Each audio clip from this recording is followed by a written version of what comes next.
All right. Hello, hello. Welcome back to the Off-Grid Studios on Monday. So, if you recall, last Friday, or this most recent Friday, I got 2 Master Ranks. So, not 100% sure how long I'm going to mess around in Master Rank. I may go and try to do some singles, just to get the achievement or whatever. But then on top of that, what's going on here? But then on top of that, I think I'm going to also do some team building. Have I already seen all of these? Yeah, I've already seen all those. Yeah, I was pulling up the news for no reason. All right, cool. So I haven't played since Friday. Figure taking the week off would probably be the best bet for me. Taking the weekend off. Quick coupons. All right, I guess we'll go and see what Pokemon are available at the Recruit.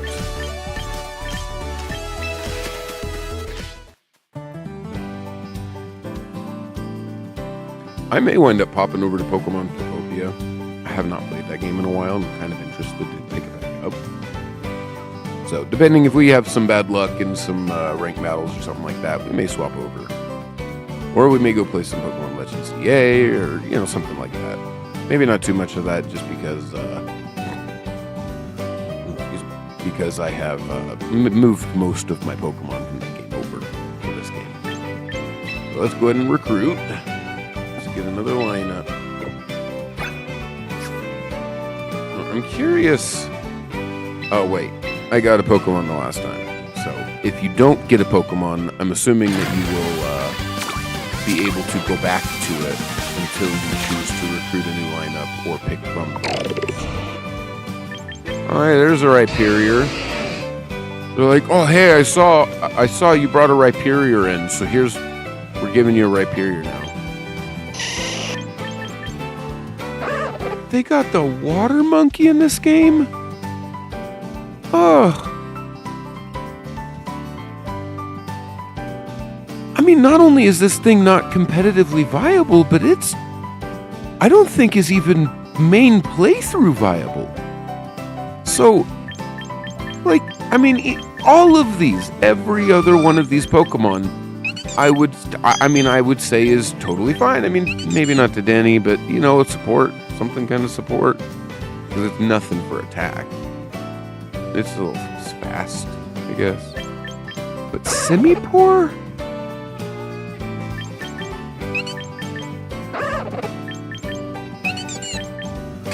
The worst part is Simipour has better stats than Dedenne. But I'm assuming that Dedenne, I'm not sure exactly how to say it. I'm pretty sure Dedenne gets some pretty good support moves. So I'm not 100% sure on this. I don't know why we're getting Simipour.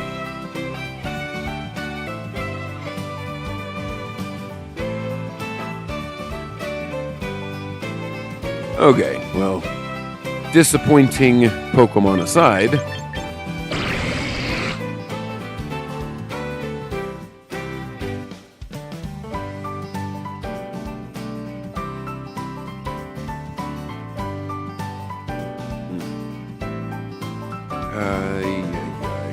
I've always liked Hisui and Goodra. I'm pretty sure I'm going to get this. Steel Dragon's excellent typing. It's got Super Bowl. I'm not sure what this stat distribution is, though. Who would ever build special attack on Goodra? You don't. It is bulky, can be damaging when set up. Oh, man.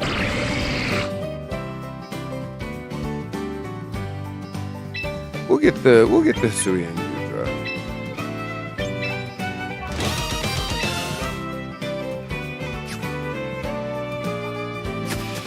We're going to get the Hisui and Goodra. I'm going to go look at it and see.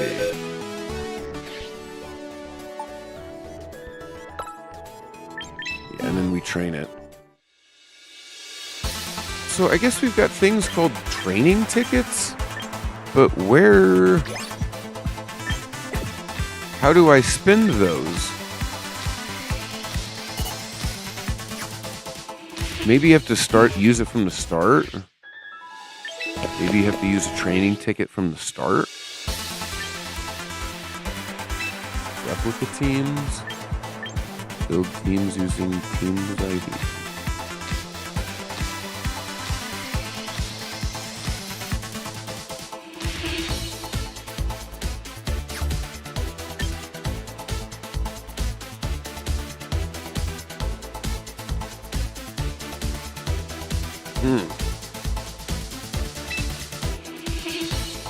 So you don't just click it from the start?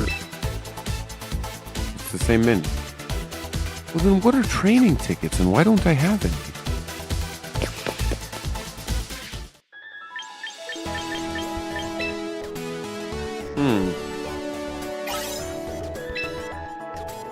Maybe I should go look.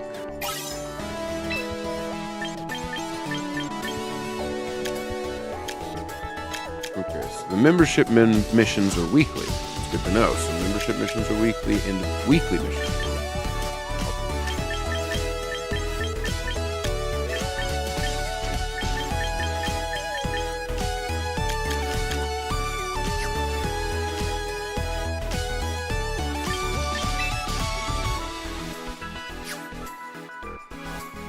Maybe I gotta go to the submenu and look at my inventory.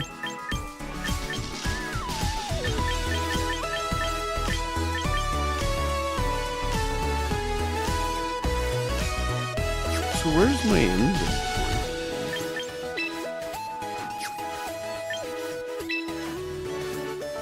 No.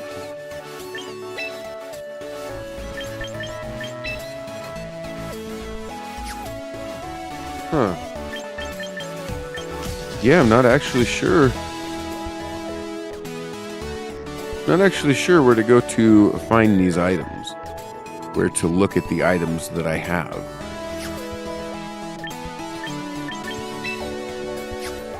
Oh. Yeah, I've already been there. Look at all the ones down here. There's nothing special in the submenu. How do you look at the items? There's no inventory? Or maybe there is, and I'm just...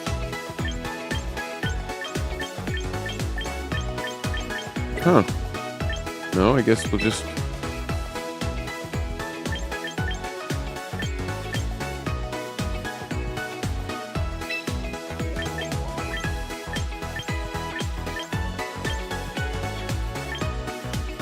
What are some of these?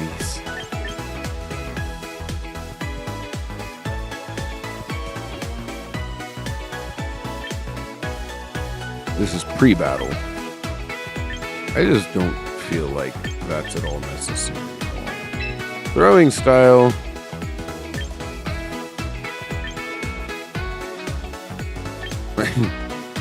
Some of these are a little ridiculous. You gotta spend VP to go left-handed style. You know, 3,500. Oof. That seems a little crummy, huh? Like my daughter, for example, she's left-handed. You would think at the beginning of the game that they would let you choose the standard throwing style, but from your right or left hand, and then they would put the other hand in the shop. And then at that point, you could then choose later on if you wanted to swap the hand. But right should not be the default. I've always thought of that, though I am right-handed. I just never thought, I thought ambidextrous if possible. And you got to think, like, you don't really, I don't know, I guess you don't need to use your dominant hand, but still. Underhand style.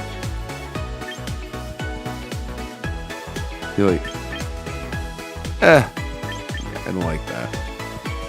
Spinning style.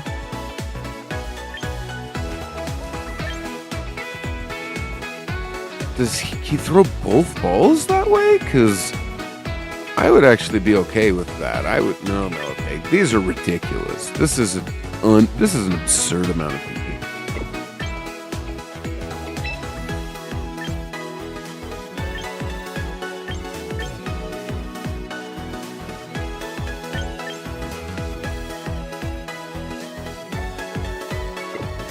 I mean, if there was a way you could buy VP, I would be a lot more into this game as very heavily microtransaction-y.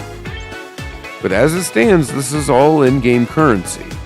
I mean, aside from buying easier ways to get VP, you know, the missions, the membership missions and stuff, then, you know, I mean, I can't necessarily say this is pay to win. I mean, unless you want to talk about the prior gens of prior Pokemon games, at which point then that has always been pay to win, just as every single card game in existence that you have to buy a box of, everything's pay to win. I mean, literally, Halo is pay to win because you have to buy the game in the first place to enjoy it. So, that's a different situation, I think, but... And the thing is people may not even be saying it's pay to win beyond the owning prior Pokemon entries and stuff. But I think a lot of what it is that people are thinking that there's a lot of microtransactions in this game. And to be completely honest, aside from two,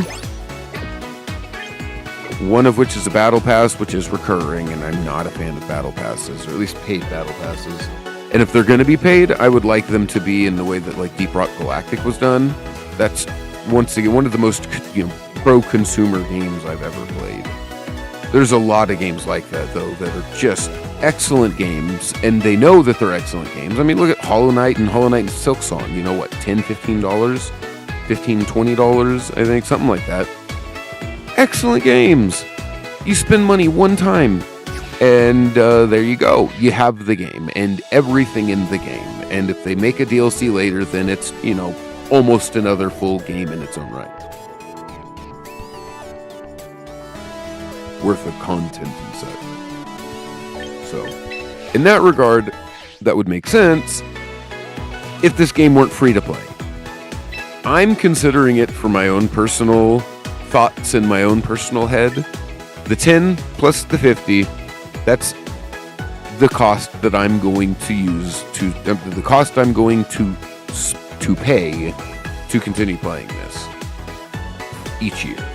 Now granted, I know it'll go up. There's the $1 or the $10, I guess, a month, but I was already paying that for other games, and so I had actually dropped 2 other games to start picking this up anyway. So I don't necessarily consider that a bad thing. Now, obviously, I'm not a fan of having the extra VP behind the Battle Pass, but you also have to understand that playing it as much as I'm going to be and have already, I feel as though I'll be able to make the most out of that purchase at least. And the money will continue going towards justifying this game's existence, and not towards heavily monetizing it like the way Unite went. So I think, all in all,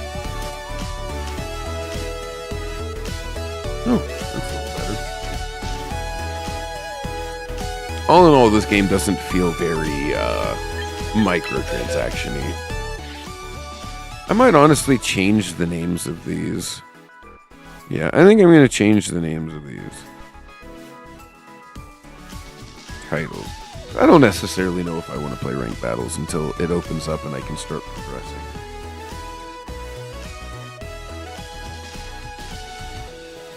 Oh man, I need to make some thumbnails and stuff too. I may make this a shorter stream today. And the reason being because I don't really intend on playing too many master rank Pokemon battles. I might do some singles and stuff like that. I might play some Pokopia for a bit. Maybe that's what I'll do today until Mastery.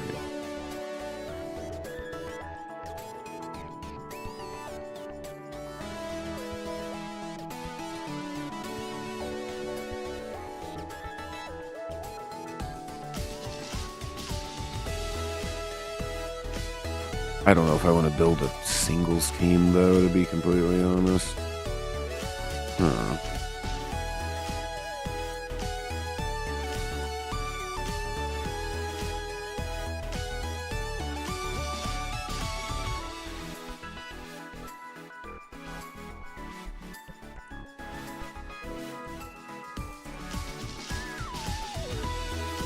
I guess we put a hype in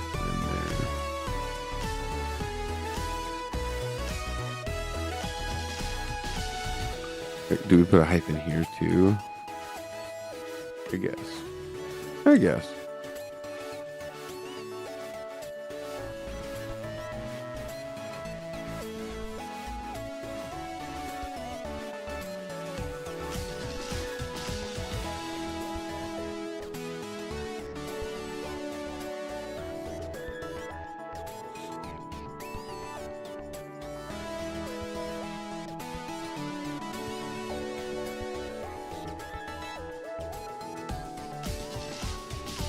Yeah, but I may cut the stream a little short today, and the reason being I want to have some time to edit some of my videos on my computer. I haven't had the time this weekend to do it. And to be honest, I probably won't spend much time over my weekends editing videos. It'll probably be what I do Wednesday and later after I get off the streams and stuff. But I want to edit some stuff down because the shorts that I've been putting out have been just edited from my phone. And I'm not a really big fan of how that interface is. It's very sluggish and difficult to use, we'll say. At least difficult to make it anything more than just the most basic clip of possible.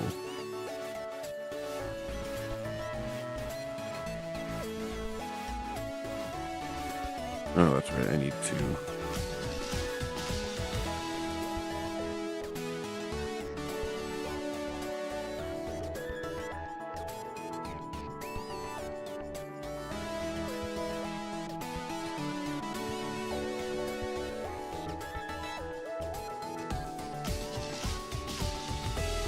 There we go. I want to change that because I'm not going to be doing Master Rank battles today. The more I think about it. I think Challenger's going to open up tomorrow.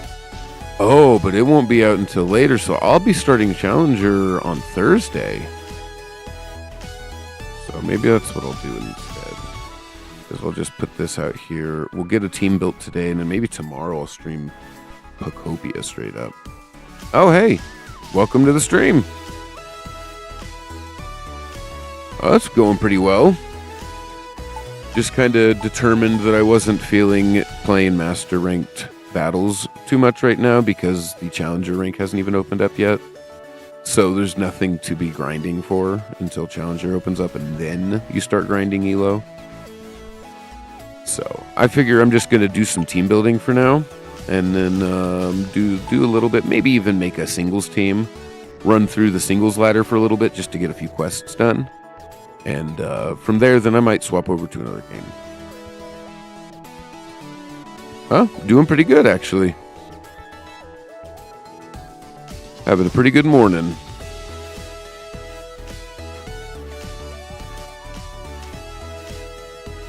Yeah, how are you doing today? I know that, I think the last time we saw you in here was, what, Thursday or Friday?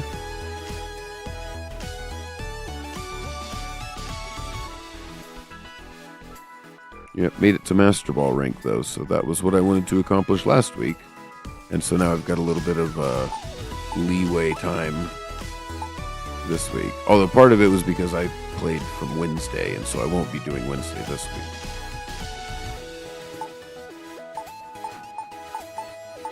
Alright, so we got this Goodra, but I want to know how I can use a training ticket. If that's even a thing, like, what even is that?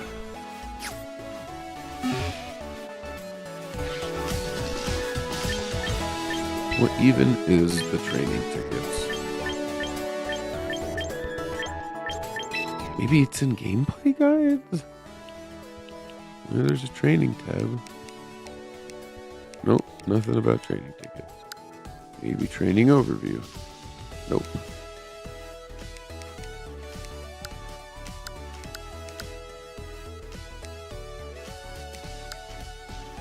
Yeah, that doesn't make any sense.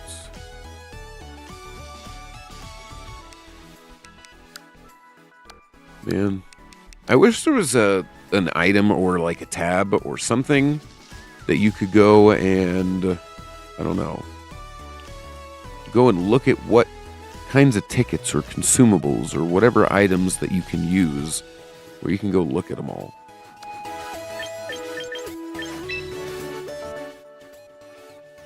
I wonder if there's any mystery gifts out. I guess I can look that up. Mystery gifts are fun. Although, to be honest, I think I would have heard about it if they were distributing mystery gifts.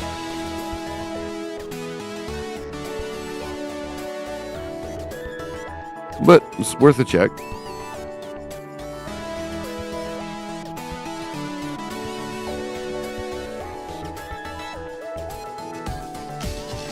Oh, it says there's one.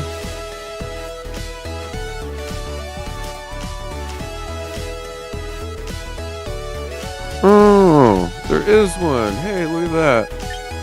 Well, that was worth it. I almost didn't even check because I thought that there wouldn't be one. But I was wrong. It's a champion. Machampion. I guess I didn't even think about it. He's in the game. But Machamp has never really been that competitively viable. At least not according to what I know, which is admittedly somewhat limited. Oh, okay, cool. So now we got it in the mailbox then, huh? Yep. Yeah, there it is. Cool. Alright, that was worth it. Cool. So, in case anybody didn't realize, you use the code CHAMPION to get a Machamp from the mystery code. So, I might wind up clipping this, put into a short. Actually just got started. I started my stream up a bit early just so I could, let people know ahead of time I was going to be hopping on, and then about 10 minutes afterwards I hopped in.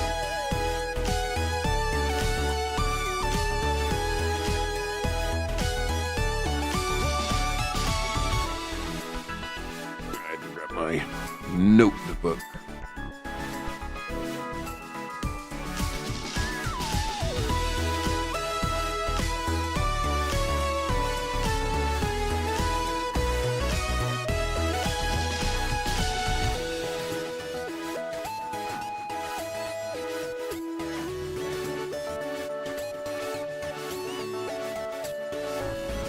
Cool.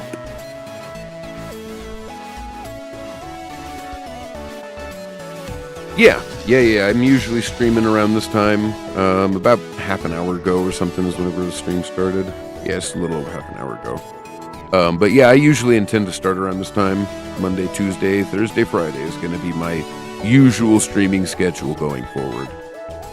There may be some certain days where there's like a new game that I want to play is releasing or something like that I'll play it on a different day, but my scheduled release days. I should probably go into my Twitch and adjust that too, to reflect what I plan to actually do for those days on those scheduled days.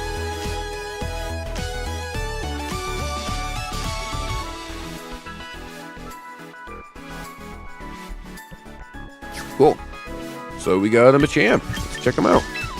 Oh, that's not the way to check the Machamp out. That's the battle box. The battle button. I do.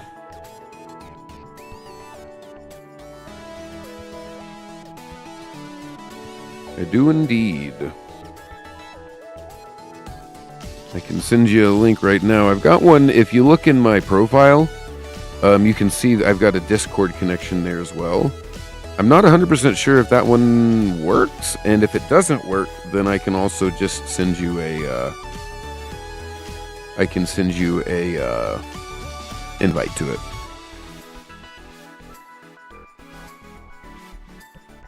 So just check the one that I have on my profile, and if that one doesn't work for whatever reason, I can put one in the actual chat and invite to my Discord group.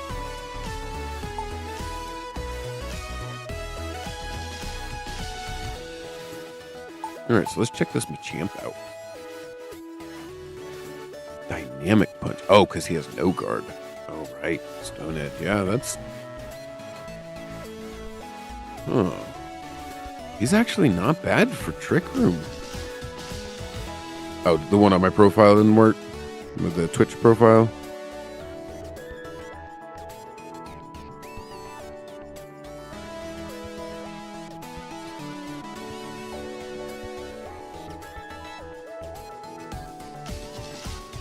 Okay, pasting it in.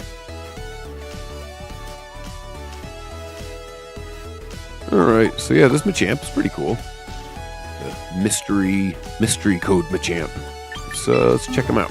See what he can get. I like that he already has no guard.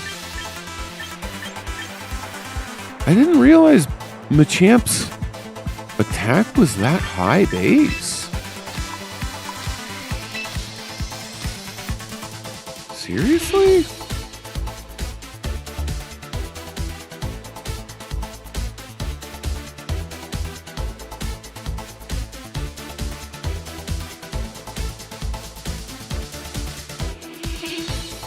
I'm going to open up a Showdown tab real quick and see if that's... How is his attack so high? I guess I never realized. Maybe the reason he never was used all that much was because his move pool was lacking and his speed, maybe? Just because his speed was never very high? I don't know. I'm genuinely impressed with that Machamp's attack.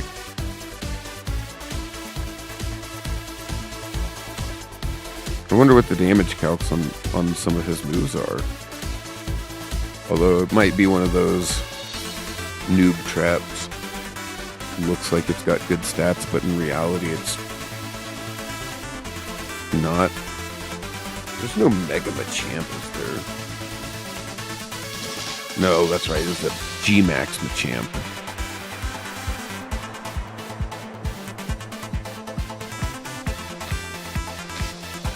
Sent a what? A request?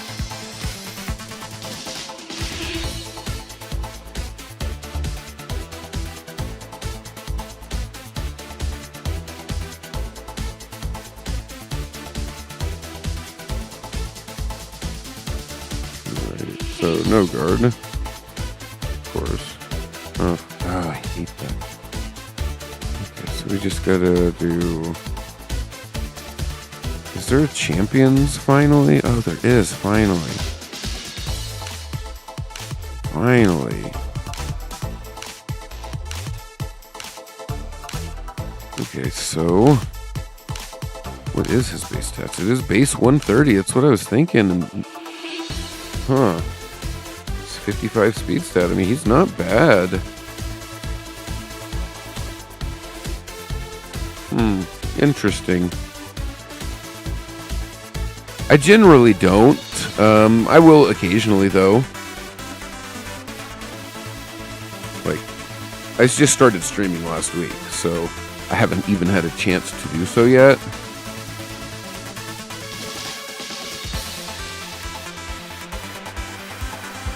But,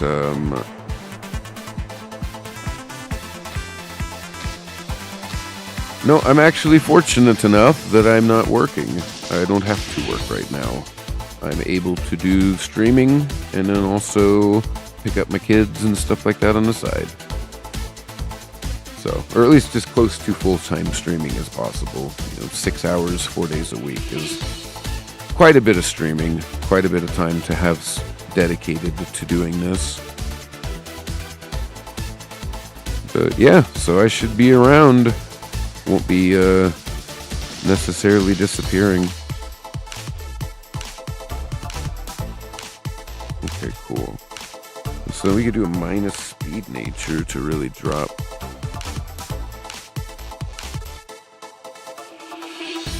Yeah, so he does. He gets 200. Well, if you have some art and some examples and stuff that you want to post in my artwork channel, go right ahead. And then if I do get around to wanting to put some fancy art and stuff like that on my channel, I can go through there and kind of take a peek at it and let you guys know.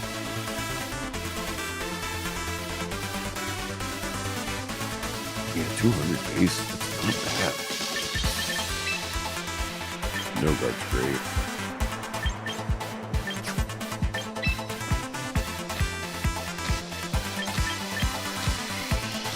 Speed down, attack up would be great.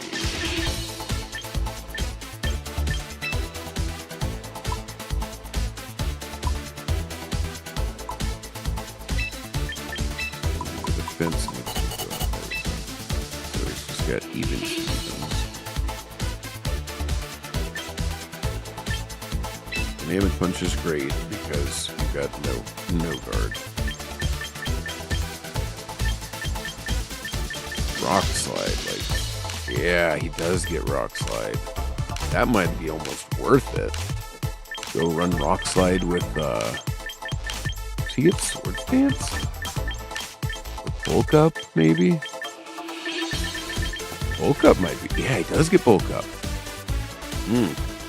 Oh, he gets coaching? Weird. Attack and defense stats. Okay, so then it's just attack and defense. It's not like attack, special attack, defense, special defense. Coaching is just the physical side.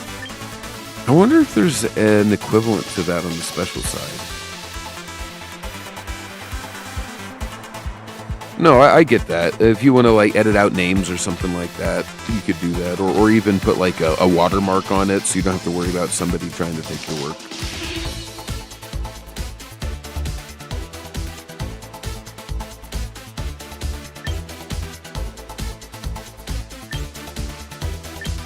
Yeah, Seismic Toss is good on other Pokemon, but not something with base 130 attack.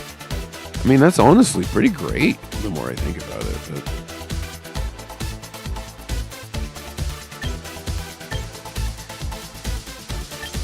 Storm Throw.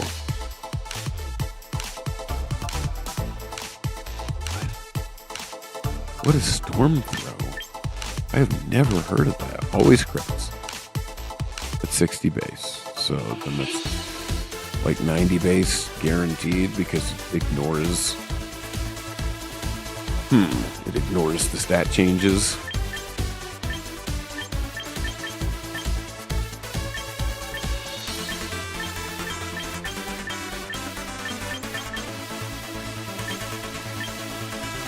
Yeah, he even gets Earthquake.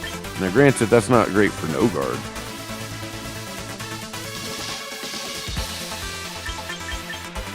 Oh, he gets Wide Guard, man. He is kind of like a Machamp-shaped toolbox.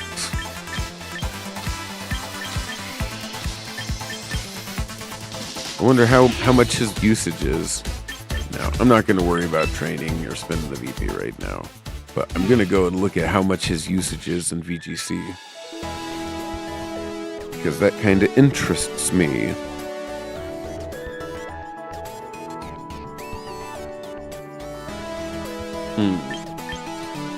Where was it? I think it was here, and then it's in the battle data. Yeah.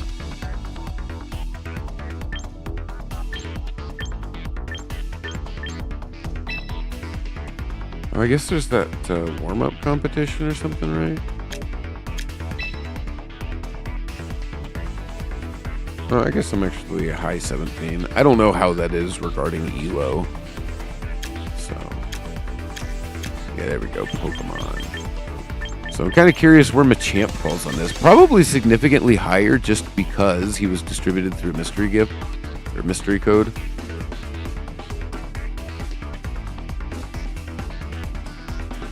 Huh. I don't know necessarily if I want to use him.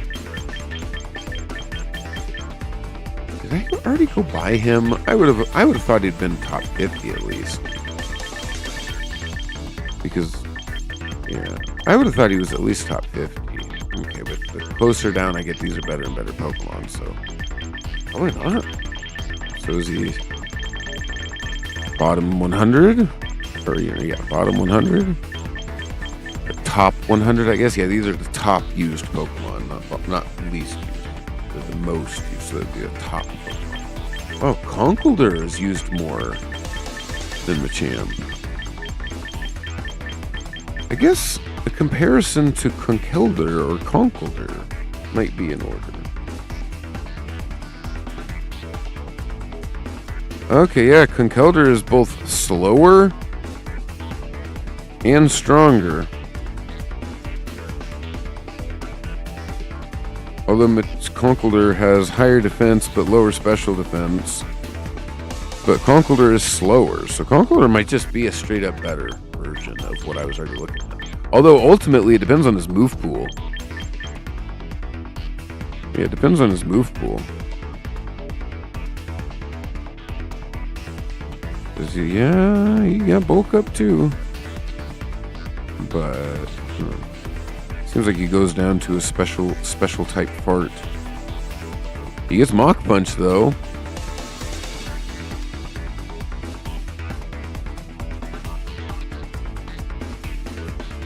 Which is great. Oh, but he doesn't get No Guard. That's one of the big ones. Yeah, so you'd have to go Sheer Force. Which Sheer Force is good in its own right if you had Life Orb. Now the thing is Guts, you have to have a Flame Orb, whereas Sheer Force, you don't need to have a Life Orb. You could also do Iron Fist. So based on the kind of attacks that you want to be using, Iron Fist, I don't know why I'm on Hatterene. No, I guess it was low. Yeah, interesting. Oh! You know, I never even...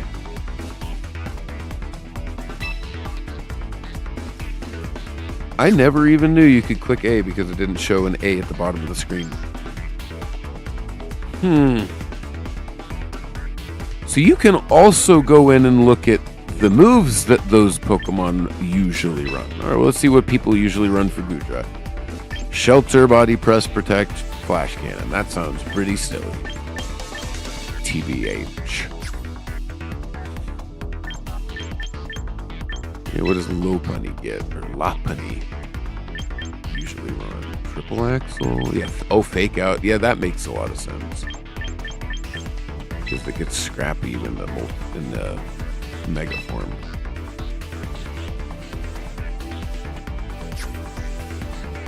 Yeah, well, I'm not looking right at this moment to go into the actually putting art and stuff in, or, you know, paying anybody for any commissions or anything like that, which is kind of the point. I want to see what's around and see what people are doing, and want to kind of get things figured out and see if this is going to be a viable thing for me before I go and actually start looking for somebody to commission to do the art. But it is nice to have it to know whenever I do go, I've got some people I can already contact. Yeah, so the No Guard is really the main thing for Machamp. But Machamp doesn't get entrainment, though.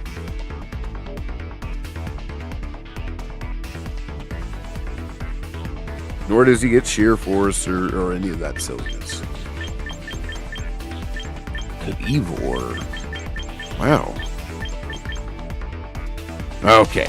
Capping off the bottom of the top of the bottom 100, basically. There's 205, I think, Pokemon in here. Although there is different forms, too. So there's probably... I've heard people say it's closer to 180. So, somewhere in there. Yeah, Slowking as well. That's one of those I've wanted to use. Wanted to use and set something up and maybe build a team around. Rhyperior, sitting here at 95.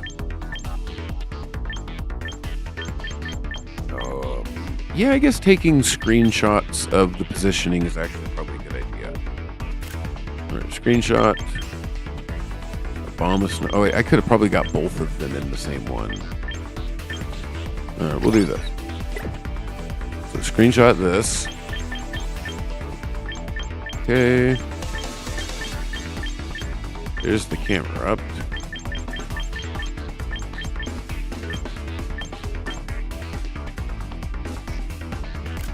This is 3 of them.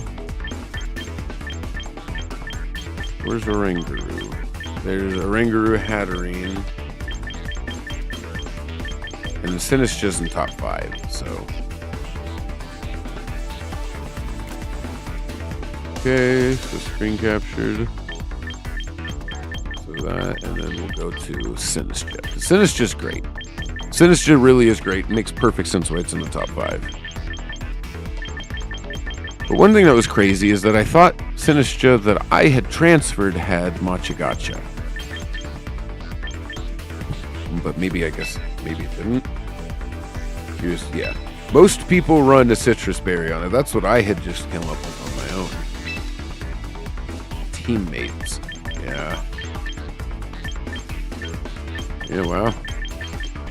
Cool. Yeah, for sure. I will check it. Yep. I will let you know as well what I think. And if you're not in the stream or whatever, I can just send you a message. So yeah, it runs Matcha Gotcha basically guaranteed. And Rage Pattern, right?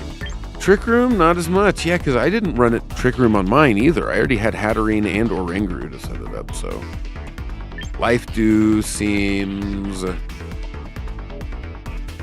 actually like a pretty good idea the more I think about it. Most of the time when I get my Sinistcha out, it's trying to heal. Other than what do I drop though? Because it's been really handy having Shadow Ball on command when I need to. I didn't know it gets Scald. Weird. Maybe I did know it got Scald. I don't know. But yeah, either way, so we'll want to take that screenshot. Now we're good. So then I can take and use those screenshots when doing my team breakdown.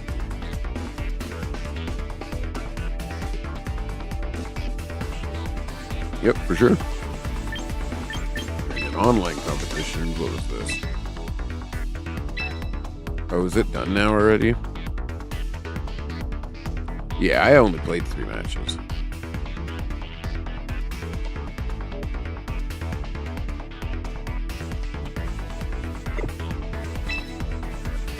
Oh wow, I guess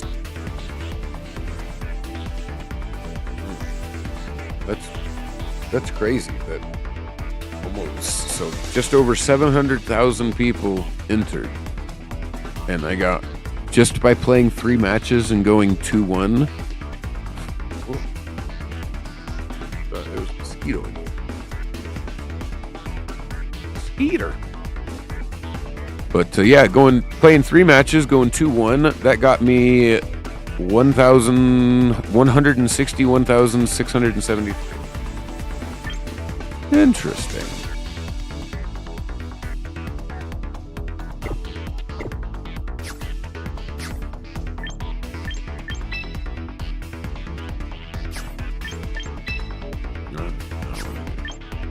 There we go.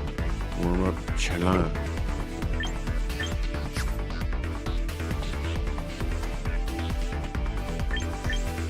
So, yeah, so that was the battle day. So yeah, Machamp is bottom 100. Weird. Top at the bottom 100. But part of it is because he doesn't have much way to take advantage of the no guard.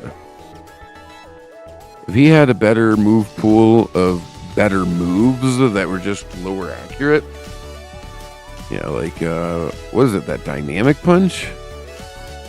That's actually pretty great. Because it would otherwise be a 50% chance, which you would never use. Then he's got stuff like Fire Blast and Focus Blast, and like those are the other low accuracy moves he's going for. So, I'm not sure exactly. Yeah, Stone Edge is pretty good, but Rock Slide would be what I would use. I would just use them to get guaranteed Rock Slides. Yeah, Giga Impact, that's nice. Mega Kick, but he's not normal, so that would really do less damage.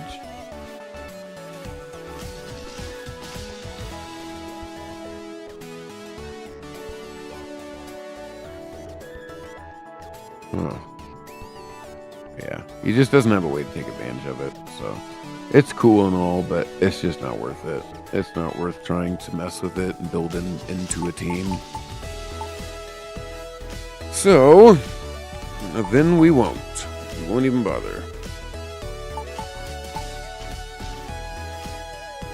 Yeah. I have to say, my Sinistcha was so great for what it needed to do. 2 attacks, which meant that my high special attack, because Sinistcha's actually got pretty high special attack. Decent bulk. You know, look at that compared to Rampardos. Like, that's hilarious. It's hilarious. You have this gigantic dinosaur, and it is significantly less bulky than a cup of matcha tea. And it's a dinosaur that's known for its incredibly hard head, is the Pokemon that this is based off of. The dinosaur that this Pokemon is based off of is known for having an incredibly hard head. And you look at its defense and special defense, and it's just unbelievable. Granted, its hit points is a bit lower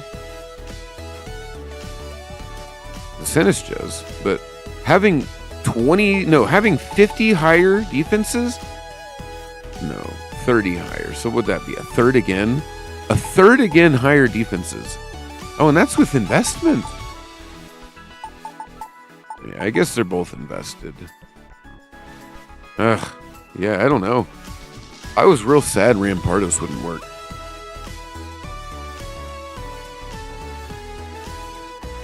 Because he was great for the rock slide. He had just so much attack. So much attack. Unbelievable.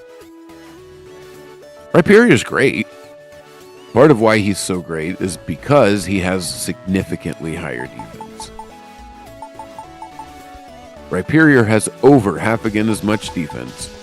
And then he's got just about that same third again that Sinistcha has on Rampardos for special defense.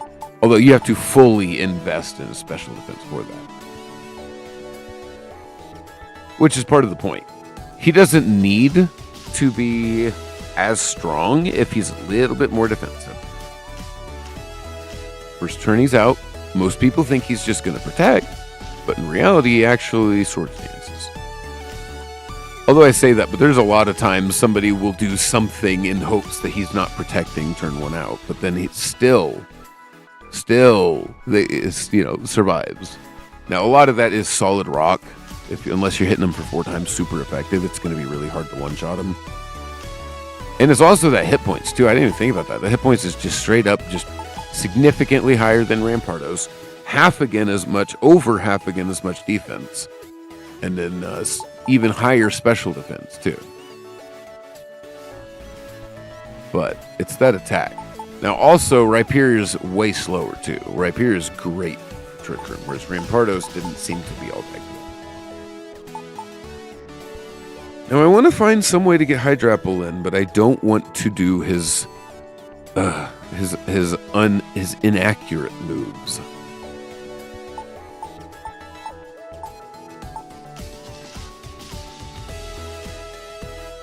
So people like doing rocks in singles. They like doing rocks a lot.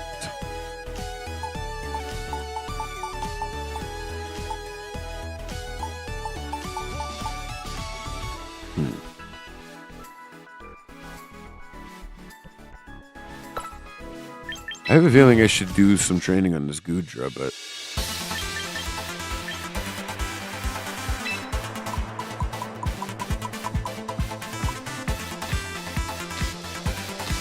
oh wait, maybe we don't take out, but we completely change the way that we build. We go a plus defense, minus speed. We take everything we need to out for now. Okay, so that's maxing it out. Maxing it out plus defensive nature.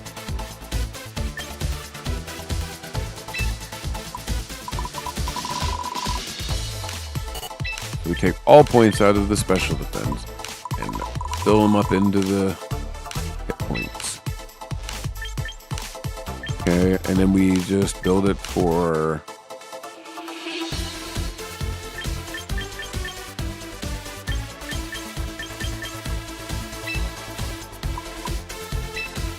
max, and 2, and then that way we're a little bit more specially defensive, but that's about it instead of almost completely. This is also part of why the Hisuian form is my favorite, because it gives you the ability to make Goodra physically defensive.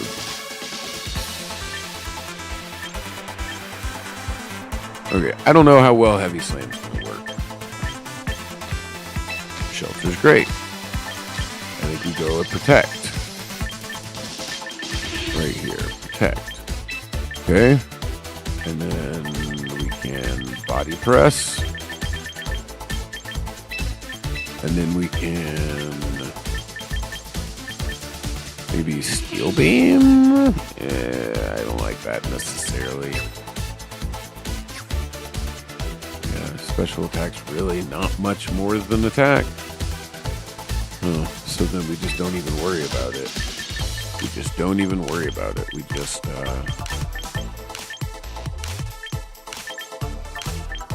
bring maybe a Steel type. Too bad there's no like Steel type Body Press. That would be really broken though.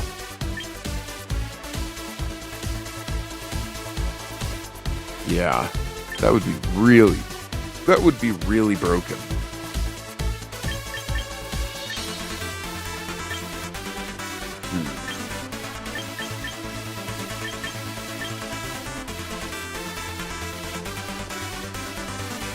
Body Slam is pretty great. Just for the consistency of the chance of paralysis. Although paralysis has been nerfed, which honestly I'm okay with. But chances being chances. In my case, paralysis will always still be a paralysis. So Weather Ball's fun, but not at all what you'd want to do. But yeah, especially to build up. Oh yeah, no Calm Mind, no. Is there any way to... Life Dew's actually pretty great. Too bad there's no redirection.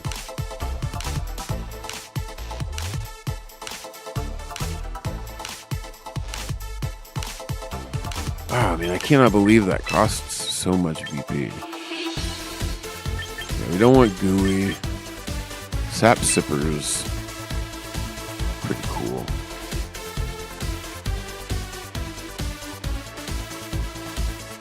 I wish I had the training ticket. Like, I wonder what was being talked about.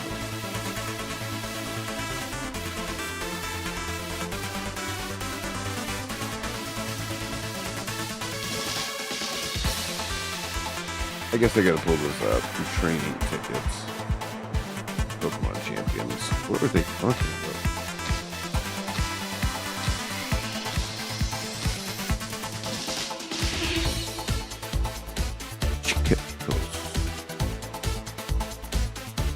Also recruit Pokemon by using tickets. Yeah, what are they talking about? If you have a training ticket. Also, this looks differently than my screen.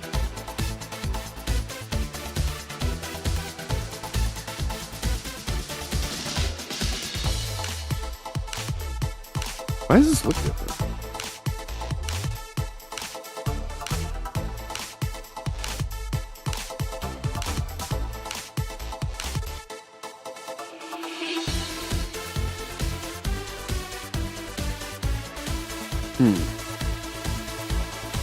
Yeah, see, this is not the same screen.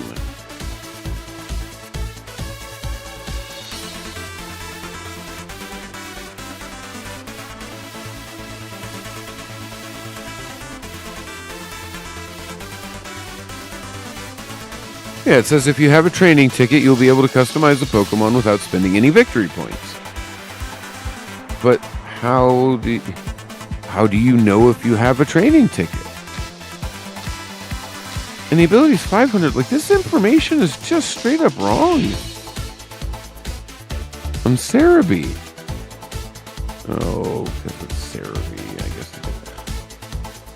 Okay, let's check out the actual Pokemon Champions page. Yeah, I mean, I get it.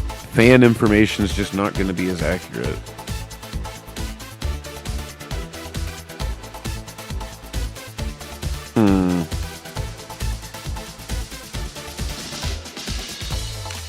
So yeah, what are they talking about training tickets? Hello, welcome to the stream. How you doing today? Myself, I'm doing pretty good. Figured since I got to Master Rank last week, I'm going to go ahead and mess around with some team building today. And I might play a bit of singles too. But then I might swap over to a different game and do some Pokopia or something as well. Not 100% sure. It's just kind of up in the air, but I had thought I could keep going to get higher in Master Ball, but everybody's stuck at Master Ball Tier 4 for now.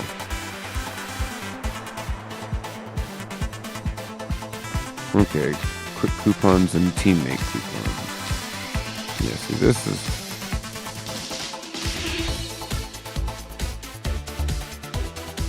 Oh, I see. If you're running short on VP, you can always use a training ticket to train your Pokemon instead, reducing the amount required of VP. I see, so I can only use...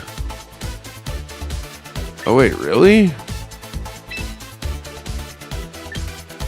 Use training tickets. Oh, thank you so much. Perfect. I've been sitting here thinking like, how do I use these tickets? Because this is going to be a costly one. Yeah, perfect. I guess I have 63 of them too. Perfect. That is awesome. So I'm like sitting there and Cerebee's like telling me that they exist, but not how to, identify the amount you have or whatever. Yeah, cool. So now we got our little Goodra friend. So there's going to be quite a bit of stat changing.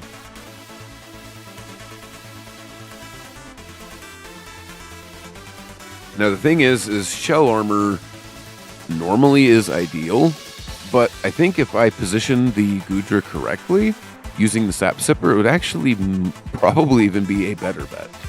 If it's one of those that I swap in. Now granted, I'm not talking for this team. This is a completely different team, but for like a rain team.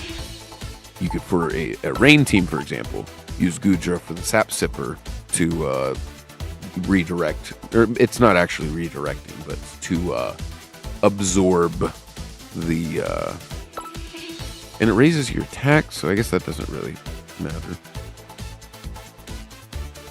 Yeah, definitely. Yes, because I'd heard something, I think it was the Wolfie video, he was talking about you could use training tickets for it, and I was like, what? So far, all the Pokemon I have trained have been using VP. Unfortunately, some of them I had to completely retrain over again and had to use VPs. So yeah, having these training tickets will be handy. Yeah, I thought about doing like a half ice, half water team, and then having Beartic have rain or Swift Swim. But unfortunately, I usually did that with Wide Lens to take into account the fact that his moves are usually very inaccurate. Rock Slide, Icicle Crash, Play Rough. But there's no Wide Lens in Champions, so I kind of set him on the back burner until we might get more.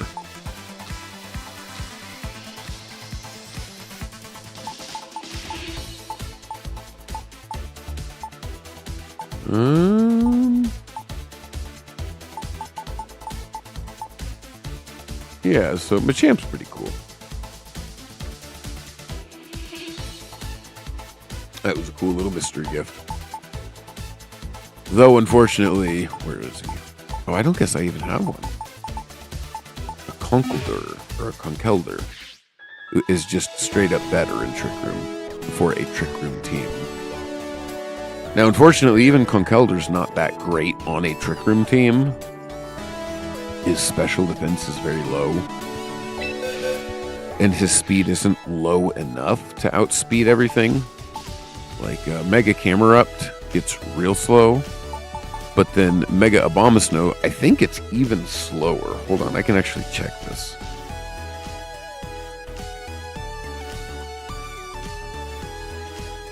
I had a team where they were...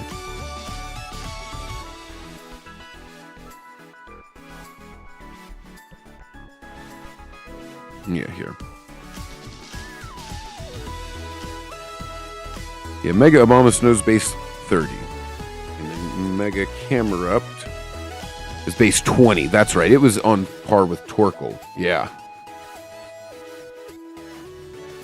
Yeah, and it gets the sheer force too, so it's really good for like Earth Power, for example. It gets the sheer force bonus on that too. I was wondering why his Earth Powers were so powerful.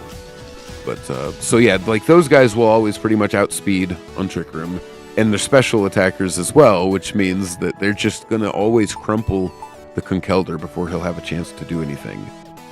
Then you have like Hatterene, which will also significantly underspeed, and both of their types counter the Conkeldurr. So Conkeldurr might not be a good idea the more I think about it. So I'm kind of glad I went with the Rhyperior instead of trying out the Conkeldurr, even though the Conkeldurr had the stronger rock slides, I think. Or no, actually I think they have the same base. Yeah, they do. Same base.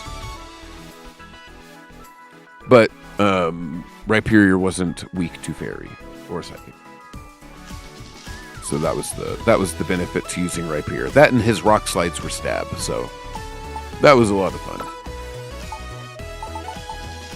But I'm not 100% sure if I even want to build a singles team today. Because that's, singles is fun, but that means I got to go and start putting rocks in and getting different builds on different Pokemon. Although, to be honest, I don't even know if any of these are really all that great in VGC. I think Aegislash was.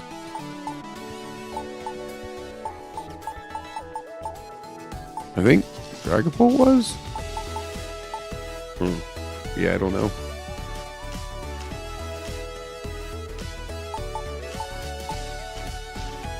Yeah, that Mega Drampa sounds fun.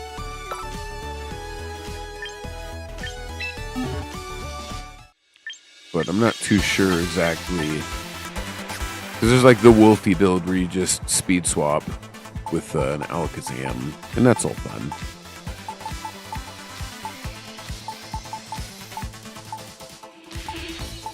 But I would typically like to run Drampa in a Trick Room team, just simply because there's more things that you can do to take advantage, and you can swap that Drampa out into something else, and that something else can be slow and still outspeed your opponents. So I don't know. I get what he was doing, trying to do something unique and like a special little, a funny kind of a setup. I get that. But personally, for like trying to ladder, I wouldn't want to do that to myself. Laddering's already hard enough when you're sitting there tuning and adjusting your team. Much less would I want to ladder with the, trying to keep it the same way to where that way, I don't know. I guess I'm not 100% sure what the restrictions are there, if any. Maybe it's just like, just do it however you want. And then whenever you're done, then you make the video about it, about the final team.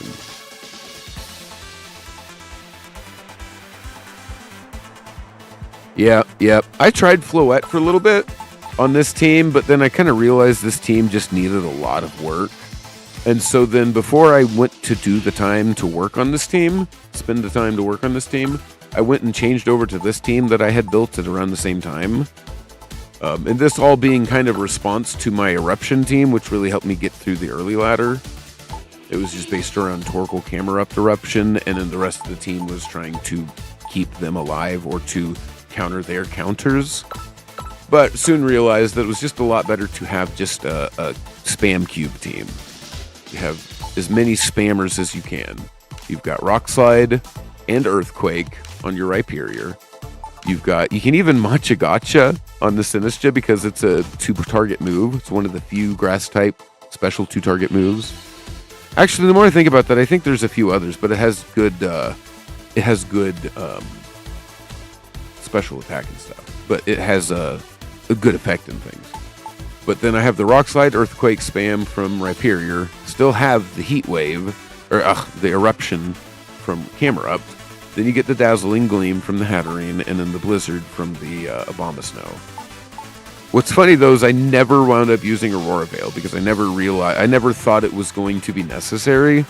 When most of the time in Trick Room, your opponents aren't going to be hitting you. They'll either be protecting or taking a ton of damage and getting knocked out. So, ultimately, there's really little... No. Just a second, please.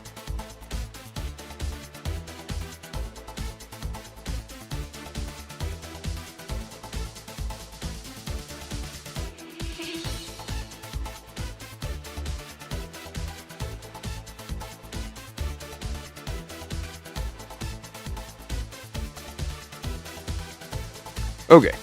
Sorry, I'm back.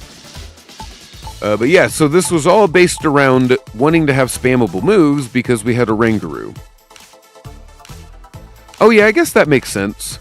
Floette with Incineroar to lower the attack, right? And then Sinistcha to heal it back up. It makes sense, and I kind of realized like the team needed work, which is why I wasn't having any problems with any of the Pokemon in particular. It was just how they interacted with each other. A lot of the problem was I really wanted to get that Fairy Aura so that I could start using Fairy Aura boosted Moonblasts with the Primarina, but kind of realized that wasn't the best way to be running it. So, went ahead and swapped over to this team though for the extra spam. And so it was all kind of cooked up around the Oranguru using Instruct. Because at that point, then you can reliably get 2 Earthquakes, 2 Rock Slides, 2 Eruptions, 2 Dazzling Gleams, 2 Blizzards, or 2 Machigachas off in the same turn. Now the thing is in order for the Machigacha to work, he's the only Pokemon on the team that's faster than the Oranguru. So because of that, you have to take the Oranguru and do something else. The first turn, the Sinistcha is going to be Machigacha-ing, or else it'll fail. And so then you use the Machigacha the first turn, and then the Oranguru can do something like Pain Split or Instruct, or even set the Trick Room. And then on the next turn, after the Sinistcha has got up the Machigacha, then you can then start Instruct Machigacha. And so it's crazy. You just almost can't kill the Sinistcha at that point. You have to go through the Oranguru first.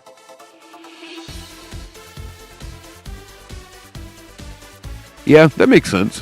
Basculegion's pretty great. So it seems like kind of having it with a little side of Rain Room, or, some rain.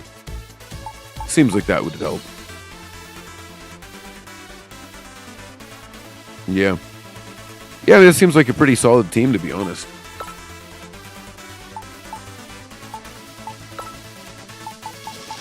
Yeah, and then I had this kind of a team going, but it didn't really work out. There was a lot of stuff that didn't exactly land the way I wanted it. This was back when I wanted the Hatterene to be a expanding force spammer, which would also be great. I could take and swap out one of the Pokemon when that comes through to then turn Hatterene into expanding force spam. Now, to be honest, with like Indeedee, I can't necessarily swap out the Indeedee 1-to-1 because the Instruct is what makes the Oranguru so good. So it might be better to swap out like the Abomasnow later on. Yeah, I know Archaludon's really great on rain teams because one of his deals, the Electro Shots, 1 turn in rain. But so far, I have not seen Archaludon really do all that good. So it seems kind of like you're in the right thought process using Basculegion for it.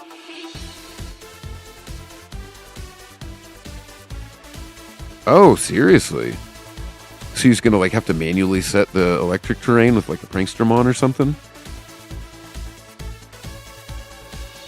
I guess I never realized that they gave it to, let me see. Wow. I guess I don't even have an electric type. How many electric types even are there? There can't be that many, or else I would be thinking. I mean, I know there's like the Raichus and stuff. Oh, I see. So Raichu doesn't set the terrain, he just gets the benefits once it's set. The whatever, Surge Surfer or something. Yeah, Mega Ampharos has always been fun. Has really high special attack.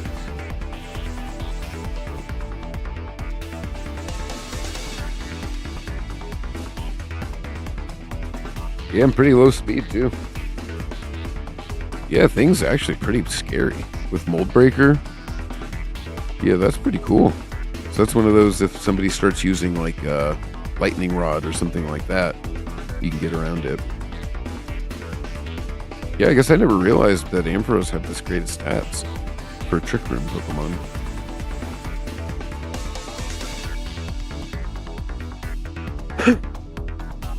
And Manectric.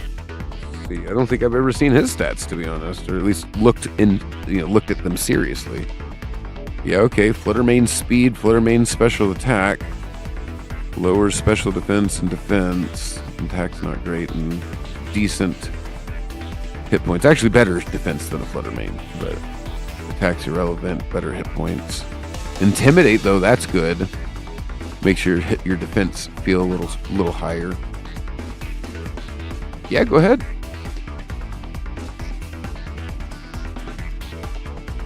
For sure, I'll take a peek at it.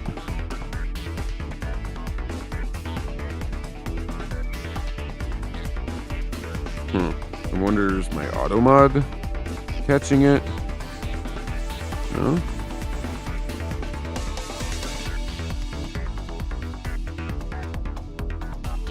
If you're having an issue, you may have to just like join in the Discord and post it.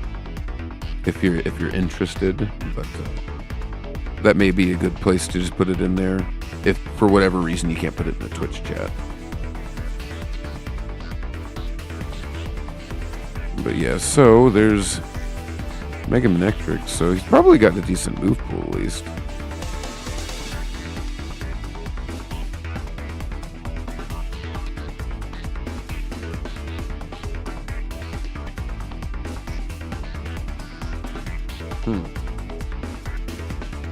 Gotcha.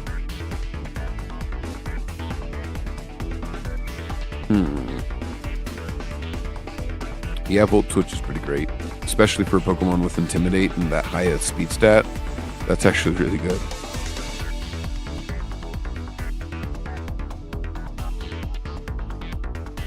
It's Hyper Voice. Interesting. Discharge. Yeah, but you were saying Rising Voltage. Right. Yeah, that's good. Is Rising Voltage both opponents?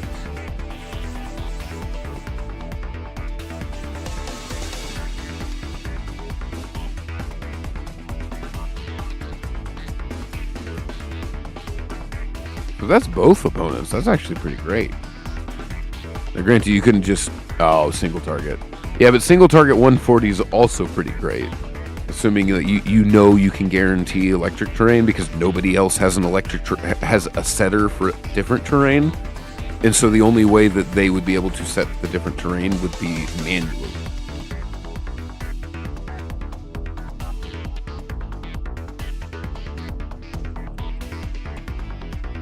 Yeah, Surge Surfer. Let's see. Speed is doubled. Yeah, that's pretty good. 110 base. It's electric terrain. I guess I didn't even realize it gets expanding force, but its special attack's not the best.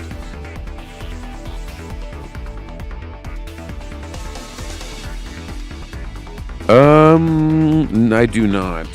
My Automod hasn't held anything for me either. I see a message where there was just 3 stars, though. That might have been it.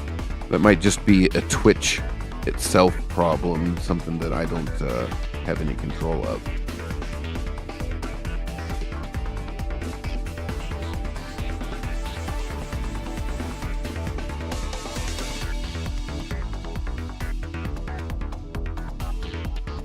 Oh, hey, perfect. Yeah, sometimes people say there's issues getting into the Discord.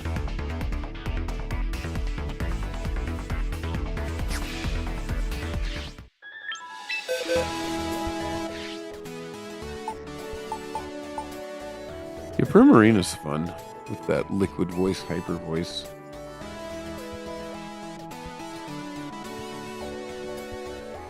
Yeah, and then you should be able to just put it in the middle.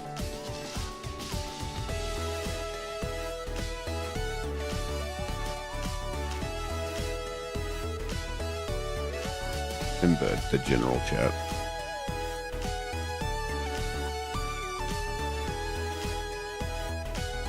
Alrighty.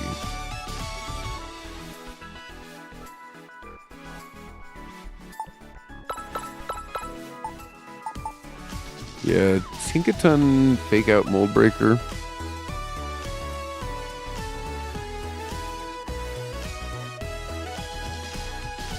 I mean, if you're worried about somebody like taking your team or something, then I mean you sure can. You can just send me a DM or whatever with it.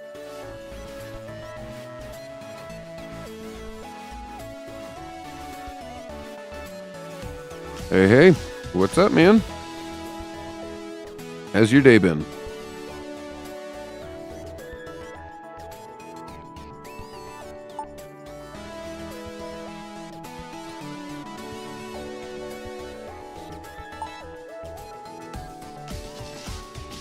How far did you wind up getting in ranked? Or did you push much past, what was it, Great Ball you were pushing into?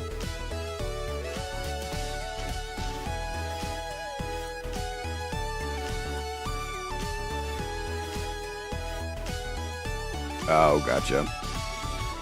Yeah, well, at least it's not, you know, the bad kind like it used to be, you know. Yeah, I don't blame you. It's actually a little chilly today. It's been kind of crummy weather. We've had crummy weather. I mean, literally, we've had cloudy days since early March. We had 3 storm systems come through. They're known as Kona lows. It's where jet streams go flowing through and it gets pinched off and rotates and floats down around the islands. And we've had 3 of those. When the entire time we've been here, I'm not sure if we've had even a single one up to that point. So yeah, we've just had horrible weather for charging solar. So there's been several days I've had to go and run the generator. Hell, today might even be one of them after I get done streaming, depending on our power. But it's all good, though. You got to do what you got to do. Oh, did you end up doing anything to your team? Or did you just, here, let me see. Or are you still kind of messing around with the way it was? Here we go. Cool. Poker Paste. All right, just got your message. Let's check it out.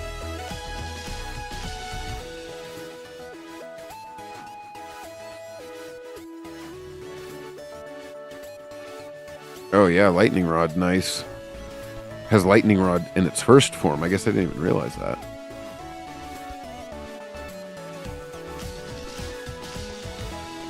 Oh yeah, I got the Kangaskhan. Yep. Yep, Farigiraf for sure. That helps you stop the priority. That's one of the few things in my Trick Room team that I've had an issue with because I had to omit the Farigiraf to get the Oranguru. I still do technically have 2 Trick Room setters because I've got the Hatterene as well who can also set Trick Room. But it seems like you kind of lean a little more heavily into the Trick Room side, maybe? Maybe not, actually. Raichu's fast, Ampharos is slow, but Manectric is fast. Pelipper's also fast. No Tailwind on the Pelipper. I mean, I guess to be honest, base 135 on Manectric, it's not like you really need it. But that might be how you could get your Ampharos to do something.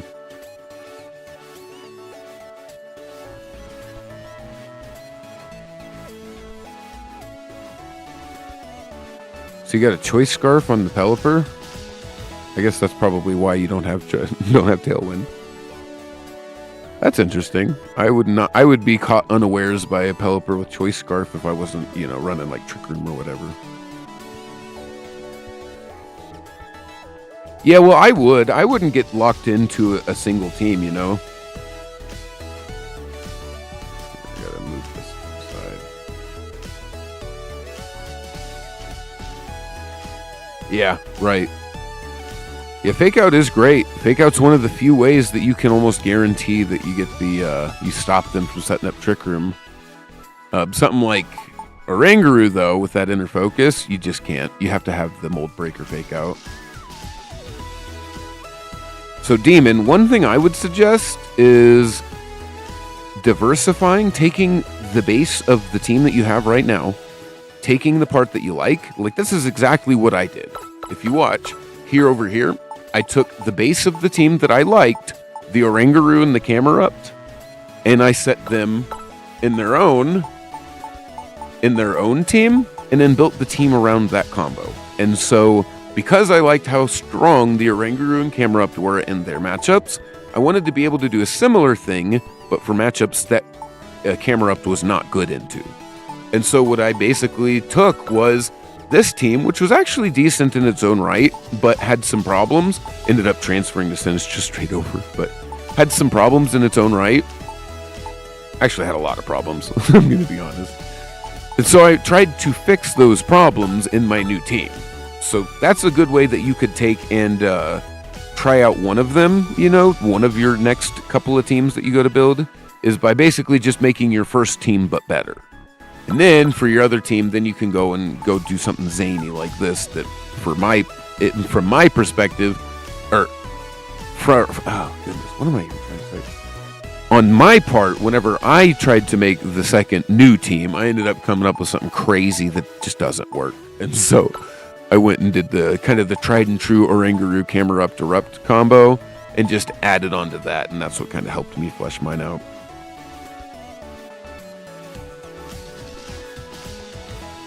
And the thing is Mega Kangaskhan, in your case, part of the reason why I would like it a lot is because you got the Kangaskhan, yeah, is that, oh man, what does it become whenever it megas?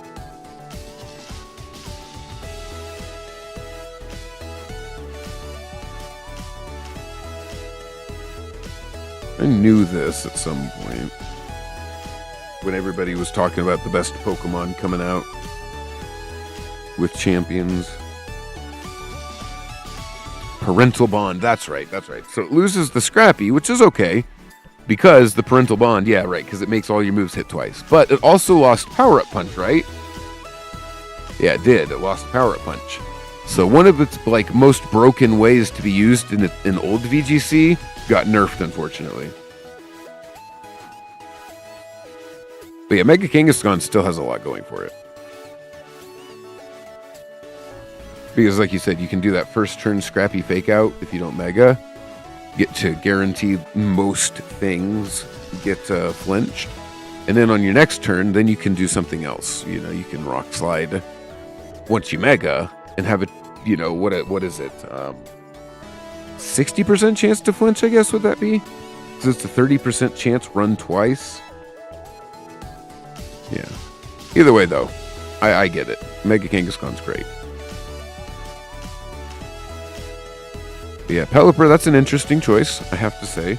Seems like it could actually be pretty good, because you got him invested fully into special attack. And he's a lot faster than anybody thinks. Farigiraf, and yeah, pretty standard what I would expect, because you got the mental herb on that. And then the Farigiraf can stop the fake out because of the priority stop. Yeah.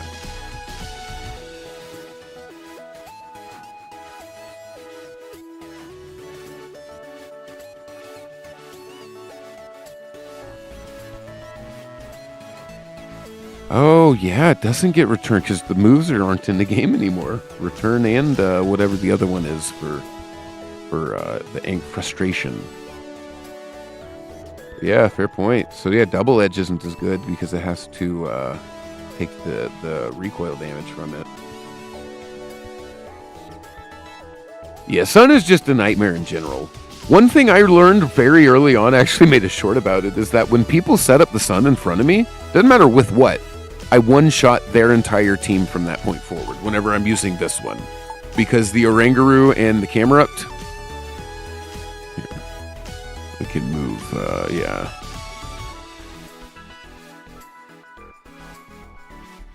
I'm just going to move myself over here real quick. So the Oranguru and the Camerupt, pretty much, it's almost a guarantee. If they go and they set up the sun, then we win. The only issue that I have is the fast spore. If they can get the guaranteed, not spore, sleep powder. If they can get my Oranguru to go to sleep, then that just almost shuts me completely down.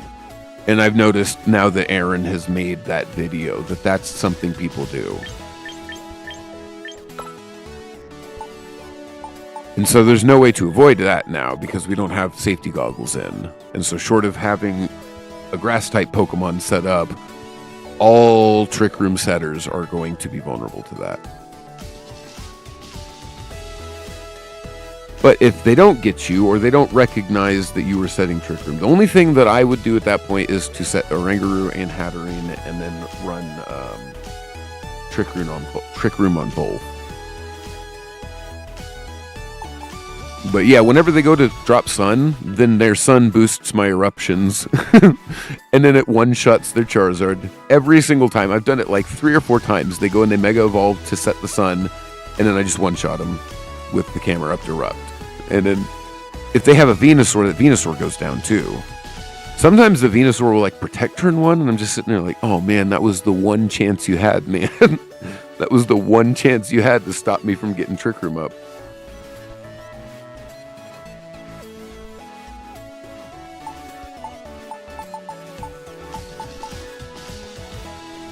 So yeah, I'm genuinely pretty happy about this team.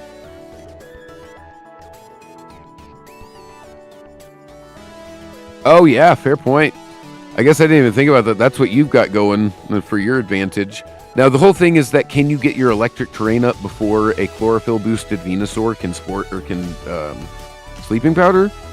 Or does the electric... Yeah, because all he has to do is sleeping powder the guy going to be dropping electric terrain, right? Although at that point, figuring out which one is going to use it is the issue. Although seeing your team comp, it would be pretty clear that you would be using it on the Alolan Raichu. Given he's the only one that really gets a direct benefit in his ability. Although still, I mean, that's not necessarily a bad idea.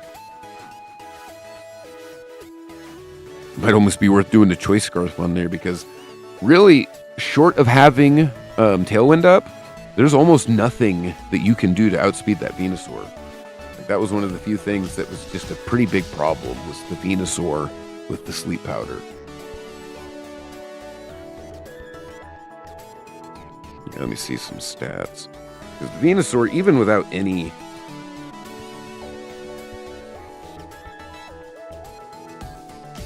All good, man? Alright, so yeah, so the Venusaur, Chlorophyll, yeah, with speed, let me see, so 80 speed, yeah. Without any investment, that's base 200. That's nutso.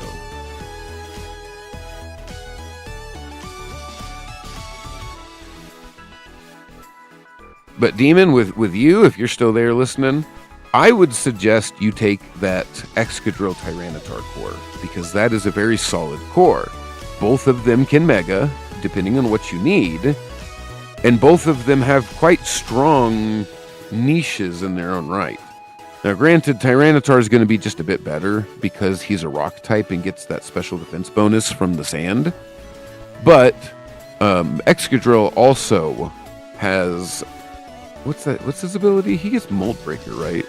So anytime the opponent has like a Rotom or anything like that, then you are pretty much guaranteed to get your Earthquake off or whatever ground type move, high horsepower or something like that.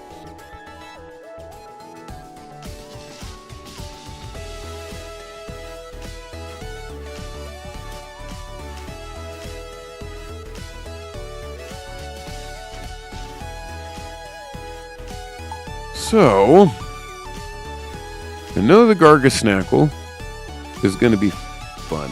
Honestly, probably be pretty good in singles, although Salt Cure is not really as great in singles. You have half as much time. Or no, twice as many chances for them to have a Pokemon in the back to swap into. So, that's unfortunate. I really like Garganacl.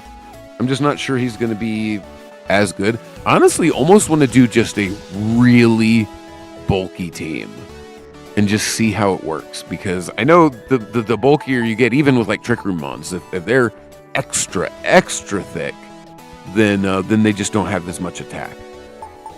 But if they're extra thick, then you have the time to set up with something like Iron Defense.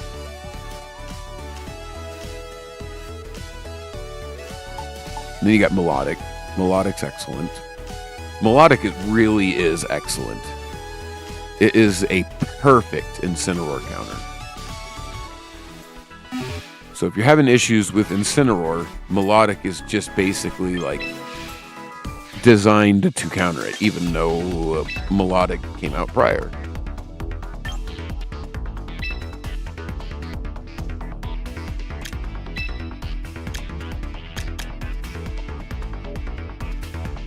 So when you look at the top 6 Pokemon, Basculegion, Sinistcha, Kingambit, Garchomp, Sneasler, and Incineroar, a lot of them kind of go together on a team. Hell, that's probably the point. That's probably why they're all the top used Pokemon, because they're pretty commonly... And maybe Basculegion's higher than any of the other Rain Team counterparts, simply because Basculegion, I think, has adaptability and can be run outside. Or, you can also run it without a Rain Team to then take it whenever your opponent is a Rain Team. Or because there's other ways to set Rain. Right, you got Pelipper and you've got Politoed.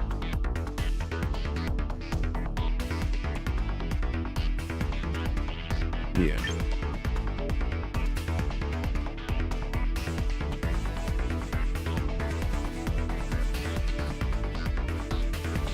So that makes sense why Basculegion is used more than the other Rain setters. Politoed's probably pretty high up because everybody wants to use Rain. Yeah, see, Politoed's 34, so he's one of those that as well. He's very bulky, so he kind of provides a different purpose than the Pelipper, especially if you wanted to go all silly with it and go Perish Trap.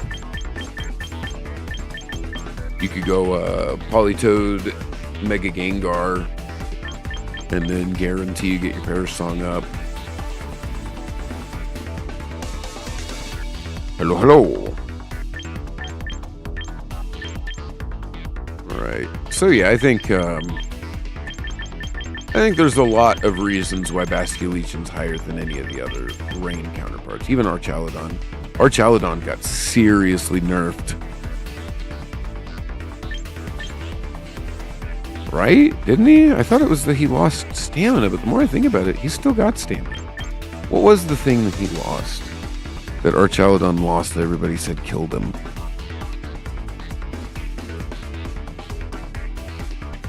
Because I know Assault Vest, a lot of times people would say the Assault Vest, it was his... Oh, he lost Body Press. Oh, so that's why the stamina boosts aren't that necessary. Yeah, because they provided all kinds of coverage for him by having Body Press, because it was also a physical type move. Gotcha. Yeah, and because of the stamina boosts, you didn't need to run a boosting defense move for the Body Press. So then you could use the Assault Vest. Yeah, and that's what I was saying earlier, is that that's probably why the Basculegion has so much more usage. Because he can also be used outside of Rain with his adaptability as well. He's got like, didn't he get Vicious Rend?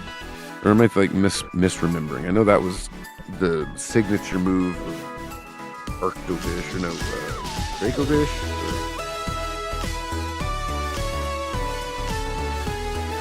Because it wasn't to either the Zolt, Arctozolt, or Dracozolt, so it was Arctovish. Dracovish, that's what it was. Yeah. but I don't think it gets it in this game. It may not have ever got it. I'm honestly not 100% sure on this.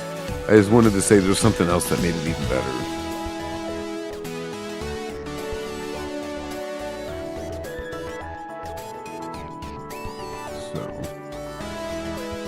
Yeah, so there it is. Oh, it gets last respects, which is good. Yeah, so it wasn't Fishisrin. Maybe I was thinking that people were talking like, oh, wouldn't that be great if it got it? But yeah, so it didn't get it. So either way, though, it does have Aqua Jet as well, which is actually quite handy. Fast Pokemon otherwise like to have at least one priority move. So you've got the last respect. No Shadow Sneak, though, unfortunately. Although I guess it makes sense. It's a fish. It's like a ghostly fish. Not a fishly ghost.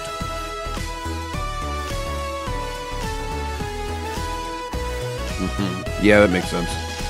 Wave Crash just for the really strong damage. Last respect for, obvious reasons.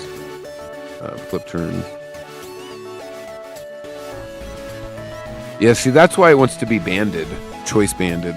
Is because you don't have to worry about it. You can flip turn, pivot back out.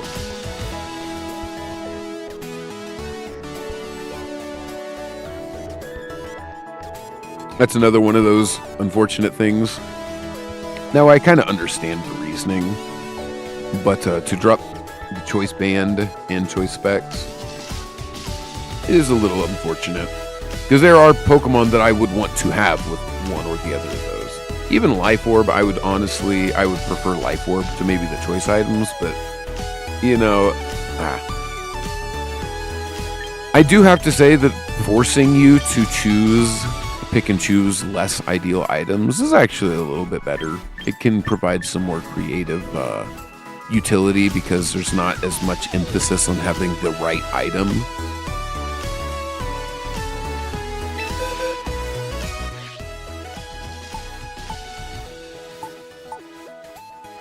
Yeah, I guess the more I think about it, I've really only got recovery on Sinistcha. I've got kind of a prevention, if you will, on Oranguru. I've got extra damage for Rhyperior's Rock Slides, extra damage for Hatterene's Dazzling Gleams, and then 2 Megastones. I guess the Megastones also help. You don't necessarily need to worry about, you don't need to worry about your Camerupt having choice specs for that eruption because he's just got his Megastone or... that kind of thing. So ultimately, I've been having a lot of fun with it. And you do have certain staples, right? You've got your citrus berries, you've got your focus sash, you've got certain other items that, leftovers, for example, that people have come to expect in competitive. Even the mental herb. I was genuinely happy and surprised when I learned that we were missing some items, but we got the mental herb too, because it's like, whew. The teams I'd been theory crafting ahead of time wound up getting by relatively unscathed. I wasn't banking on having a Rillaboom. I wasn't banking on having an Amoonguss or an Indeedee, So, whenever those Pokemon join, obviously the meta will shift, to accommodate them. But it's been a fun meta for sure.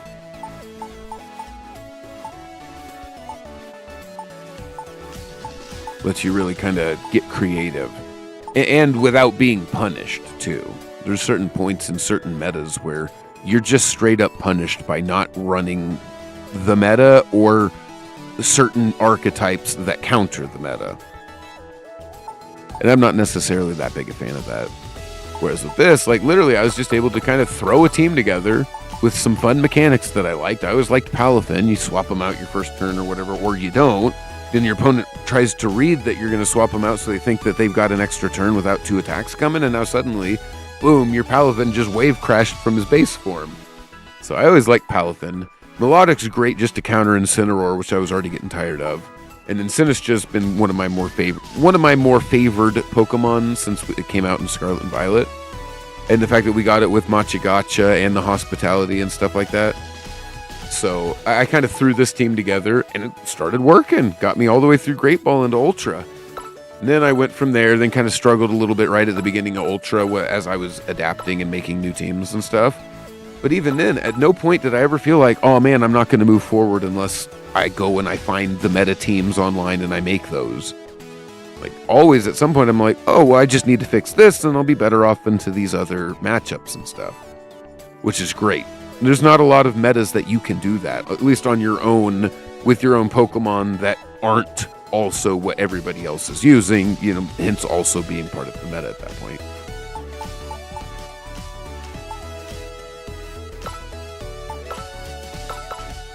And the meta is always going to be a thing. Like, I'm not one of those guys that's like, oh, poo-poo on the meta, oh, it's everybody, playing the meta this and meta that, and, and trying to act like that's ruining the game. Like, I get it. Meta is something that just happens. If you have a group of people together in communication, playing the same thing, trying to achieve the same goal, a meta is going to happen.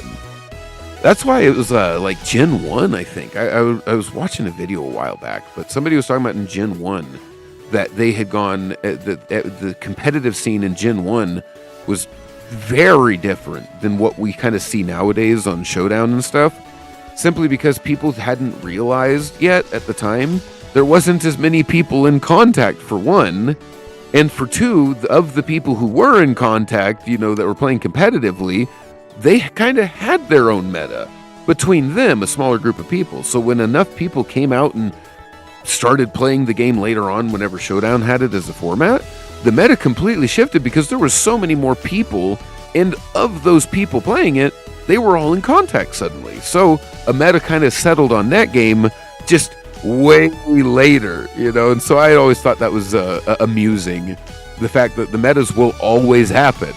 If you have something competitive, look at chess, for example. Now, granted, a meta is different because it's basically the way that you build your certain thing before a match. So chess, you can't really compare the same way. But some people would argue that your openers and the ways that you move your first few turns, that is your customization, and there's a certain number of ways that you can really interact from within that, but you still have a choice on how to build your board state. But at least as far as, like, every game that I've ever played, at least, has had a meta. And so it's like, you can't be mad at the meta or the fact that it happens, because you yourself are actively taking part in that meta. You are creating the meta yourself. If you're one of the first few people that figure out, oh man, this combo's really good, and then you go on to then prove that combo is really good, then other people start seeing it, like, now you just made the meta, So there's a lot of things that can go to change the way that a meta will grow and develop and change over time. But ultimately, though, the meta is always, it's a constant. That's kind of the end of the ramble sort of a thing. The meta will always be there, no matter what the meta is. It's just the fact that there is a meta in the first place will always exist. Yeah, I wasn't playing VGC then. I've been playing Pokemon in general since Red and Blue, but never really messed with the competitive until Sword and Shield, I think. First time I was able to play it online, because I didn't have a 3DS. I went and played the 3DS Pokemon games after the fact via emulator. So, didn't ever actually have a 3DS, but I am still familiar with the 3DS Pokemon games. Now, Black and White was my last Pokemon games that I played until I picked them back up years later. And the reason was because I just never picked up a 3DS. So I had the DS to play Black, or I was Black 2, I think. No. It was White 2. It was White 2 is the one I played. Almost certain it was White 2. Because I'm pretty sure I got Reshiram.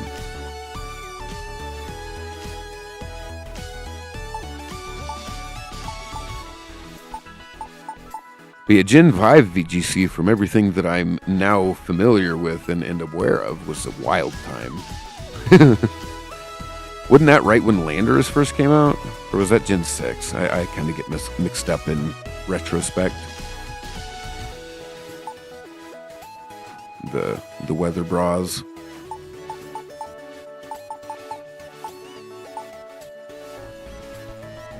Yeah, so Landorus, as soon as he came out, he just dramatically shifted the landscape to accommodate him. He was probably one of the biggest shifts in the VGC meta, because Incineroar hadn't yet gotten Intimidate by that point. Didn't he get that in, what was it, Ultra Sun? Right? Or Ultra Sun, Ultra Moon? because he didn't have it to start. And it wasn't until he got the ability in Ultra Sun and Ultra Moon that he was like, oh my gosh.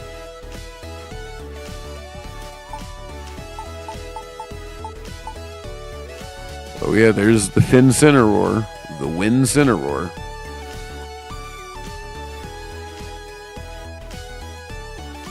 Part of his deal is that he's just really bulky. He's a lot bulkier than you would expect. Yeah, old Thundurus, the prankster, getting the I mean, he still can, honestly. But wouldn't it like he would use prankster for Eerie Impulse and stuff? Because you wouldn't want to do prankster Tailwind. It wouldn't really matter because the updated speed, whatever they call it, it's called something. But whenever speed wasn't updated until the next turn. So if you tailwinded on your turn, it doesn't matter when you tailwinded because your speed wouldn't be updated until the turn after. So I can't imagine that would have... No, that's Tornadus anyway. Yeah, Thundurus, wouldn't he do like Eerie Impulse, I think? Eerie Impulse and like T-Wave and stuff? Huh, interesting. I would have thought Smeargle would have, but to be honest, I don't actually know that off the top of my head. That's an interesting thing to think about, though.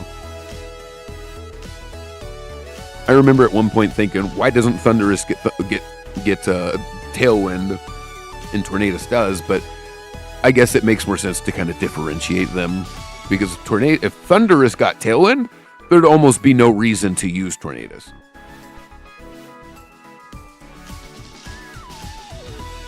I mean, Bleak Wind Storm is fun, but even then, though. You know, one thing that kind of stinks is that Landorus's signature move didn't get the can't miss in Sand. Because there was one time I thought that that's how it was. I thought because you had the wind and the thunder types, you know, you have thunder and hurricane, which gained the perfect accuracy in rain, that I thought the Bleak Wind Storm and was it like Thunder Blight Storm or something like that? I thought those would also make sense. They would also have the perfect accuracy in rain, and they do. And then you go look at Landorus.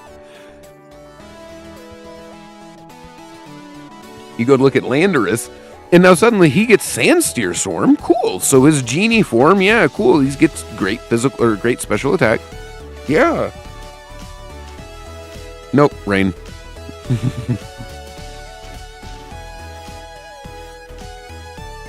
So was that when Prankster added the couldn't be a dark type? And then I'm trying to think as far as Thunder Wave. I'm not sure what was that whenever. Oh, was that when Thunder Wave's accuracy got nerfed? And then Paralyze, it went from quarter to eighth, and then went back up to quarter at some point. Because I know Paralyze in Champions is back down to eighth. Because I know last gen it was up to a quarter chance per turn, that was really bad for somebody with bad luck. It seemed like every other turn I was getting full parried because everybody knew it was really good last gen. Oh, I'd forgotten about that, but yeah, you're right. Yeah, the electric ground. Before that you could use Thunder Wave on whatever, but yeah, now it will fail on the electric and ground, right? And then the speed reduction of paralysis. I had thought that was always a thing. Which, I mean, to be honest, that was... Oh, wait, you mean there was more speed reduction? More speed reduction before? Interesting. I guess I didn't even realize that one. Something like that. But yeah. Yeah, I know Swagger got nerfed because it was just so... It was infuriating. Oh, no way. Oh, that's brutal, man. Going down to 3/4 of your speed stat? Half is already bad enough, you know? That's like your speed getting lowered by 2 stages. 3/4? Holy crap. Oh. Yeah, I genuinely guess I didn't know that. That's nuts. And so then... Prankster, yeah, I knew it. They changed that for the dark, And then confusion, that was the they reduced the chances for that. And then yeah, right, because you could get the paralyzed and confusion at the same time. You can get confusion in anything at the same time, but the confusion and paralysis would be extra nasty, I imagine. But yeah, so yeah, because you just couldn't do anything.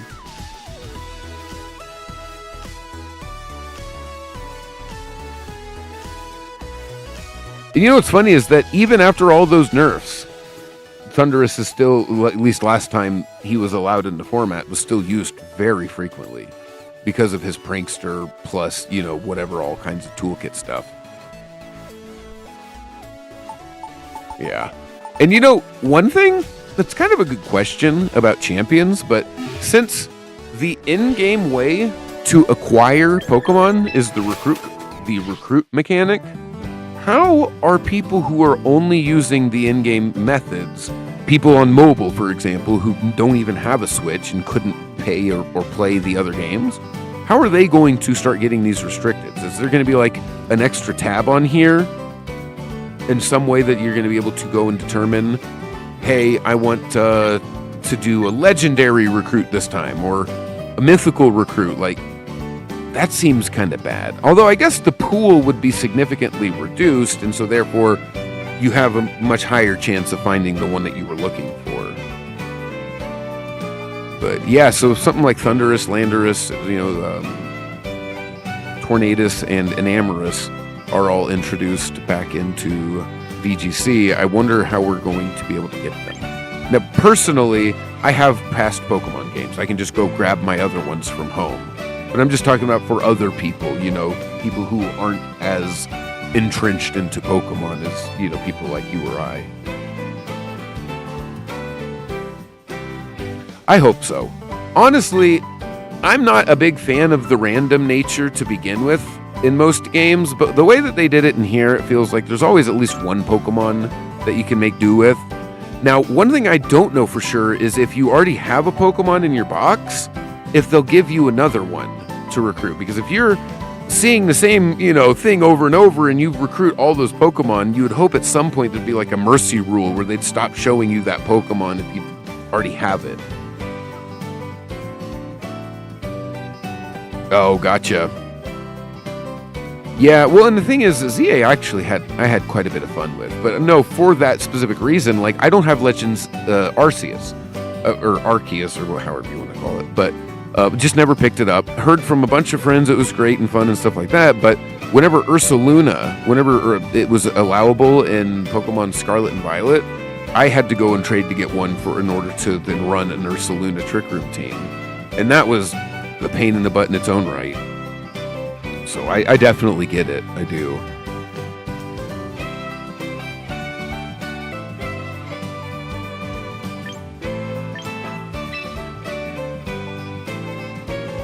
Tickets for the types, huh? Use a ticket. Yeah, I see that. I wonder how I'm going to be able to get more types. I'm assuming it's just maybe on the Battle Pass or something like that. So that it guarantees you can get a type of that. Hey, good thing to know. A second thing. I honestly guess I didn't even realize that on this one either. It would make sense. It's the same part of the UI that I missed on the first time that I'm missing the second time. But yeah, that's good to know.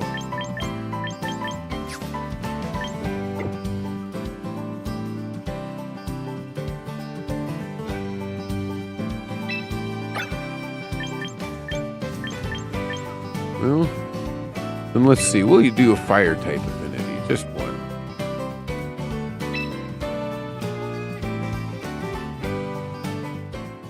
Let's see what kind of fire types we get.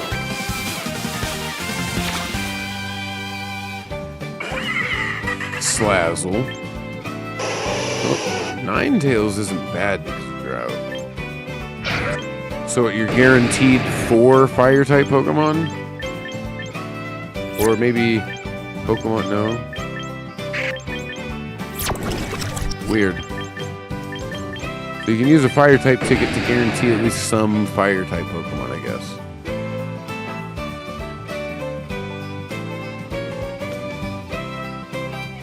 Oh, okay, that makes sense. I guess that makes sense why I have Fire, Psychic, and Normal, considering that's the the Pokemon that were most used on my early, actually most of the time, Oranguru and Camerupt. Although you think I'd also have ground types. Ground type tickets. So yeah, Ninetales is it's decent.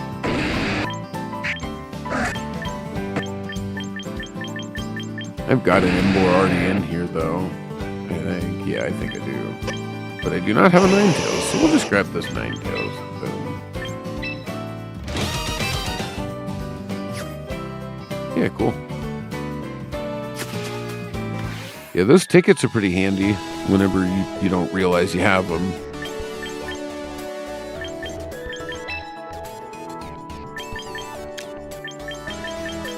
Yeah, so I haven't done any of the missions just yet.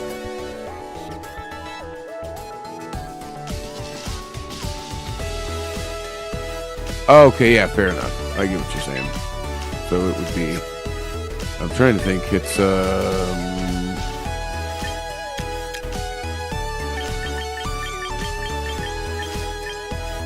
don't know. It's already probably passed, but where is the achievement? There we go. There's the achievement. Trainer achievements. Yeah, that's probably where I got it.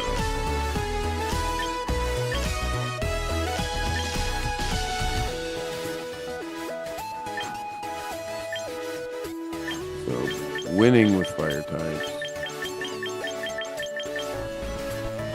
There it is. Yeah, so it's just using fire type moves. I gotcha.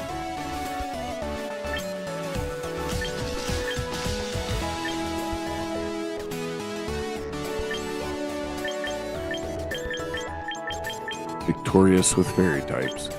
You get the giddy old man.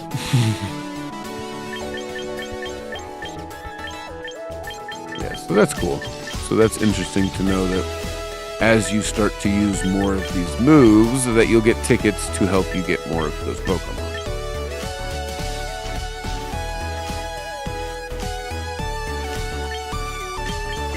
Yeah, cool beans.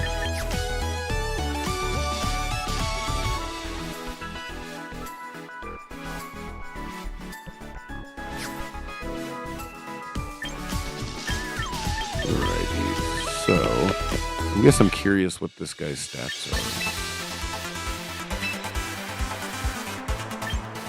This little friend. Oh yeah, Ninetales is not a Pokemon you want to be running low speed on. You would not put Ninetales on tricky.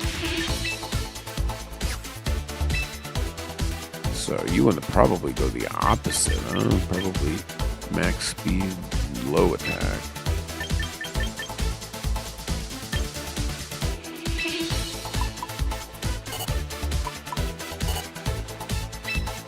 Although, yeah, why go max hit points? You're not going to make a bulky Ninetales work.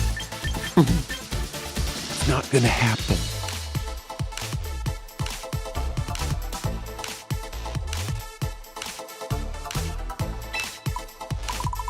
Yeah, one thing I kind of like about this leveling system is that it shows you where the breakpoints are.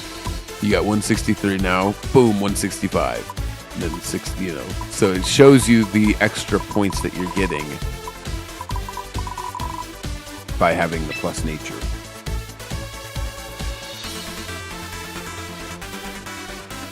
Yeah. So with Ninetales, really the main thing you want to do is get it out. Get it out. I mean, you could even try to just run it for like Imprison or something just to keep it out on the field. But to be honest, you might want to have a way to like get it out and then get it back. But it doesn't seem to have any pivot moves or anything like that.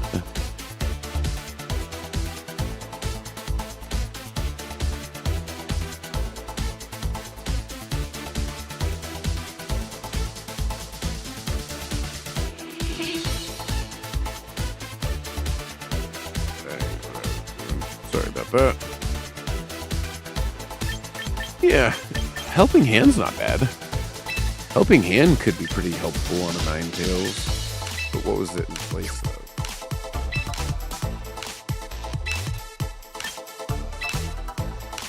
Oh. Well, now it just has no moves there. So I guess at least you can do that in this game still. Flash Fire is not what we use Ninetales for. It's for the drought. Encore's great. Pretty much going to have to just use Ninetales as a support Pokemon, though.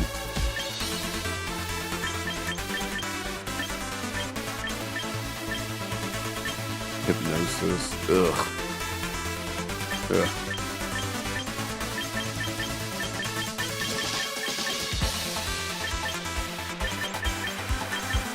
Nasty Pot? I mean, I don't know. You just don't have any staying power. Iron Tail? What is going on? I guess I've just never really looked at Ninetales all that much. I've looked at the Alolan Ninetales, which is a way more competent move pool. It is a way more competent weather setter of its favorite type.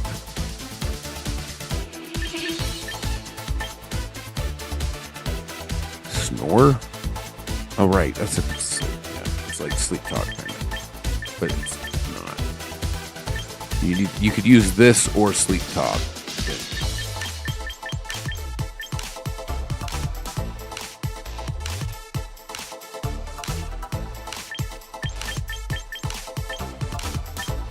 Solar Beam is not bad. And then no foul play, of course. Or maybe foul play. I don't know. You want a fire type. Too bad there's nothing that's like deliberately intended to be used. Oh, well, Weather Ball, I guess, is base 100.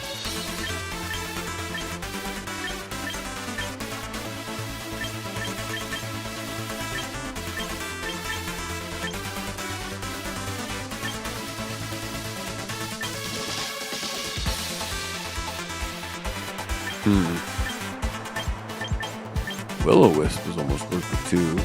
Although then I would swap out the Weather Ball for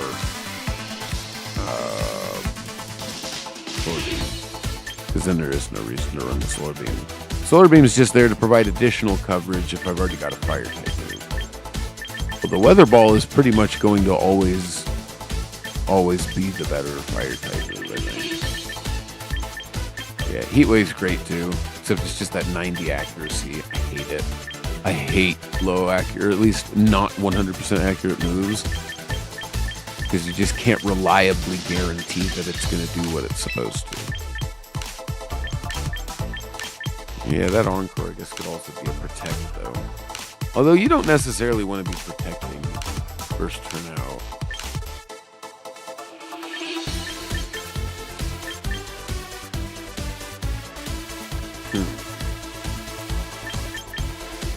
Encore is pretty good.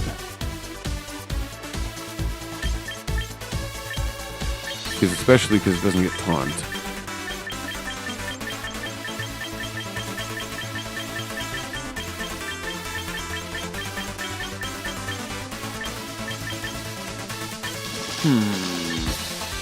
Did get nasty. Snarl's actually, I've always liked Snarl. Snarl's one of those, especially if your Pokemon is not going to be doing too much damage anyway. Especially, then use Snarl. Lower their special attack to at least leave your team a little safer. Because you can hit both of them. That's why it's personally a handy move. Maybe not in this situation,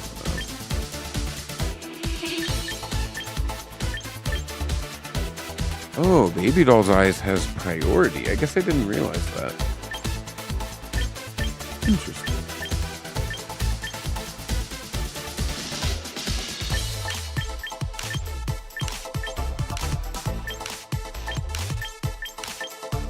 Oh yeah, round. That's the sound-based one, yeah.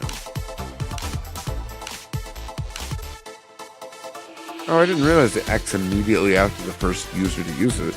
So you could have a really fast but somewhat weak round user in the front. Interesting. I never knew that either. These, honestly, I love the fact that these move descriptions have been updated to actually explain what the move does. Because always before, it was kind of a crapshoot on knowing, I mean, short of getting online and looking it up, knowing exactly what a move was going to do before you maybe wasted your TM on it or something.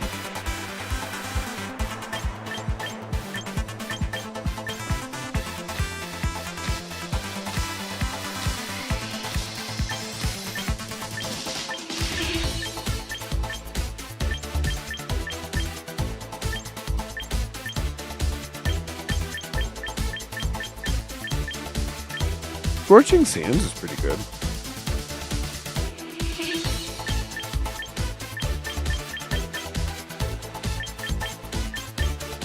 Yes. Actually, the more I think about it, it's not really that great. Could be good if you like setting up for it, I guess.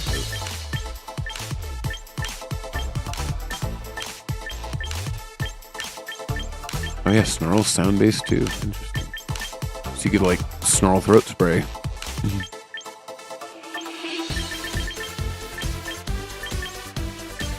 Yeah, weird. Round could be interesting.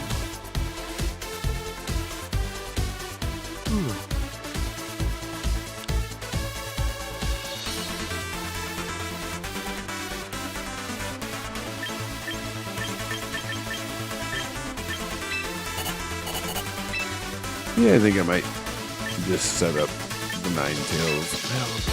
On for might just be the best bet. Quick attack's nice, I guess. Just for the, to take out the Togesashes and such. Okay. Hey, have a great rest of your night, man. And hopefully we'll see you around on the next streams. I stream Monday, Tuesday, Thursday, Friday around this time. This time and earlier.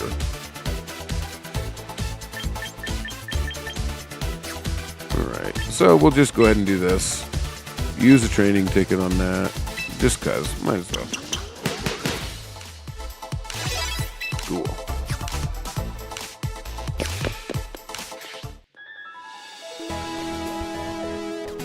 Alright, now this is a good time for me to go and take a minor break. So with that, I will be right back.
Okay, have returned. So.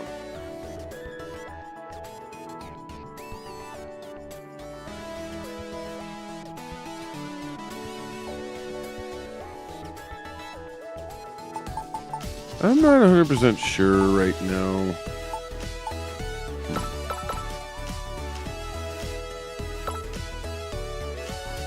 I think we delete this team. Yeah, we empty this slot. Empty this slot. Empty this slot. And then we just start.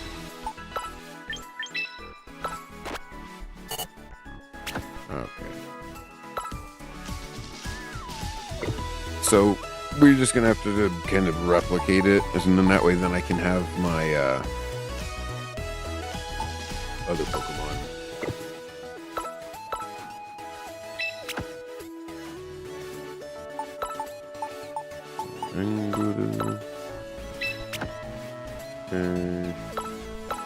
Oh wait, no, shoot.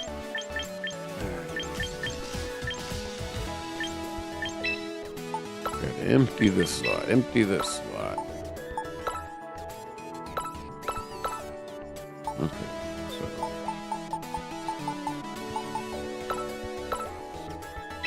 There we go.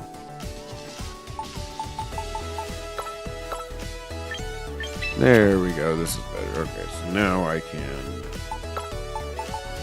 transfer this team over to slot 1. And then I can delete it from slot 18. That's what I was trying to say.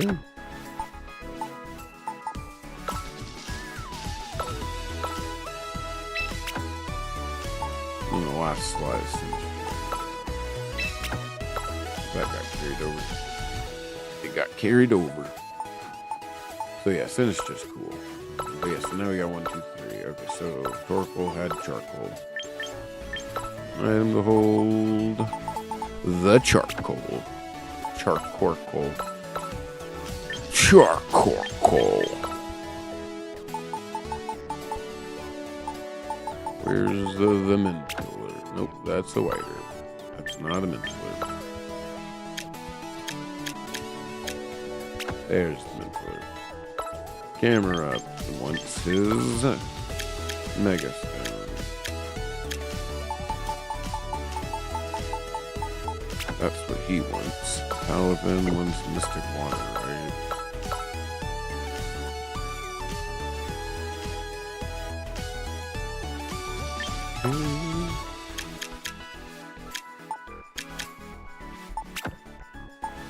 Melodic wanted lefties, and then Sinistra wants the Citrus Berry.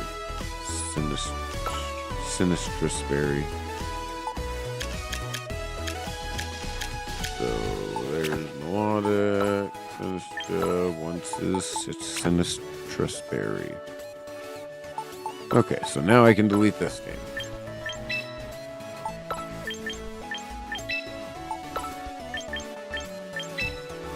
So then I need to, because I cannot have a Pokemon that's built for doubles moonlighting for a singles team. I'm going to almost certainly have to...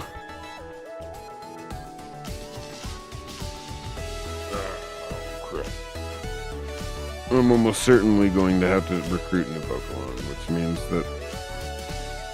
Honestly, that's okay, though.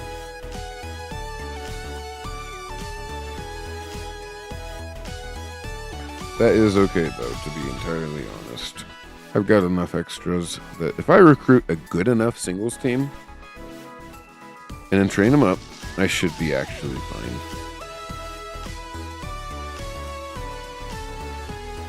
So that's fine. So we'll recruit, because I think Hisui and Goodra, the more I think about it.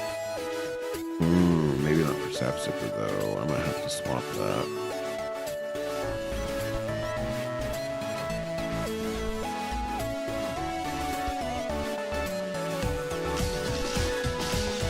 Man, wouldn't it be cool if whenever you grabbed a stat, you upgraded a stat?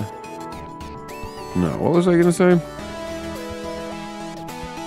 No, yeah, wouldn't it be cool if whenever you spent points to max out a stat, you then unlocked that stat? Or whenever you spent points to change to a new move, you unlocked that move. Or when you spent points to change to a new ability, you unlocked that ability. And so on and so forth. Much in the same way that it can remember what's all the training you did with your Pokemon from Pokemon Home whenever you swap them back and forth. They should also be able to remember what stats and things that you've already upgraded. And then that way, if you go and you change the way that your Pokemon's built, you can go back to the way it was before for free. Why don't they do that? Have them set as unlockables instead of just complete changes. Okay, well, I know why they're not going to do that, but it just seems so much more player-friendly. It's not like that's how it is in the mainline games, though. I guess this is more player-friendly than that. But whenever you think about this in comparison to like competitive card games or competitive games of another kind, where if you're like getting units or cards or, things that once you unlock them, you unlock them. You don't have to keep using that. I mean, I guess the same can be said about the Pokemon itself at its most basal sense. That's a fair comparison. But beyond that, though, every stat increase that you have, every time that you go.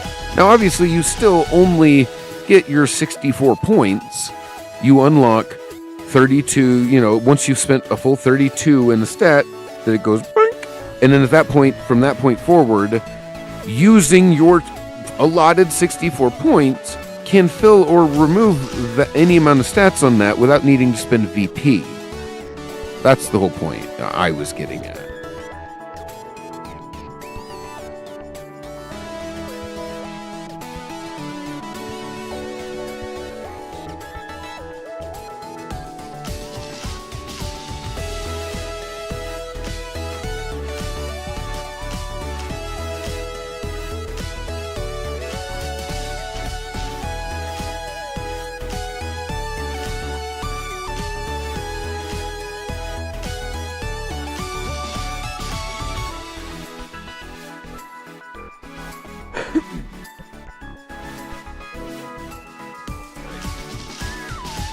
Okay, so yeah, we're gonna see if we can recruit up and do a singles team, and then maybe tomorrow, once I build the team. So this is probably not gonna be as fancy a stream, but tomorrow, once I can get the team built, then I figured we could probably do some singles, because I don't think Master Ball will be out tomorrow either.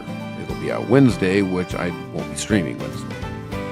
So let's go ahead and check out the recruit. I don't want to use a ticket for any of these now. I don't. So we're just going to use our normal quick tickets. Quickets.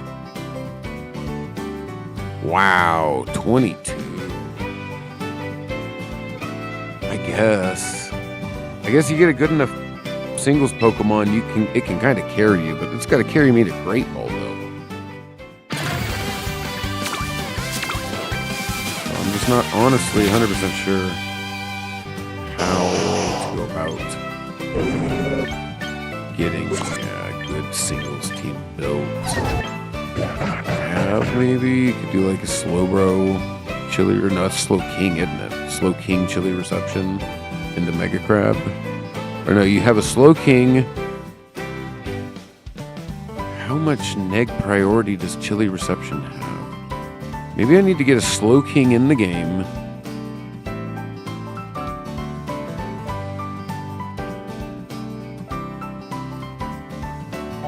I don't know. Maybe I need to get a Slow King in the game. At which point then I could check to see what its priority is. So I kind of want to get a Slow King in the game anyway. A Galarian Slow King, because of its typing. It's actually quite tanky, I believe. Poison really helps it. gives it complementary typing, I think. Was it poison psychic? Oh, hello. How you doing? Welcome to the stream. So I think we go and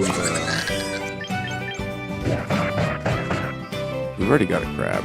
Actually, we already got a Dragonite. I already got a Dragonite too. Oh, I'm doing quite well.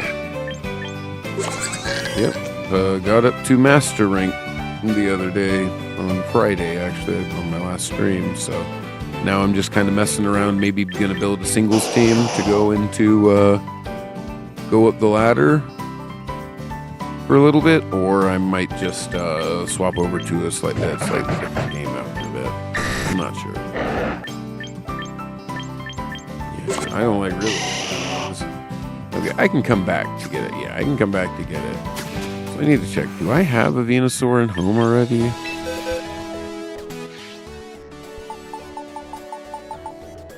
I don't.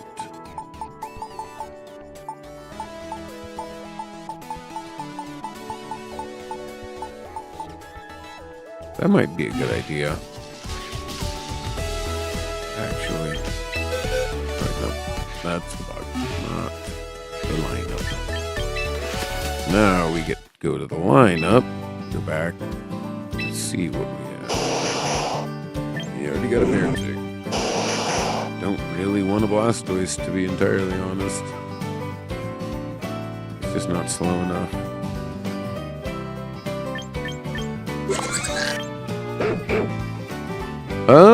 Likely, I'm not 100% sure. Probably here in a little bit. I could even hop in and maybe even do that first ranked battle. But I'd just have to throw a team together. I don't have the singles team set up. Not yet. And that's really the only thing I can do. I could grind out ELO and Master Ball rank for doubles, but I'm just going to wait until, was it Wednesday probably, or Thursday whenever I stream next after it'll be changed, to do the Master Ball, from Master Ball to Challenger grind.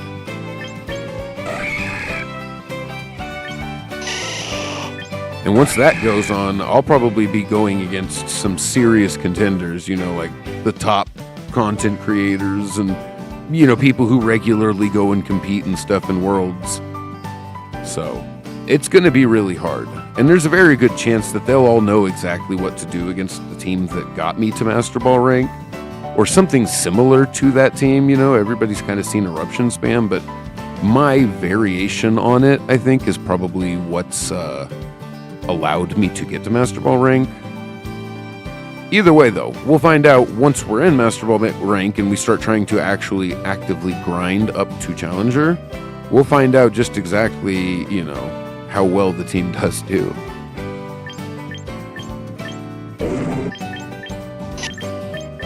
Yeah, so Dragonite's great, but I don't know if I want a second one, because they already give you one with your mail. So here's the Dragonite. I always liked Heracross, but I've got a shiny Heracross I got in ZA that's already fully decked out. So if I wanted a Heracross, I'd just do that. Now I do have already a Farigiraf as well. I have no interest in the Furfrou. I already have a Beartic. I guess probably get a Blastoise, to be entirely honest. So maybe let me just go double check and see if I have any that a Blastoise would be at all interested in. So we got that Feraligators fun times. And I know I have a Pelipper already. So Blastoise has, what is it, Rain Dish? He's got something that synergizes with rain, I remember.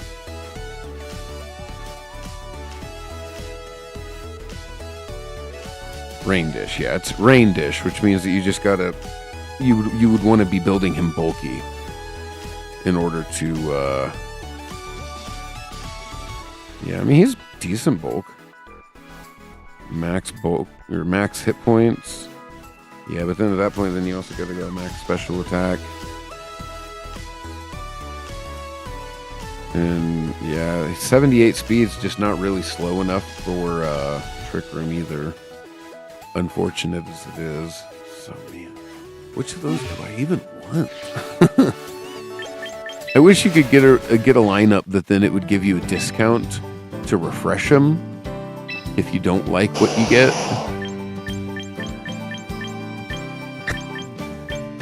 Wow, I literally have all of these except for the Blastoise, the Furfrou.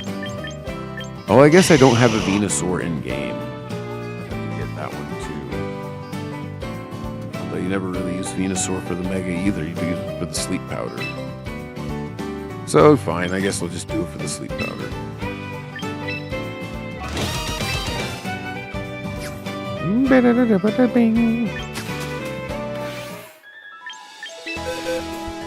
Check out the Venusaur.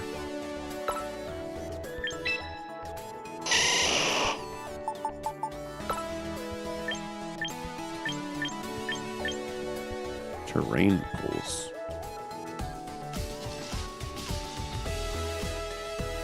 Yeah, so it's just like Weather Ball, but for terrain. But unlike Weather Ball for terrain, unlike Weather Ball, terrain is much more difficult to set up. That was the words I trying to say. Why the Venusaur? Venusaur is very low special attack. I don't know. You'll have to be some more.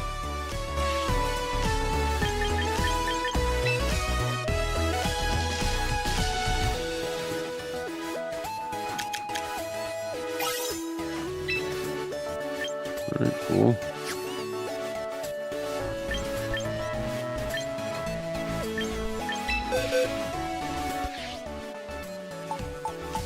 Okay, so yeah, I do want to get a Slowking, because that would be something interesting. Get the Slowking into game, and then I could run a Trick Room too. Because you set up the Trick Room turn 1, and then you Chilly Reception turn 2, and then that leaves you three turns to do Trick Room. But then you got to start dealing with like hazards and stuff.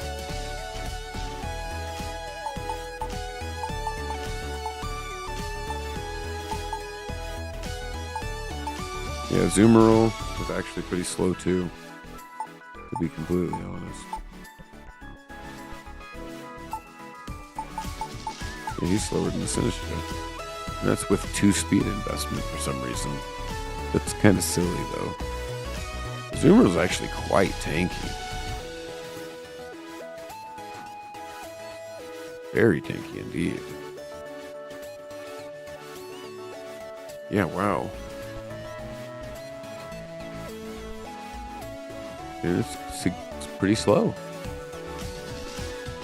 Huh. Maybe I will train this little guy. Because huge power is excellent. Excellent. And Azumarill would actually... This isn't even with a minus speed. Like, why didn't I realize how good of a sweeper he would be good? So this is something just to set up ahead of time to then play around with whenever I go to actually mess around with my team. So now we need to... I think Play Rough we keep, though, no matter what, because it's one of its only fairy type. Oh, it is its only fairy type physical attack. So Aqua Jet's great. This is a Belly Drum set.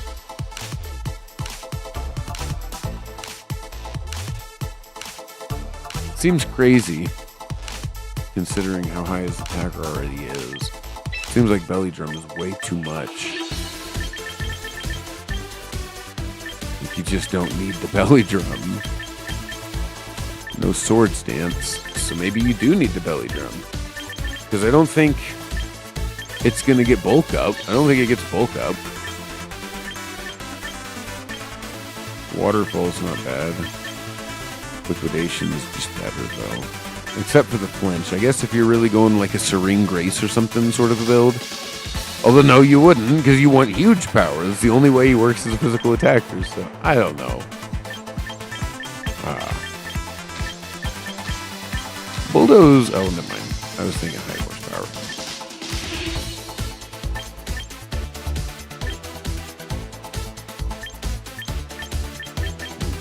Ice Spinner's not bad. Ice Spinner's pretty great, actually. It makes you wonder. Yeah, huh. Ice Spinner's really great. That was over Belly Drum, though. But yeah, like, why would you need Belly Drum? You effectively have a 224 attack stat. And then you're slow enough. Here, we'll say Brave. Yeah, he's got Sap Sipper too, and Thick Bat, although Thick Bat's useless on a water type. So yeah, huge power is by far the best. Sap Sipper, I guess, if you're like really worried about something like Rillaboom. The two are just like in the same spot in my brain. But if you have like a Rillaboom and or you're worried about Spore from Amoonguss or something, or anything, Sap Sipper is actually great for a water type. The more I think about it, it only gives you an electric weakness. You could go something like Sap Sipper Belly Drum, although then it doesn't matter because you're maxing your attack anyway. Yeah, huge power is by far the best to go with. So we want to swap superpower though, right? Yeah, because we don't want Aqua Jet to be our only stab water move. Well, just our only water move, obviously, with the stab. I really wish Muddy Water wasn't 85 accuracy. It is very unfortunate. So Liquidation's pretty much like the only thing. It's the only option in my mind. 85 damage, so you're taking a 5 damage hit over Aqua Tail, but you're gaining the ability or the benefit having a 20% chance to lower target's defense stat by a stage. But then it's also 100% accurate, whereas Aqua Tail was half. Because if it's not 100, it's 50.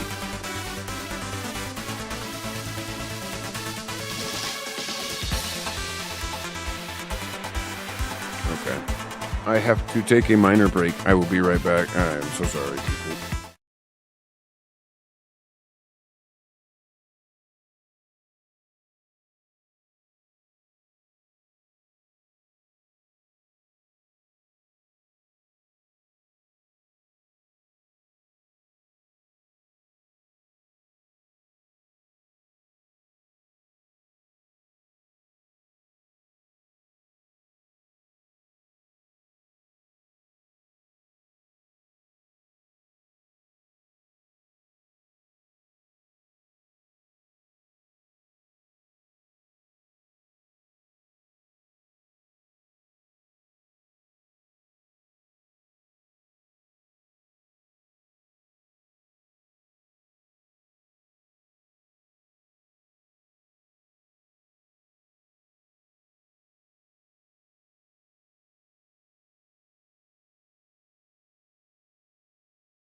Alrighty, I have returned.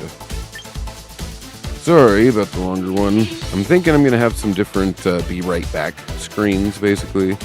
One of them will be I'm letting out my dogs, so it's going to take a bit longer than other ones where it's like running to the bathroom real quick or something. So I'm going to have a few, that way people will kind of have an idea on how long to expect. So hopefully that'll make it a little bit less painful of a wait or whatever. So that way, you know, room doesn't bottom out again every time. Alright, so fact remains, we are... yeah, Azumarill probably super great. It's got the same typing as Primarina that I was wanting for one of my teams. So that's actually pretty great. Aqua Jet priority is excellent. It's usually a lot better whenever you have like the belly drum, because then you just like one-shot everything with your Aqua Jet priority.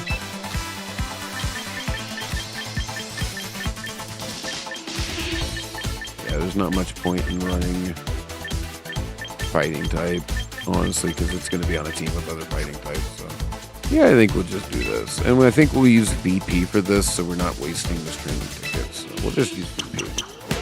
VP, buff up our little Brazumarill.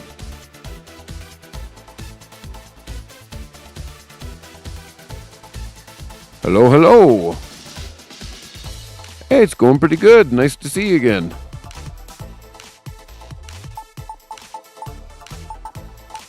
Yeah, just kind of finishing up on making a team. And I think I'm going to swap over to Pacopia for a little bit. Do some of that on stream for a bit. I'll just change my stream title accordingly.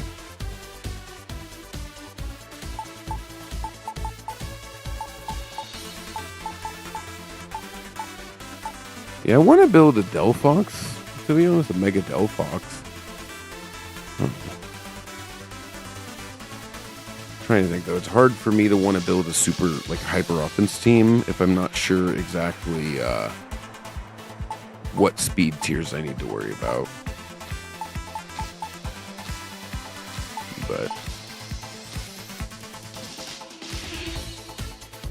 yeah, Delphox is good for sure. I'm sure it could probably even be great on a singles team. That's kind of what I'm worried about right now, is building a singles team for it. That way I can get a few singles wins under my belt and kind of go from there. Mega Delphox is pretty good just because of how fast it gets. Sure, let's check out and see what Delphox can do. Nasty Plot's fun, although you got to kind of have a setup. You got to have something like Maushold with it.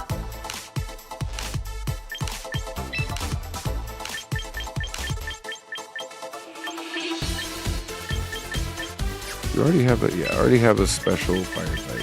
Heat Wave's actually pretty great, but in singles, not necessarily so. If I'm going to run this for singles, then I'm thinking I'm going to swap out 2 flamethrowers. But this is the Scorching Sands isn't bad.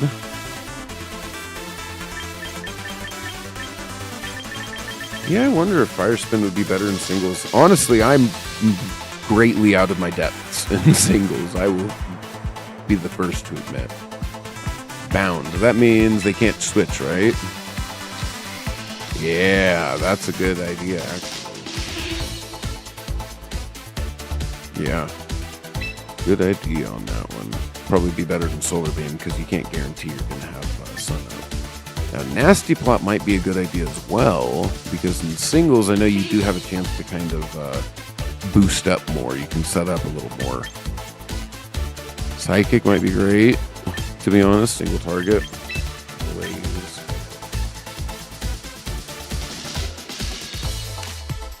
I mean, I'm not sure either are really great. Oh, I didn't add you. I'm not sure where you're talking. Are you talking in where at? In the Discord?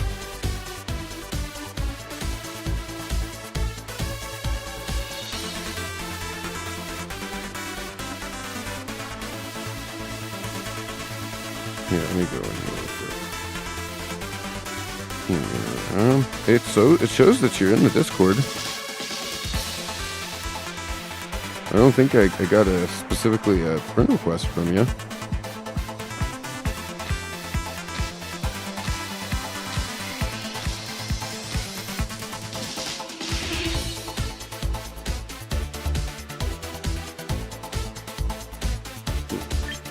I wonder if I should do Magician. I see you in the Discord, though, if you want to shoot me a friend request or whichever. But yeah, in the Discord, though, you can also just get a hold of me by tagging me.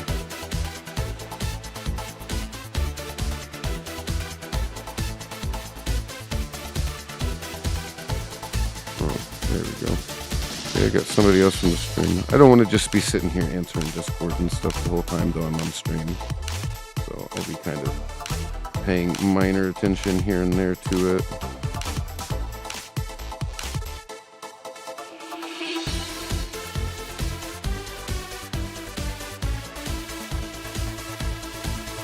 There we go. Okay, cool. So now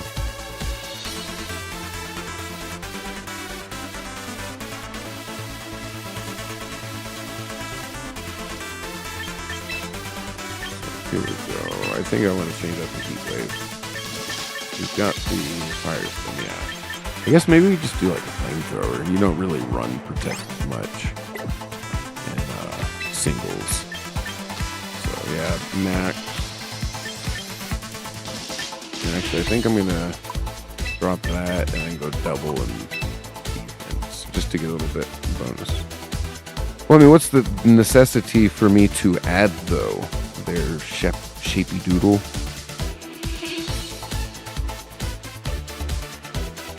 I mean, if you want, you can send me a friend request. That's fine. But yeah, I mean, if you also just want to be able to contact me or whatever, you can also just send a message and tag me in the group because you're already in the group. I see that.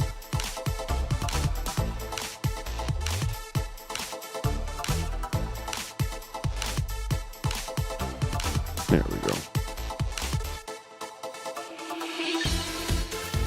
Okay, and I think... Oh, wait, would Calm Mind be a little better? I think. Yeah. Delphox does get Calm Mind, so...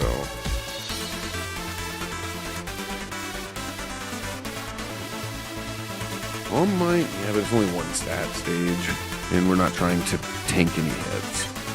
So that's fine. We actually just want to keep it.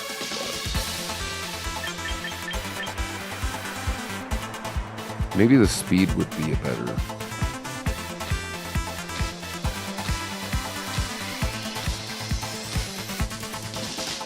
Yeah, maybe going for the speed might be a better bet.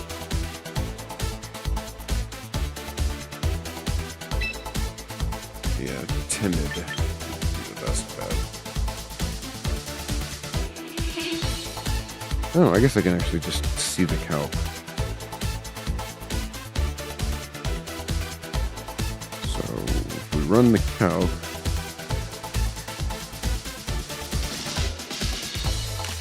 so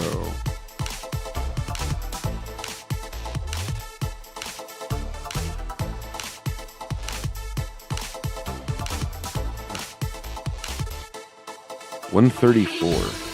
So we could outspeed a Mega Gengar, but we don't, I think, have any necessarily.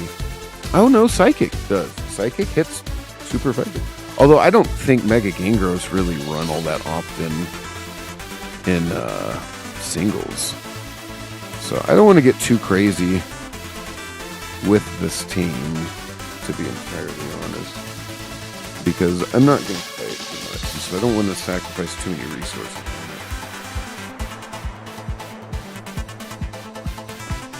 Yeah, perfect. So we want to get, yeah, but yeah, Gengar is not really what we're worried about. I'm not sure what all things we are worried about. Well, 134 is a little troubling, to be honest. Although you go 204, that does outspeed Venusaur without any speed investment in Chlorophyll, so But once again, I'm thinking of doubles. So maybe I shouldn't build the Delphox for doubles. Or maybe I don't know. I'm not going to bother with this Delphox right now. I'm not going to bother doing the training. Just because I don't know if it's going to be worth running it. I might just not even bother training them specifically for anything. I might just say, all right, here's my doubles team. Okay. Oh, yeah, the single team, yeah. Huh. I don't necessarily want to keep Life Dew, but I want to keep Life Dew for doubles, so I just won't use the Goodra. We will empty the slot.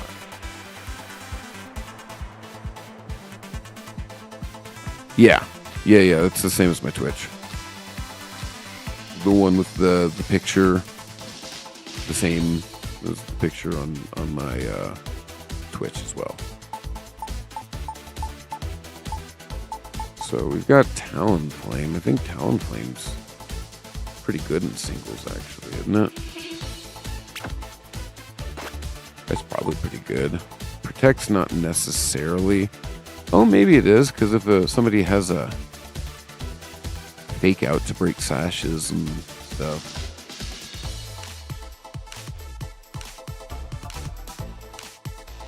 Oh, I thought I gave feedback on stream. I thought I was talking to you about it on stream whenever you had sent me the stuff.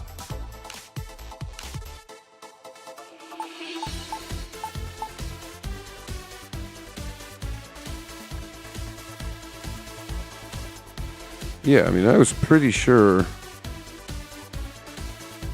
Yeah.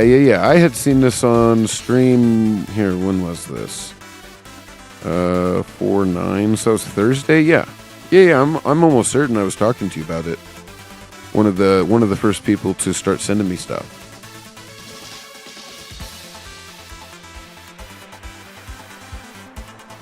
But yeah, once again, I thought it looked nice. I liked kind of some of the animations and the grid work and stuff like that.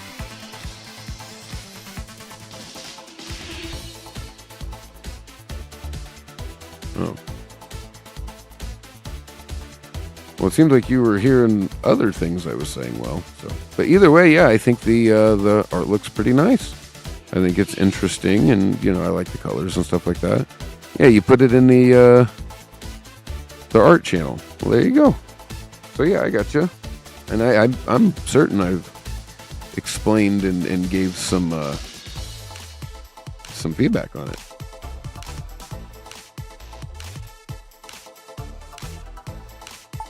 Okay, and then also, I think Meowscarada especially is probably pretty great for singles. So Talonflame's also kind of cool. Maybe we do the Feraligatr. Yeah, no problem. Once again, I mean, whenever I decide to get around to testing the waters and getting some commissions and some quotes and things like that for artwork and stuff on my channel, I'll definitely be looking around, and your artwork's there too, for sure. I'll definitely keep you in mind. So Garganacl also seems pretty great, to be honest, for this. Melodic as well. Melodic is just so handy. But Melodic and Garganacl want the same item, unfortunately, so. Azumarill even. No real setup, but just comes in and smacks. But he's more of a Trick Room, though. More of wanting Trick Room. Corviknight, Iron Defense, Body Press, but we've already got a Steel type Pokemon.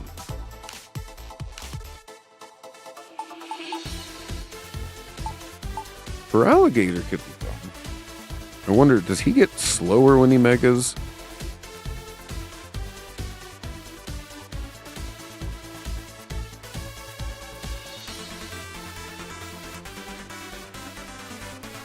He does not. He just doesn't get any faster.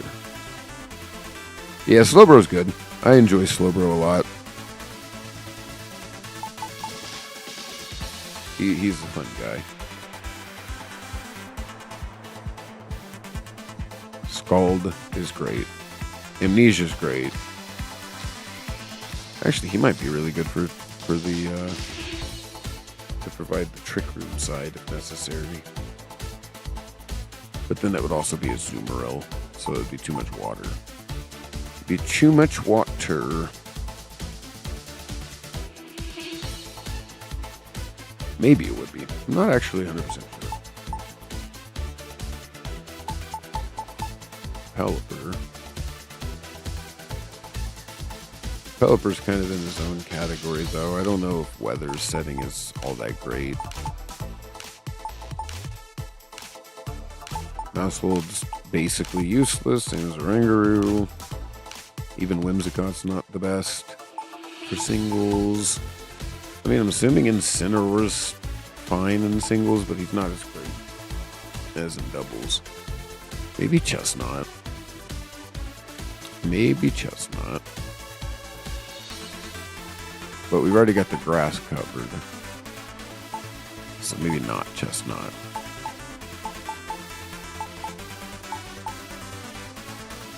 I like Tinkatuff, but we've got Steel covered already.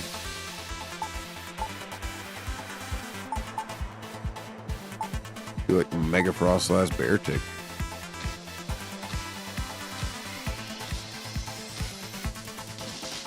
Yeah, sounds good. See you when you get back. Yeah, so I'm curious. Beartic, even at his fastest, I've already gone through this. Even at his fastest, because he's a base 50. So, unfortunately, if you have Snow Cloak, that's the only thing that maybe doesn't make it faster. Oh yeah, you too. Appreciate it. So the other two abilities he have makes it faster, whether in snow or in water or rain. So I don't really... I don't cherish the idea of having a Pokemon with only 100% accurate move. And his only stab being 90% accurate. And not having a wide lens.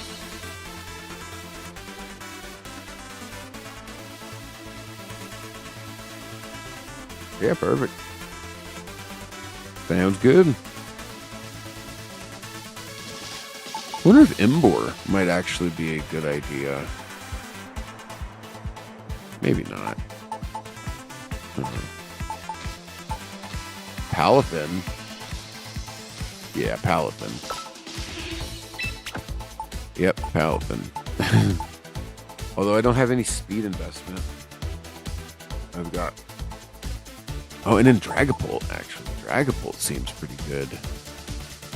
Phantom Force, maybe not. I'm not actually 100%. I'm not actually 100% on that. Dragapult, maybe not. The more I think about it... Dragon Darts becomes 100 base power, though, at that point. It's twice Break Sash. Dragapult seems like it's actually a little better. But Floette, maybe. Instead of putting Moonblast on there. I wonder what other...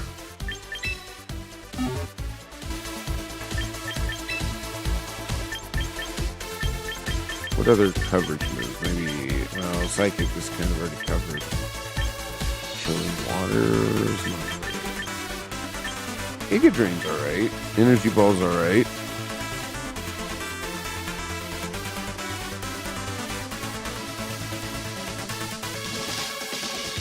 Oh, I have some Discords.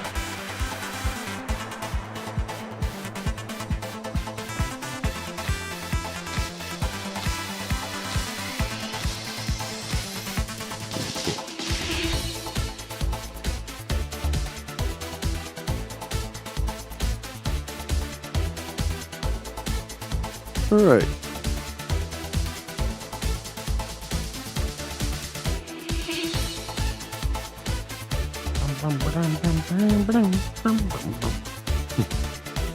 Okay, so I don't know for the Mega Floette. I don't think about, well, yeah, well, because it's not Moonblast, it's Dazzling Gleam. That's what it was. Light of Ruin. It's 90, yeah, 90 accuracy. I just can't do it. Moonblast for 95 power, 100% accuracy is just way better. But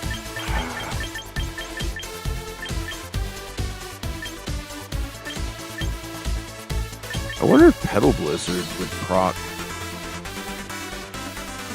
I wonder if Petal Blizzard would proc Sap Sipper. And you could just, like, guarantee Sap Sipper buff. That's an interesting thought.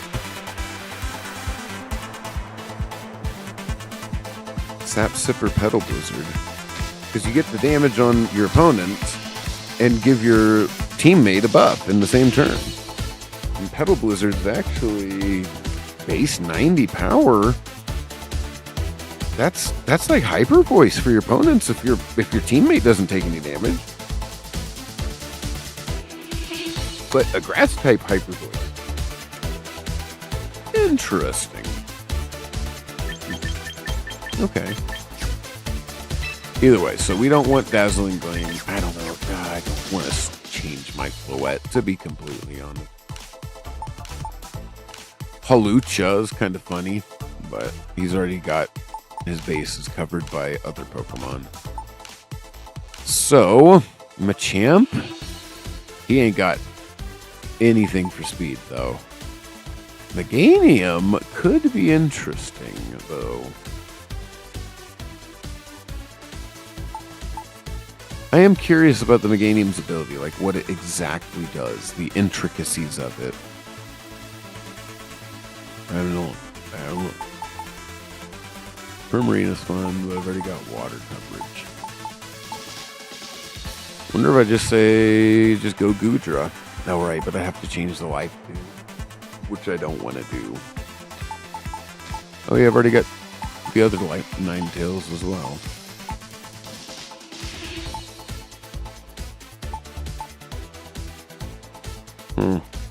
My Dragonite actually was never built for anything.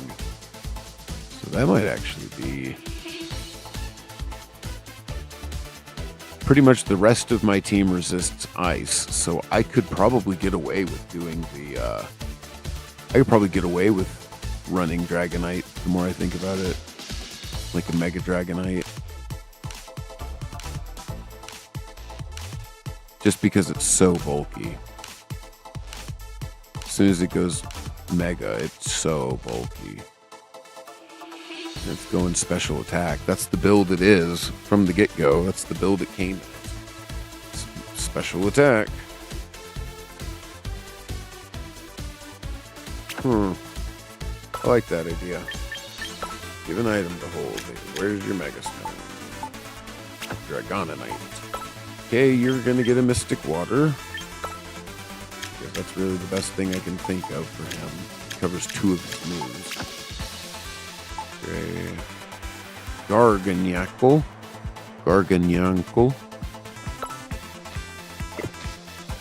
Probably going to have the leftovers.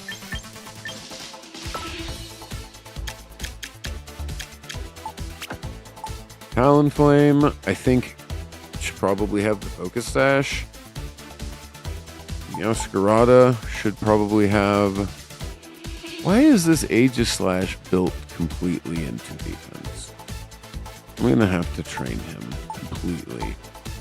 Meowscarada will have the Choice Scarf. Talonflame will have Focus Sash. Right?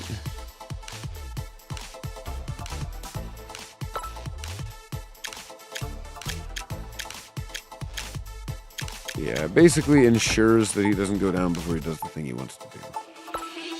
Although there's anti-synergy there with his Brave Bird and Flare Blitz.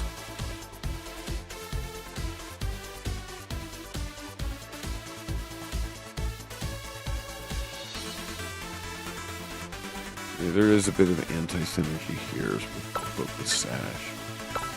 Breaks his own sash. But I guess he still gets the Tailwind up first, though.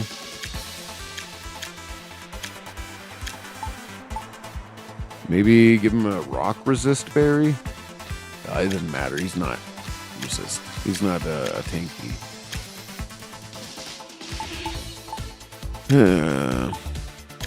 I guess Focus Sash is probably his best bet. There's really not too many specialty items.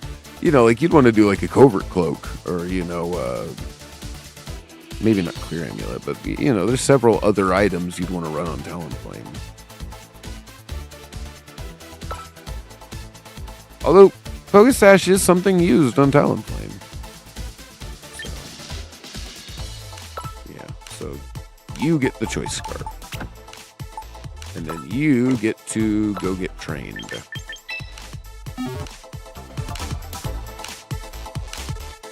You need some training, boy. Boy. Yeah, what is going on with this?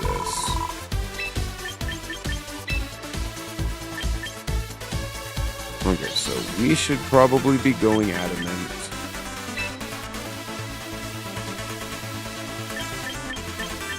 And he doesn't get anything but Stance Games now. King's Shield.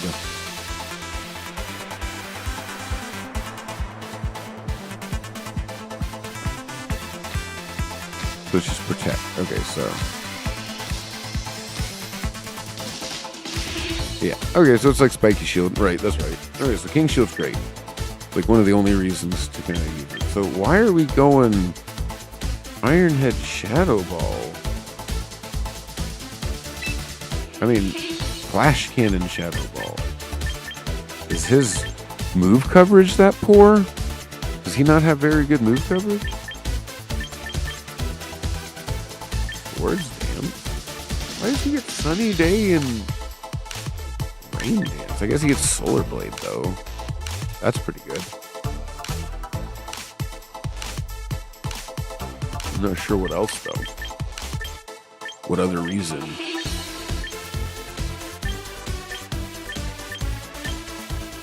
Head Smash, that's pretty great. And Wide Guard. Sacred Swords, probably gonna be the best bet as well. I don't know about Ironhead either, but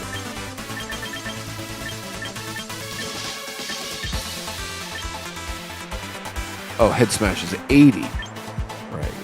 Why wouldn't you go Rock?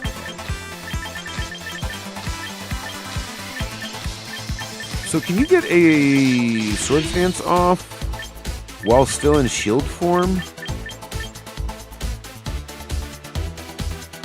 And then you have to use King's Shield after an attack.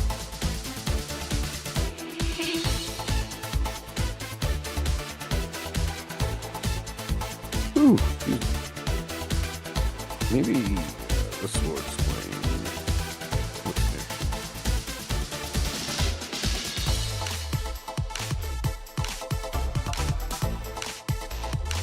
So it starts in shield. So then is Nasty Plot considered an attack?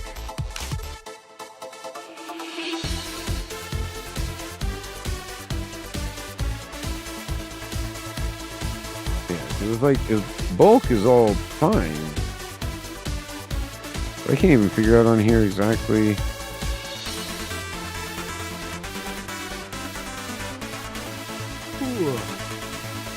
I can't figure out on here exactly how much the stash changed. Does it go? I think they just full swap. Special attack and attack swap completely with special defense and defense.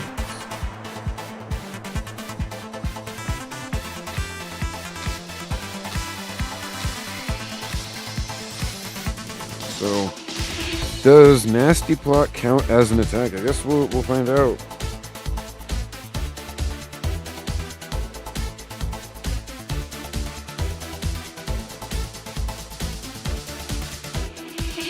Does it change Aegislash's form?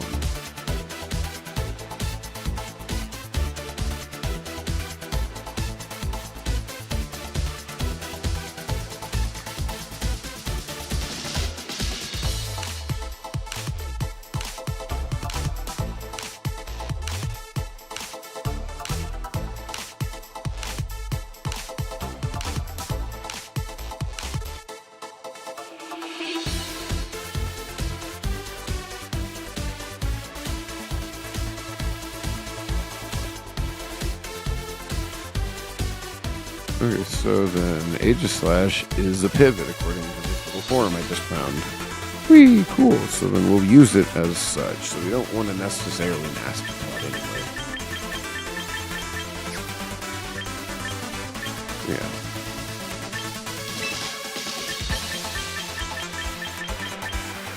But if I think the thing's going to make physical contact, then I could King's Shield before I pivot back out. So yeah, we don't bother with the Sword Stance or Nasty Plot. Why did I say Nasty Plot in that question? It doesn't even get Nasty Plot. Poltergeist is cool, but it's 90 base. Maybe that's what we'll do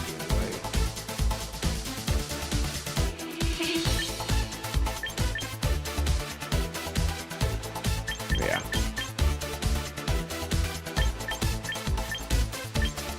So we full max attack, and then also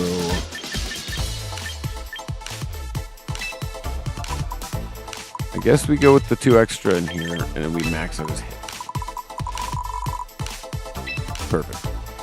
Yeah, I like this. Ironhead, is there a better?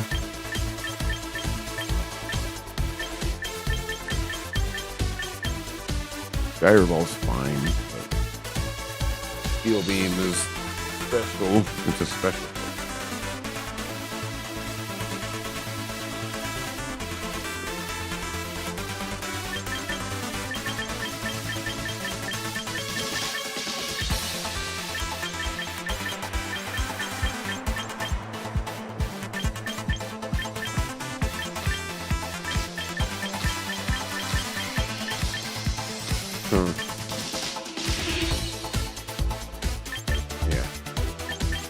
Yeah, I guess Ironhead's the best.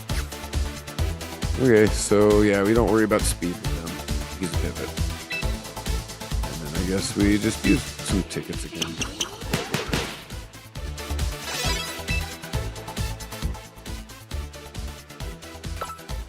And he wants probably Citrus Berry in case he takes enough damage. Especially because he wants to be a pivot. He's a pivot. Cool. Yeah, so team 18. So we'll start from the high numbers and work my way down for my singles teams, if that's something that I do enough. So I'll just play a couple of singles battles. Ranked singles. And we'll use team 18. There it is. Select this team. All right, now we got to make sure we got the best music.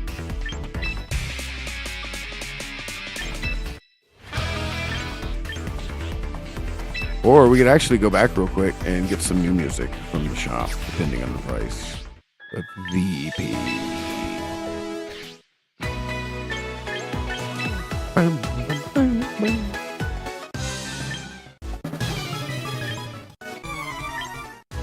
Oh, just these 3? Jesus. 15,000 VP for these.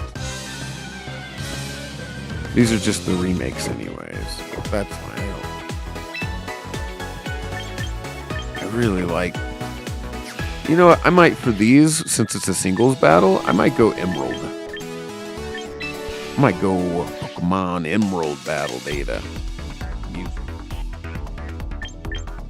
So, rank battles, we'll just go into singles. Change music to what? There we go.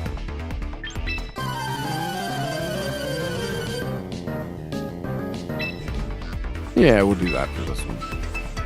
Just to make it sound silly.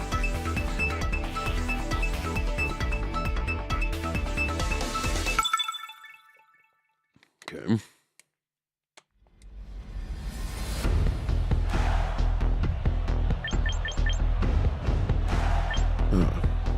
I don't have any spikes or anything. I didn't build my Garganacl to be a spike setter. He should have been. So I think we go Talonflame first. For focus. Yeah, I mean to set Tailwind. Pivot into Aegislash. No, actually. We start Paladin. Pivot into Dragonite. Aegis Slash as a hit. I don't know what this is. This might be a bot match, to be honest. I heard something that your first match in either side is a bot match. Yes, they're getting an Altaria. I don't even have the I don't even have Flip Turn.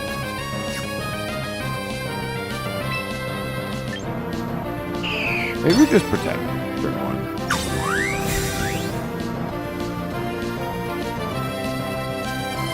Okay, weird. So then they're probably going to try it again, but we'll have a Mega Dragonite. Although Altaria has very high. Did I ever do its attacks? Did I ever? I didn't. Guess we just Ice Beam. Mega Ice Beam.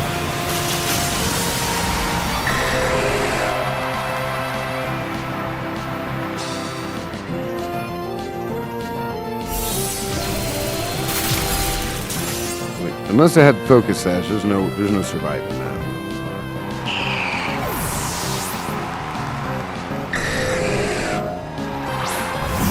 Do we have a fire type move? Is it like Flamethrower or something? Fire Blast. Cool. Well, that was fun.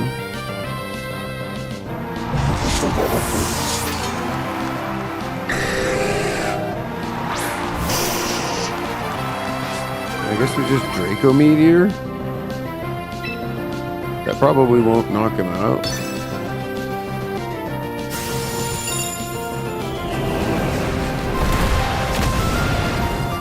Or then we just Extreme Speed next turn.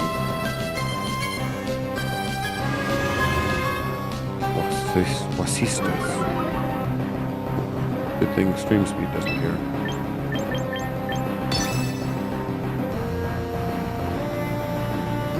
Unless he also used Extreme Speed. I know Arcanine gets it. Dragonite Swoop is real, but that makes me think it was a bot.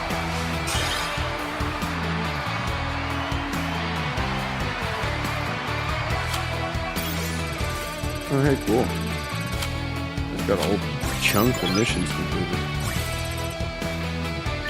Okay, we gotta go and fix this Dragonite. I mean, obviously he worked great, but I need to make sure that he works extra great.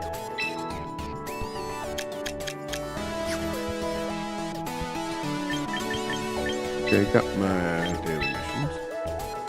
That's fun. And my effective is... Oh, okay.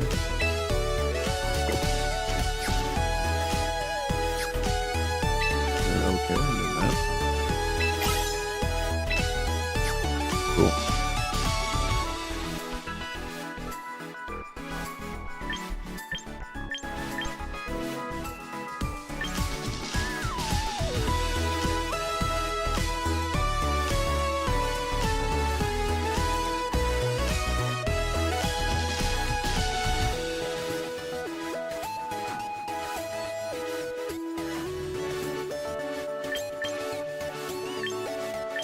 Okay, so now I think we just fix the drag. Well, yeah, I guess we can fix them from either place. Garganacl as well. We want to get spikes. Yeah, train Pokemon. He gets both rocks, right? Not toxic, of course, but Wide Guard is absolutely useless, and I don't have any. What is it called? Spikes? It is. Spikes. But he doesn't get spikes.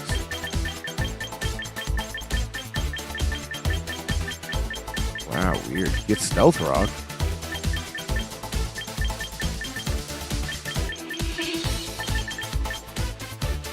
Okay, well, I guess Stealth Rock is better. Earthquake's fine, but not exactly what we want.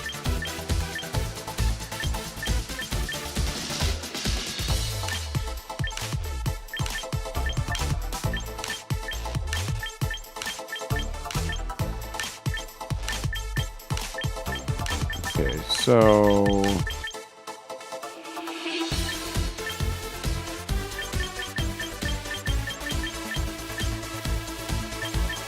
I guess he doesn't get spikes. Is that not a thing? Is it just like only one thing now?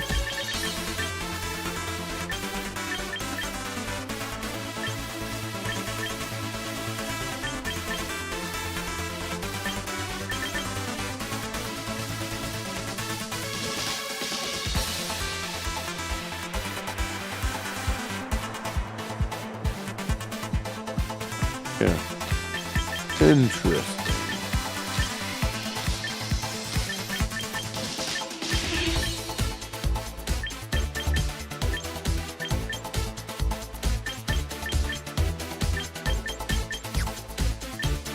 Okay, well, Stealth Rock's cool.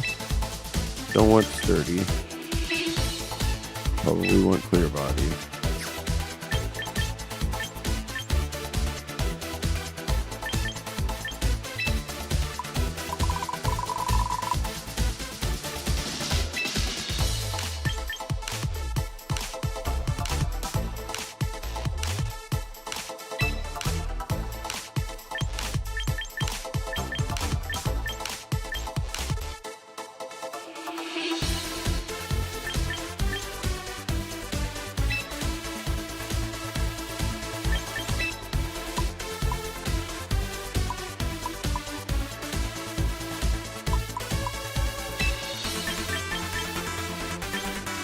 Okay, I guess we just want to on the attack. I guess we just want to max the attack now. And put the rest in hit points. That seems probably be the best bet for our little Gargasnackle. And I guess we'll use tickets for this. For the Gargasnackle. I didn't realize he wasn't battle ready. Okay, they all are now. So Gargasnackle at least has Stealth Rocks.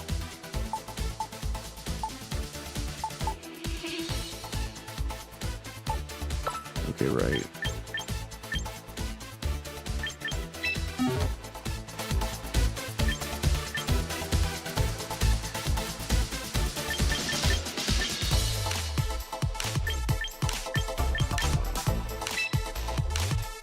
Ice Beam's pretty great. Probably would have kept that. Really, the only thing I can think of is Flamethrower. Yeah. Fire Blast is 85 damage. I just cannot stun it. Flamethrower would have probably done just the same. Does he get a stab type? Oh yeah, maybe not. Does he get a stab special type attack, I mean? Water's fine.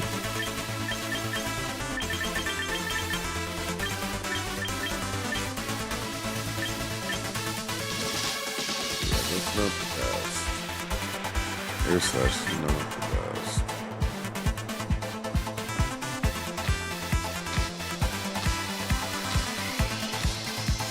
Yeah, weird.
well.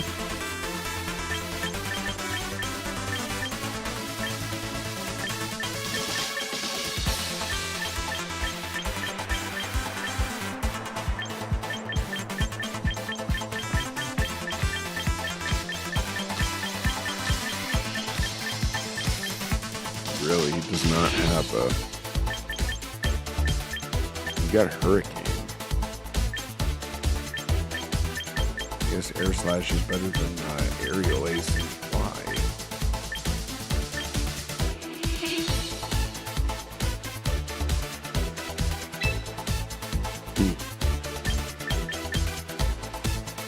At least then we got stab on Bulb.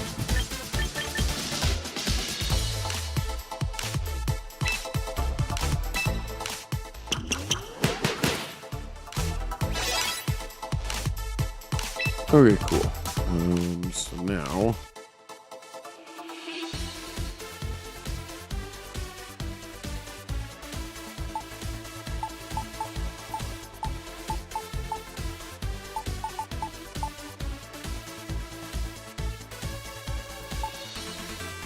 I think everybody else is cool.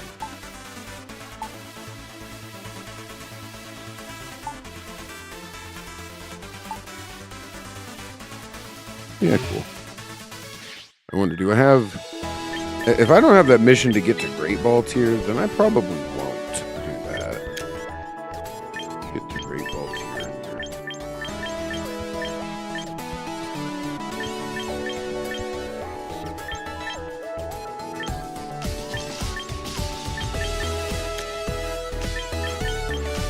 Okay, this later. Okay, so then we will go and see about actually playing somebody with the singles team. I don't like the MLBs though, to be honest. I mean, I do, but...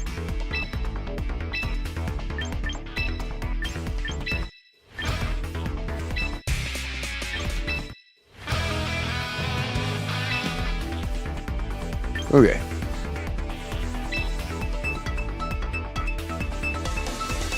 We'll try out another one with this team. This team's just kind of thrown together, to be entirely honest. But at least it's somewhat functional as a singles team.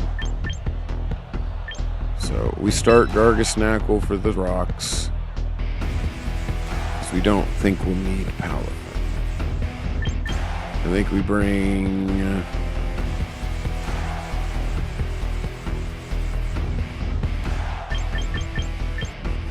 I think we bring Aegislash and Meowscarada perchance.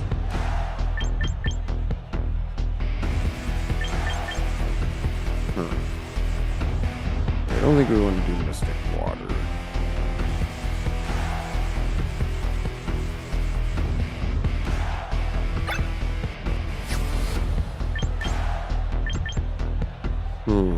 Yeah, this is a little bit of a pickle. I wanted to bring Dragonite, but this does not seem like a good match for Dragonite.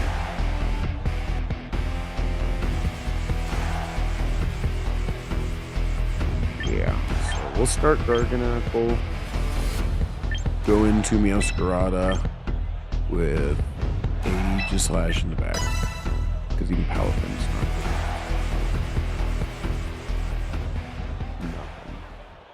good. Nothing. Cool.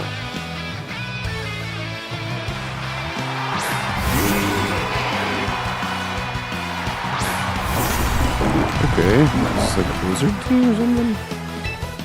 Ew, that's got some rocks.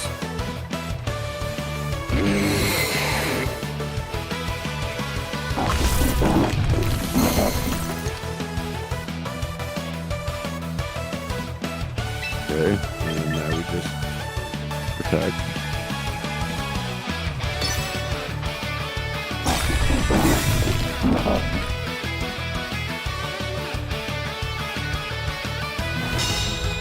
Yep, so that's why you don't use Solar Beam. It's up here.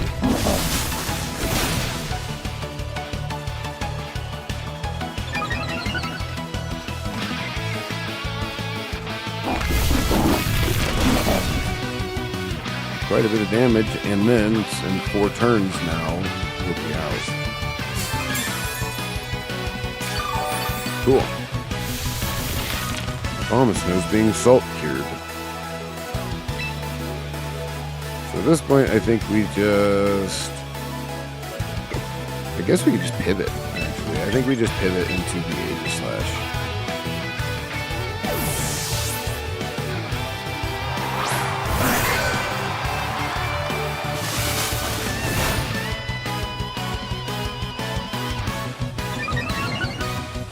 Trailblaze again.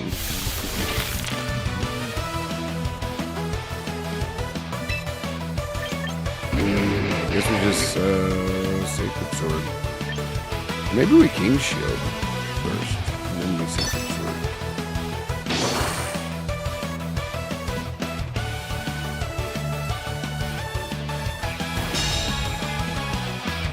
I bet you that does. Yeah, I bet you that did contact. Or that did contact, and so then he minimized, or then he took the reduced attack.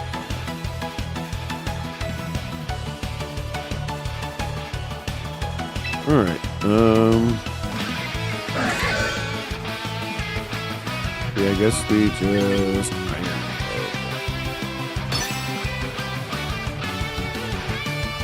Oh. I'm just gonna Solar Beam my Aegislash.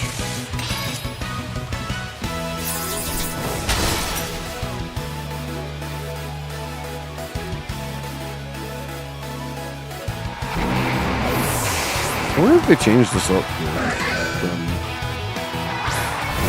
16.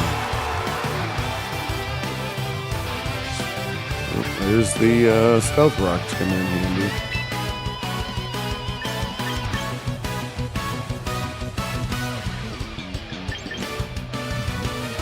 I guess we can just swap to Neosferata. Or actually, I think we swap back to Gardevoir.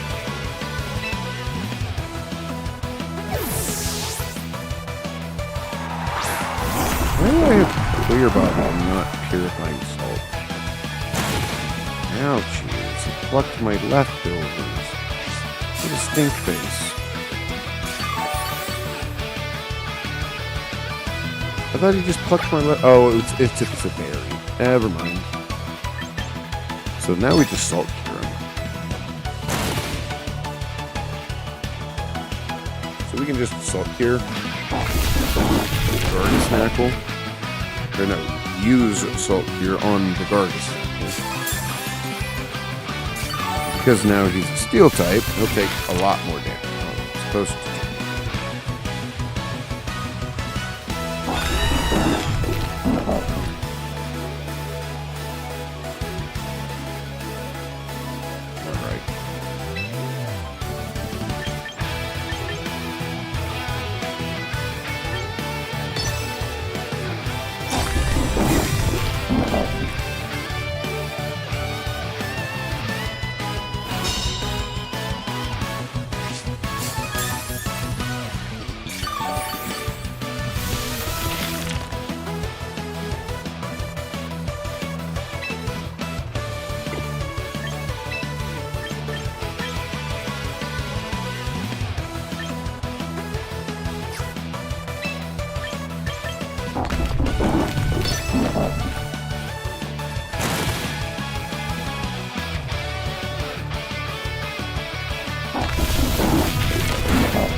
Won't have done much damage by the time 2 of his Pokemon are knocked out.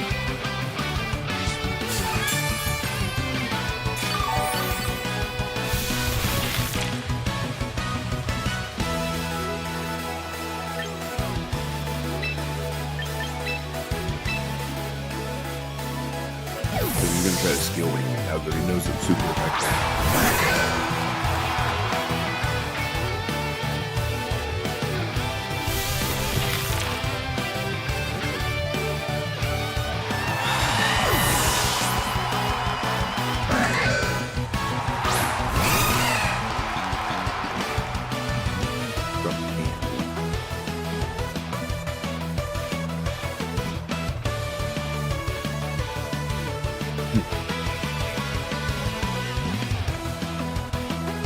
Alright, cool. I think we just let him lower his own stats, because now he can't pivot. Does it play rough? Nope, surf. Doesn't make... Weird, they're going surf on Ephemeral? That's a little odd. Maybe not. What do I know about singles? All I know is I don't want to have my Gargan active.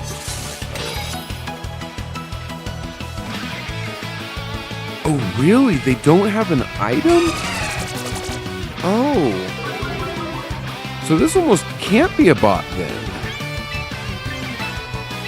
I guess we just bring in Meowscarada and finish this off. Yeah, no, I thought this was a bot, and I'd just take it out with the Aegis Slash. Yeah, Surf isn't very much. Azumarill's not a special attacker, and Meowscarada resists Surf anyway.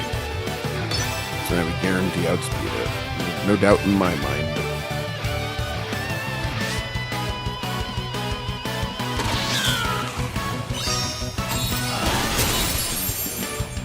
And there it goes.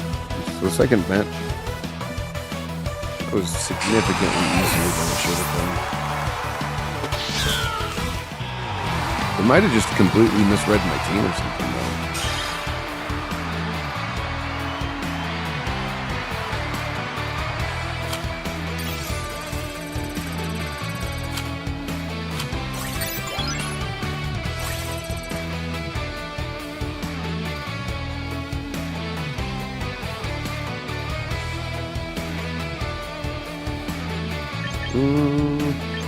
Yeah, sure, we'll do one more.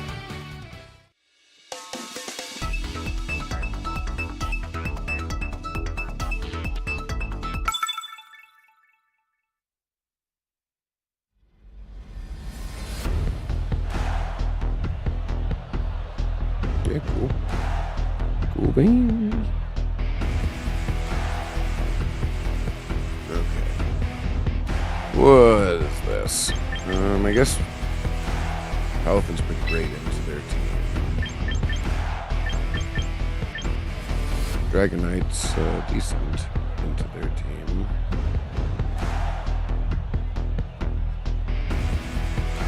Fire would be a little better though, so maybe we go to home. Meowscarada's got...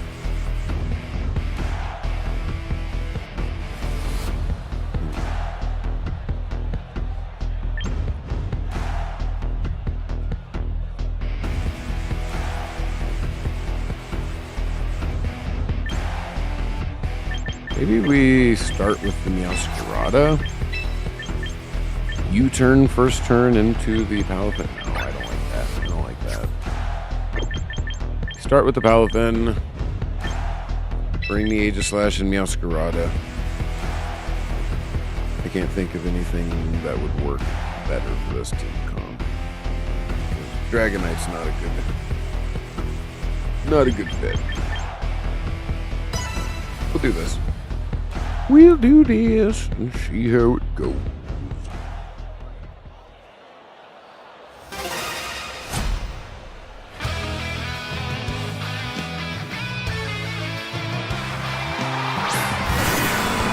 Tito.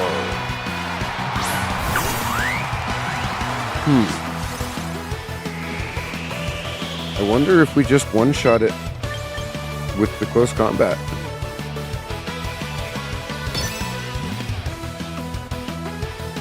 Oh, they missed. How are they faster? Yep, we just one-shot the Tito with close combat base form. They never expect it.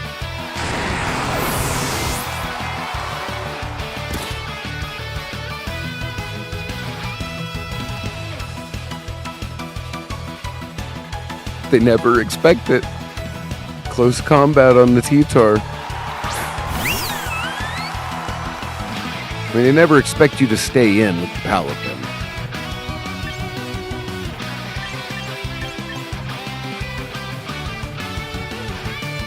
I guess let's protect to see what they plan to do.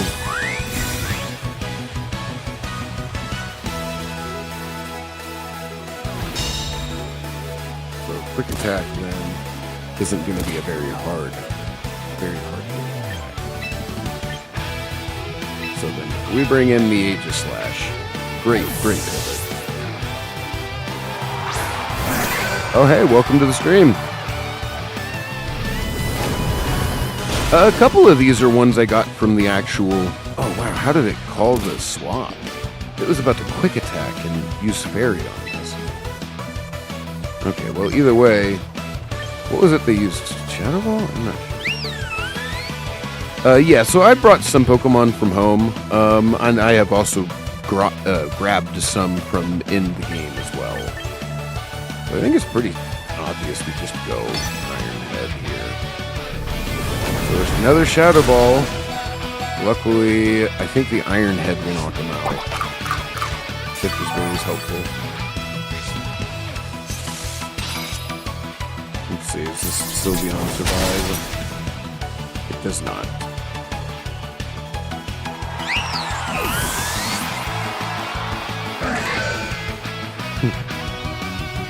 Yeah, well, they lost their Tutor turn 1 to a close combat on my untransformed Palafin, so they might have been a little bit salty. Oh, and now I have a fully transformed Palafin to swap right back into. But first thing, I'm going to see what they're going to do. So we're going to just King's Shield and see if they'll lower their own stats.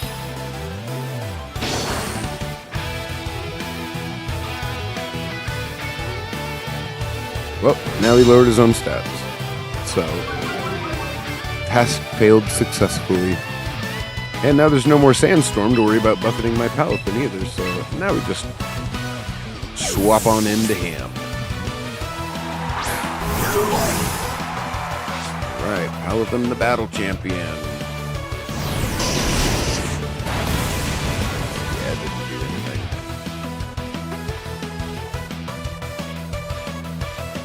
The Arcanine has lowered stats, right?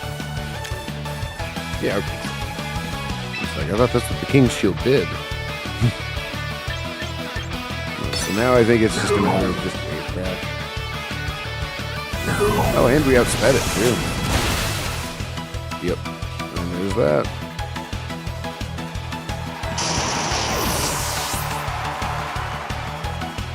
Oh wow. A lot of recoil, but not like it matters.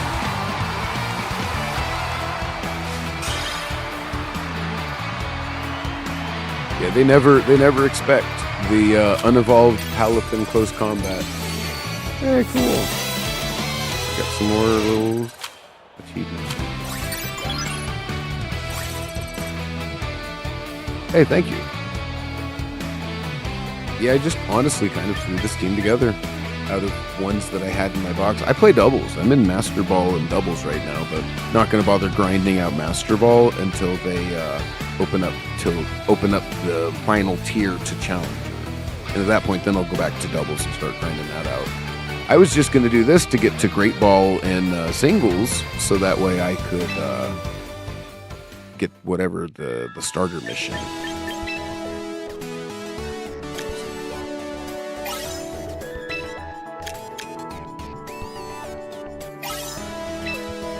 Starter mission. Get to Great Ball tier in single battle combat. That's 2,000 VP. Private battle, casual battle, those are easy enough. Actually, I guess I could just do the casual battle to get to 2,000 there. Oh, gotcha. Nice. Yeah, I was last week pushing from the time the game released about 6 o'clock. No, it was like 5 o'clock my time on Tuesday last week. I did a little stream on Tuesday night, and then Wednesday, I'm normally not streaming Wednesday, but on Wednesday I went ahead and did a bonus stream because it was the release day for Champions. And so I streamed for quite a bit on Wednesday, then Thursday and Friday, and so that amount of streaming got me up to Master Ball. And so at this point now I'm waiting. Everybody thinks it's going to be a week, and then this coming Tuesday evening will be, or evening my time, will be when the next tier unlocks. And so then at that point, then I won't be able to start my grind from Master Ball up into Challenger tier until Thursday. So it'll give me kind of a little bit of a break from it as well. I don't stream Wednesdays, I got things to do. So anyway, so I think I'm just going to do a little casual battle, or maybe not. Worth it? Yeah, 2,000 VPs. Worth it, I guess.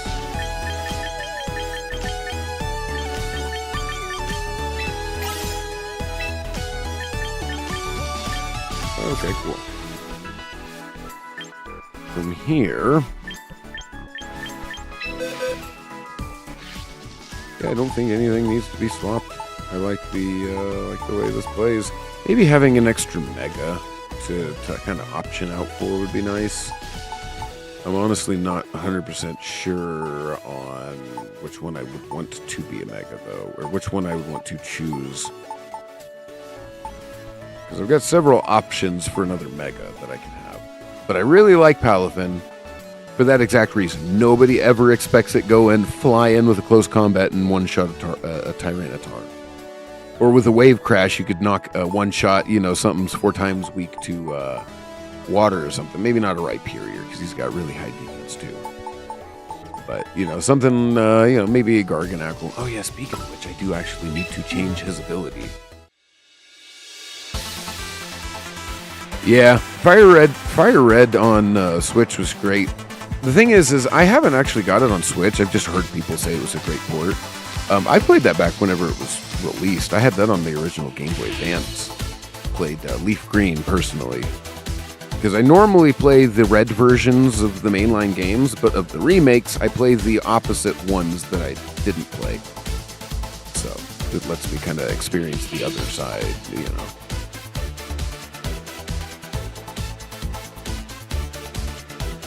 Yeah, Fire Red's great. Great game. Okay, I need to change to Purifying Assault. Because the status conditions is a lot better than not being able to be intimidated. Removing the status conditions. So we'll just spend VP on that. It's a minor change.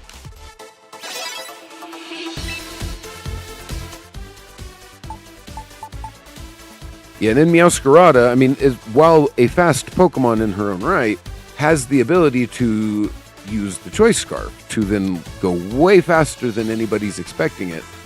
And then you can use like Choice Scarf U-turns. But part of what's great about choice locking yourself in with Meowscarada is the Protean ability.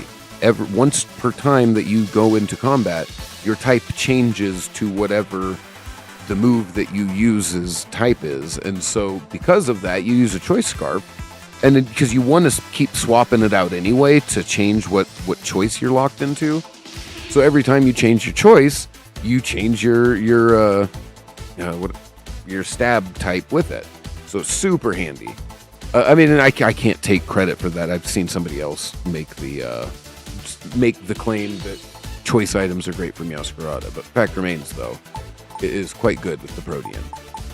But then you have Palafin, who is pretty good in singles anyway. You want him to be flipped out. You want him to be able to be pivoted out first, no problem. And then from then whenever you swap him back in, he's got a much more powerful transformation. And then at that point, then you're not as worried about switching him back in and out. Yeah, Talonflame I'm not sure about. I don't know. He hasn't really been all that helpful. I haven't wanted to take him in many matches yet for my singles. But then I've got my doubles teams as well. Just from 1 and up, and then from 18 down is my singles teams. Yeah, so the Pokemon meta depends on which you're doing. If it's your singles or if you're doubles or what. That's all going to depend on kind of what's good in those formats. And so, as it stands, an easy way to find out is if you go and you look here. Oh, hey, how things going today? All right, rank battles. We're already on singles, so now you go look at the Pokemon, and you can look at the top used Pokemon. So you could make literally just a team out of the top 6 used Pokemon. Oh, hey, nice. Well, hey, the thing is about this game is that the meta is still kind of early enough on, and you can go and look and see exactly what's being shown as the meta. to kind of help make decisions about your team. Oh, I didn't realize they added a way to go from the up down. Yeah, this is weird.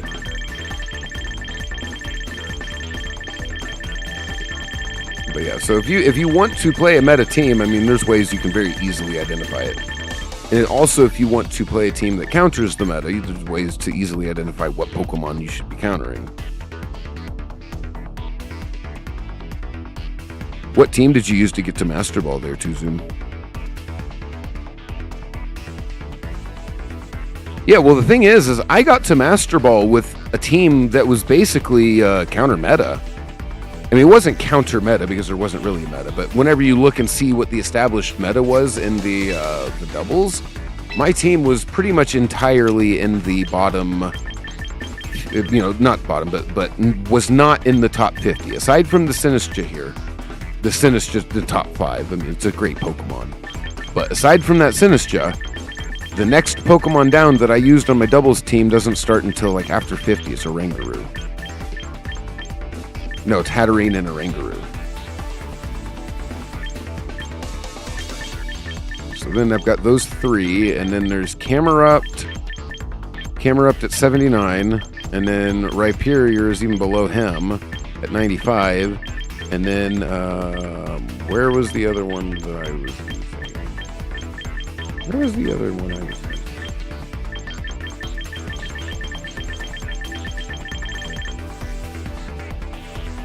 Abomasnow. Yeah, it's Abomasnow. 92. So Rhyperior and Abomasnow. So those are all very unused Pokemon, considering how often you see the ones in the top. Oh, gotcha. Yeah, exactly. And that's what I like to do. I like to use what I enjoy, what I feel as though is pretty powerful, and what can do a lot of consistent wins. And I adapt to those. Sometimes I'll go and I'll swap a Pokemon out here and there, or something that will help it against a certain matchup. But that's about as far as I'll go. Yeah, exactly. Yeah, well, and the thing is I go and sometimes will check the meta to see if that's around what I've been seeing as well on the ladder. And for the most part, it has been. But there's been a few times, like King Gambit, I don't see very often. And maybe a lot of it is they just don't take it into my team comp because people tunnel vision the camera up pretty hard. But fact remains, though, I very rarely saw King Gambit in battle. Garchomp you see everywhere. Sneasler you see everywhere. Incineroar you see everywhere. Sinistcha, not as much as I thought. But according to this, though, it's everywhere. Basculegion you see everywhere. Charizard you see everywhere. Whimsicott you see everywhere. And so these are all very much the meta Pokemon. These ones here. And I would say the top 10.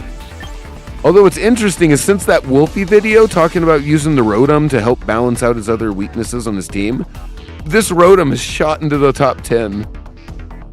It's funny how one person can have such an effect on the game. Yeah, you look at like Floette, for example. Even Aaron Cybertron Zhang was talking about this one. Everybody knew Tyranitar was going to be good, but what's funny is Tyranitar got booted out. It was in the top 10 before. Yeah, back in Sword and Shield, Rotom was everywhere. That's why I think it's still a pretty good Pokemon, because that's when I was using it.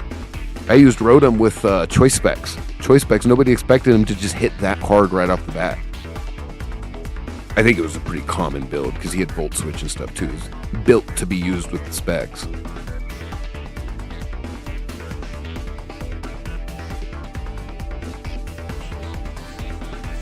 Yeah, I didn't see Rotom in Scarlet and Violet either as much, simply because I think Terastallization was not as good of a...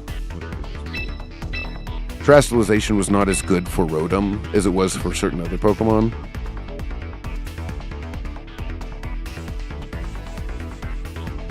Yeah, Whimsicott's one of those that people very rarely take it into bad matchups. I honestly see sometimes people will try to justify Whimsicott as their grass pick for a Fire Water Grass core, and it's like, Whimsicott is grass in defensive typing, not for offensive. Whimsicott's really main offensive is what, like a Moonblast? Oh wait, actually, you can find out what the moves they run are too. Here, let's go in here to ranked real quick. So So this is singles. Okay, so in doubles, yeah. Go to Whimsy. You can look and see what moves these Whimsies are using the most.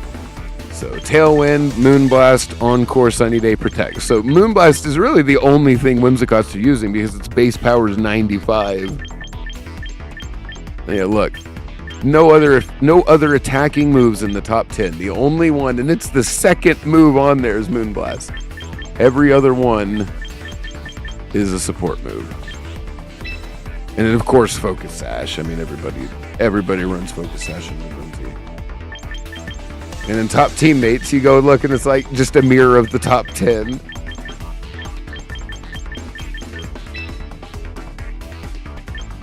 Timid.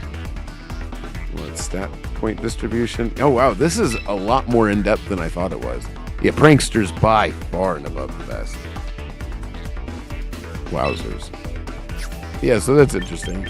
I'm kind of curious what the King Gambit, since I very rarely saw them, what they were running. Yeah, Sucker Punch makes sense. Black Glasses kind of makes sense. What's Choppleberry? That's resist against fighting? Yeah, because they're 4 times weak. Focus Sash, weird. Top teammates, huh? Take a wild guess. It's funny because if you look at the top 5, like, I've seen that team before. Maybe not very often, and often it's not King Gambit, but something else like a Tyranitar or, Whimsicott or, something like that. But for the most part, like, this top 5, top 6 Pokemon up in here, was it still just get one shot against some fighting? Yeah, and even Archaludon got booted out of the top 10. I remember when this first came out, the very first day I was looking at this, there was like the Rain Core was at the very, like not the very top, but mostly the top. You'd have like Garchomp and Incineroar near the top, but Sneasler hadn't yet been, I guess, discovered by everybody yet. And so he was still a little ways out. He was, near the top 10. But then pretty soon after, second day, third day, people realized, oh yeah, Sneasler's, he's just broken again. He's got so much speed in this meta that there's nothing consistently knocking him out that consistently outspeeds him. Incineroar's just Incineroar. I mean, come on, we all know he's the best. We all know he's the best competitive Pokemon because of his move pool, because of the versatility in his builds. Okay, well, that's fair. But once again, though, you have to be in Trick Room, though. Whereas outside of Trick Room, Sneasler's going to outspeed the things that might one-shot him. And don't get me wrong, I hate Sneasler. I hate his design. I hate his existence in this whole game. Like, I don't want anything to do with him. I will never use him or anything. But, seeing what he does against my team is part of why I don't like him. He's very damaging. And short of knowing, okay, they're for sure bringing Sneasler into this team comp, then you have to okay, well, maybe worry that it's going to be here, maybe not, because if you know they're taking it, okay, just use Hatterene, or like you said, your Medicham. But other times, though, there's a lot more you got to worry about on a team, and the Sneasler just kind of slithers in there behind them, and you don't bring your counter to it, and now suddenly he counters the rest of your team.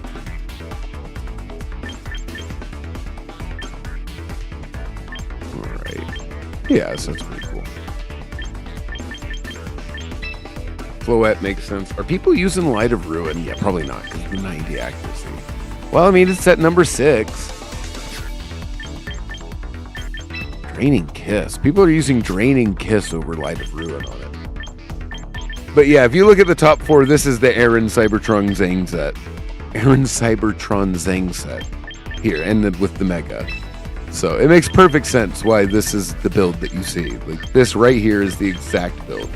So 73.3% of them are looking at the build that he made.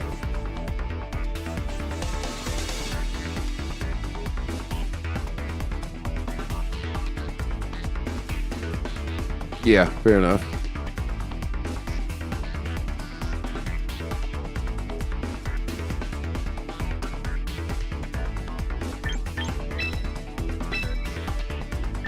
It's just like everything. You go and you look.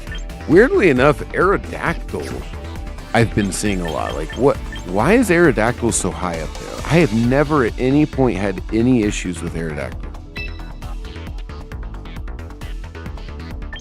Oh, I guess Aerodactyl gets Tailwind. I didn't think of that. Is Mega Aerodactyl pretty quick? Is it just like a quick tail room setter? Is that why? So I've seen it a lot, and sometimes people will even bring it against me, but it just never does what I guess they're planning on it doing. At least, what's the speed tier? Oh! Okay, well, yeah, I guess that explains it. 150 speed tier, that might be the fastest Tailwind setter without using priority.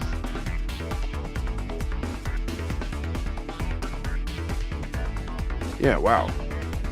Dual Wing Beat and Rock Slide, huh? Tough Claws raises the damage of... Oh, no, it doesn't raise the damage of Rock Slide. So why wouldn't people use a White Guard on it? That's weird. Yeah, I didn't...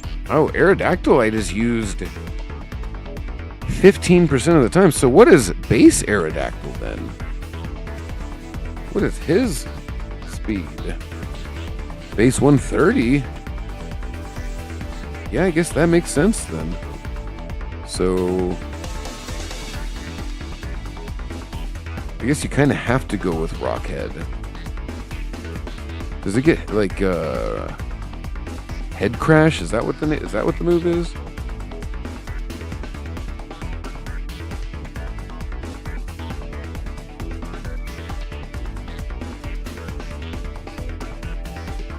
Oh, okay, I get what you're saying.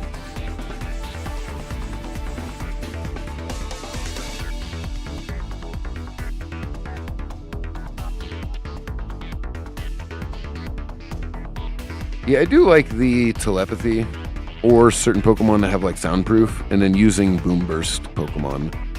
Now, unfortunately, there aren't any good Boom Burst Pokemon in this game.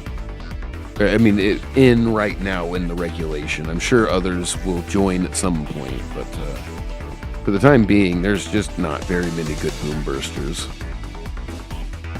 Wyvern's fine, but his stats aren't very good.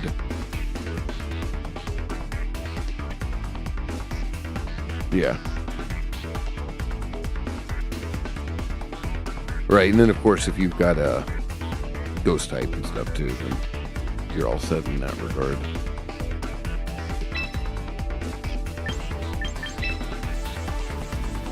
Yeah, Jolly, of course, you're trying to take the most advantage of your speed on that.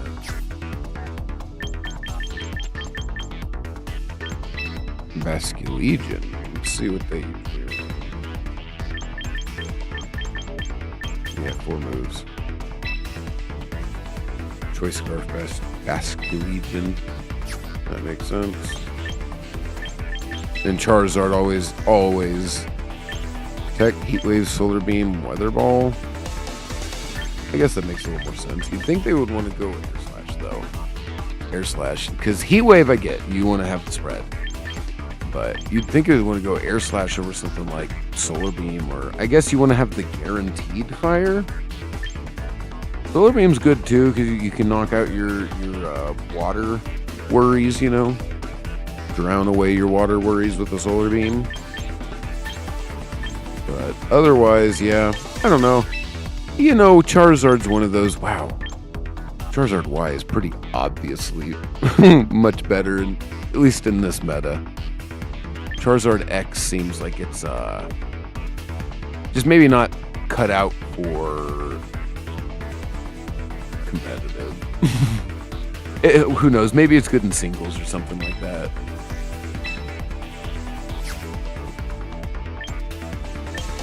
Oh yeah, I guess what the Rotom usually run. Let's see what the Rotom usually runs. Citrus Berry, right? Because they're a little tankier. And leftovers too. Choice Scarf's weird. It's a weird one. So what do we got? Hydro Pump, Thunderbolt, Volt Switch, Protect. Will-O-Wisp is actually really good. I would say, I guess if you're using it as your attacker, you kind of have to go Hydro Pump, Thunderbolt. So then you don't necessarily need a pivot at that point.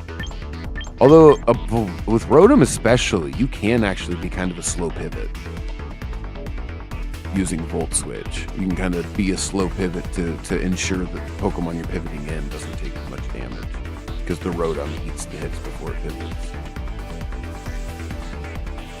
So yeah, that's not bad.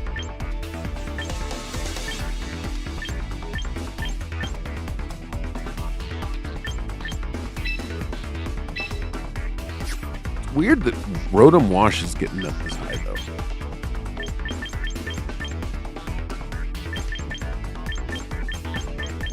So let's see, what's top 25? So from Delphox, going down. So Delphox, that makes sense. A lot of people are still trying to make it work. Corviknight has always been a pretty good Pokemon, just not like the toppest of tiers. It's kind of just like VGC's version of Skarmory, I think. It's got the right kind of toolkit.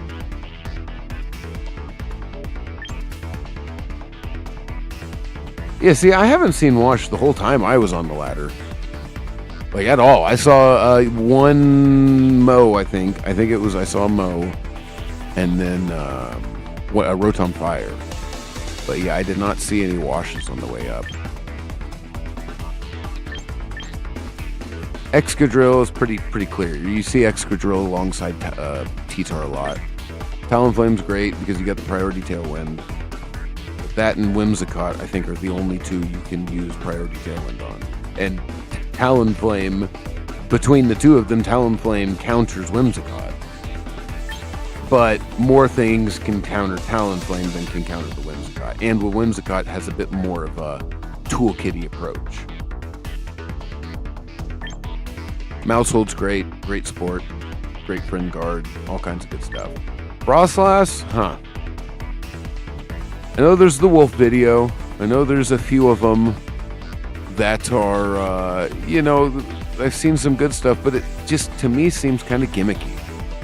I'm not denying Froslass, if done right and in the right circumstances, could be very, very powerful. I just don't necessarily know if it's something that I want to deal with, trying to every game get those circumstances to be the ones that we're dealing with. So you got Melodic. I agree. Melodic's excellent. If anything, I would say it should go up further because it is the absolute anti-Incineroar. And it came out first. It's like somebody at Game Freak saw what happened with Incineroar and went back in time to send Melodic back to say, hey guys, it's we've got it. Let's go grab Melodic. Anytime Incineroar's around, just grab Melodic. Because the thing is Melodic's not just good against Incineroar. It is so good into all kinds of things. It is so tanky. Its special attack can go up by a lot. You have so many different ways. Somebody accidentally has the audacity to Icy Wind you in your team the same turn that you swap in your Melodic. Well, that Melodic just came in with a +2 special attack buff. So Venusaur, yeah, it's the other half of the Charizard Solar combo, Sun combo. Dragonite, yeah, and especially Venusaur with the Sleep Powder. Now, granted, this is less than I saw it. I saw Venusaur in top 10, like, pretty early on in Champions. So the fact that he's at 17 now means that we are starting to see a meta develop.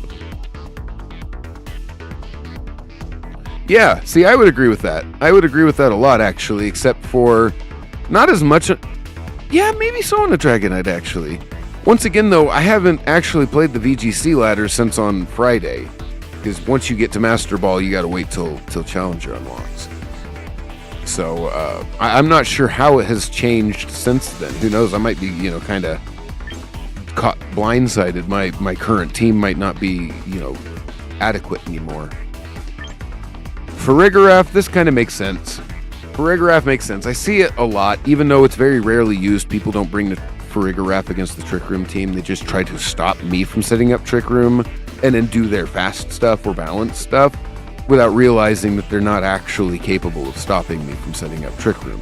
The only two ways that I can think of, and please somebody correct me if I'm wrong, but the only two ways to stop the Oranguru Trick Room setup is, one, just by killing him, just by completely doing enough damage to knock him out, and then two, to Mold Breaker Fake Out. Oh, three, of course, the Sleep Powder. That was where I was going to say the first time. So 3 ways then. Doing enough damage to just straight knock it out, Mold Breaker Fake Out, and then Sleep Powder on the Chlorophyll Venusaur. It doesn't have to be chlorophyll. It could be sleep powder on anything because Trick Room goes last. And I usually protect on my first turn. Now, sometimes if I see the Venusaur, I'll swap out my what was it?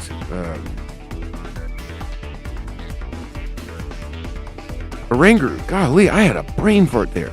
I will swap out my Oranguru for Hatterene, and then take a wild guess what happens when the Magic Bounce and the Sleep Powder. Okay, so then Aerodactyl. Aerodactyl, I think I just went over it. Yeah, I can kind of understand it. Archaludon and Pelipper, they kind of make perfect sense. They're probably taken almost entirely and exclusively together. Although Pelipper with the Basculegion also makes some sense too, hence why it's higher up than Archaludon. Then you've got Tyranitar just prior to the top 10, which is so weird to me because he was on the vast majority of the teams that I saw.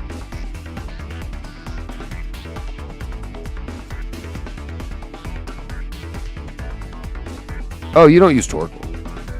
No, and if you're worried about the Drampa, then you just bring the Hatterene for the sweep. But it's about the Oranguru getting Trick Room up turn 1. And if for whatever reason somebody does have that Mold Breaker, the Mold Breaker Trick Room, then you either change out the Oranguru or something, or you just swap into your Hatterene, let it take the Fake Out, and then turn 2, then you set the Trick Room. Although it's a lot harder to set the Trick Room turn 2 with the Hatterene at that point, which is why you got to get it set up turn 1 with the Oranguru.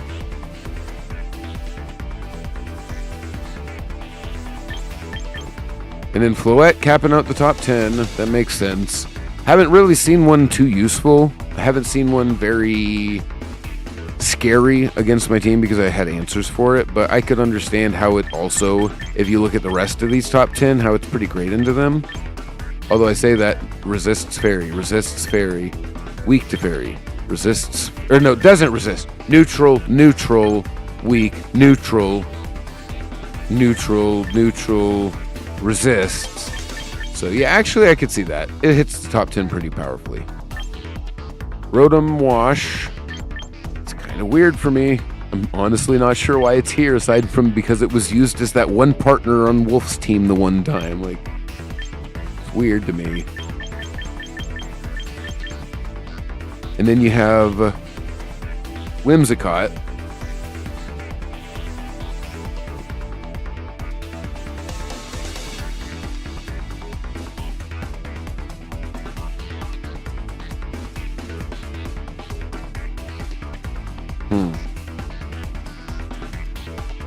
Oh, what a let me see what's going on.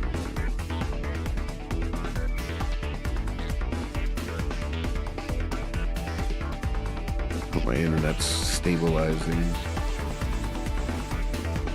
Oh, gotcha. Yeah. Floette's one of those that I've seen done pretty good, pretty powerfully, you know. Certain Pokemon are done very powerfully when you see them in videos where they're showcased in just the right environments, but once again, going up against a Floette, I haven't been as worried.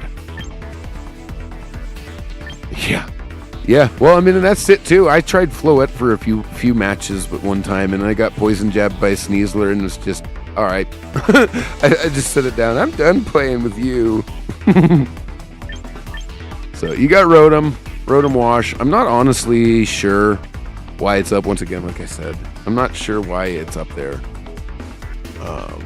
But it is. So Whimsicott makes perfect sense. It's great support, probably the best support. Has Tailwind, all the stuff. It's better support for faster teams, hyper offensive stuff like that. But ultimately, it's just so good at what it does, and you never know what it's going to be based on what you see it as. There's a good chance it's going to be your main build, but it has such a wide, diverse arrangement of support moves that it is absolutely worth, keeping an eye out for how a Whimsicott could screw your team over just exactly what that Whimsicott might be running, if that makes sense. Okay, then you got the Charizard. He's the best Sunsetter, just period. Torkoal's great for Trick Room. I will say that. Torkoal's great for Trick Room. If you're going to go for like a Sun Room or something like that, Torkoal's the one you want for sure. But for every other type of archetype for building a sun type team, Charizard's your best bet. It just is. It's the fastest. It's got the best move pool. It's got the best stats by far. Yeah. Yep. And Grimmsnarl was honestly great in his own right. I really wish the Grimmsnarl had been given just a bit more love. You know, it's like had been made as a little slower so you could justify it on Trick Room teams as a physical attacker on top of just a screen setter. But even still, if you just use him as a screen setter, he's great. He is I'm pretty sure it's a prankster, right? Yeah, he gets prankster screens and then use the light clay and stuff. And if he goes down, oh well, you got your screens up because he's so bulky. You're not going to take it out in 2 turns unless you're absolutely perfectly positioned and trying to do so. Although it's actually, you only have 1 turn before you can stop both screens because of the prankster. And yeah, those were the 2 attackers. Because he was a physical attacker as well, if they just made him a little bit more slow, he could have had a much better position on a Trick Room team. But even still, with the prankster ability, he was so good at setting up everything that she really wanted to have set up, even T-Wave and stuff. Oh, okay, interesting. Seems like an eject button, you could get fake out spam though. Well, I guess you'd have to know it's having the eject button. So, Basculegion's fun. He's, once again, probably the premier Swift Swimmer, but it's not just because of that, it's also the adaptability. Yeah, I'm actually curious what the most used. I'm pretty sure it's going to be Swift Swim. Oh! I stand corrected. Most people are probably doing adaptability Choice Scarf. Yeah. Wowzers. Well, that makes sense. Makes sense why it's so much higher than the Rain Core, because it's so much better than the Rain Core. It's so much better than being used on just the Rain Core. So pretty much everything uses Last Respects and Wave Crash. There's Aqua Jet, of course. You gotta have the priority. Although when you have Choice Scarf, you don't necessarily need it as much. It seems like you'd be almost better off waiting, using for another, coverage slot. Maybe. I don't know. I don't use it. So anyway, so that's the Basculegion. Makes sense. So adaptability with Choice Scarf because it just hits way harder. So Sinistcha makes perfect sense. I mean, this makes perfect sense to me. It's in the top 5. It's great. Everybody's using it because it's great. It probably has Life Dew in its best sets, right? Yeah. Over 50% of Sinistchas you see are going to have Life Dew. Basically, every Sinistcha you see is going to have Matcha Gotcha and Rage Powder. And somewhere in there's going to be Trick Room, but what's funny, my Sinistcha never had Trick Room. I used Trick Room on my Hatterene. My Sinistcha had, what my Sinistcha had was Shadow Ball, which only 18.5% of Sinistchas used. And it was a great tech because there was a lot of times I'd be worried about an opponent's starting their whatever team, starting their Trick Room or something like that. And so when I used my Sinistcha, maybe they thought I was going to be setting Trick Room, but instead I just used my Shadow Ball to kill him. Oh, hey, welcome back.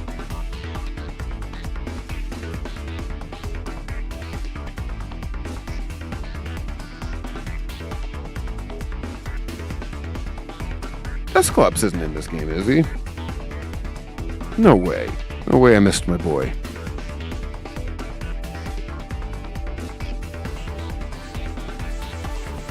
No, he's not. I can't wait till he is.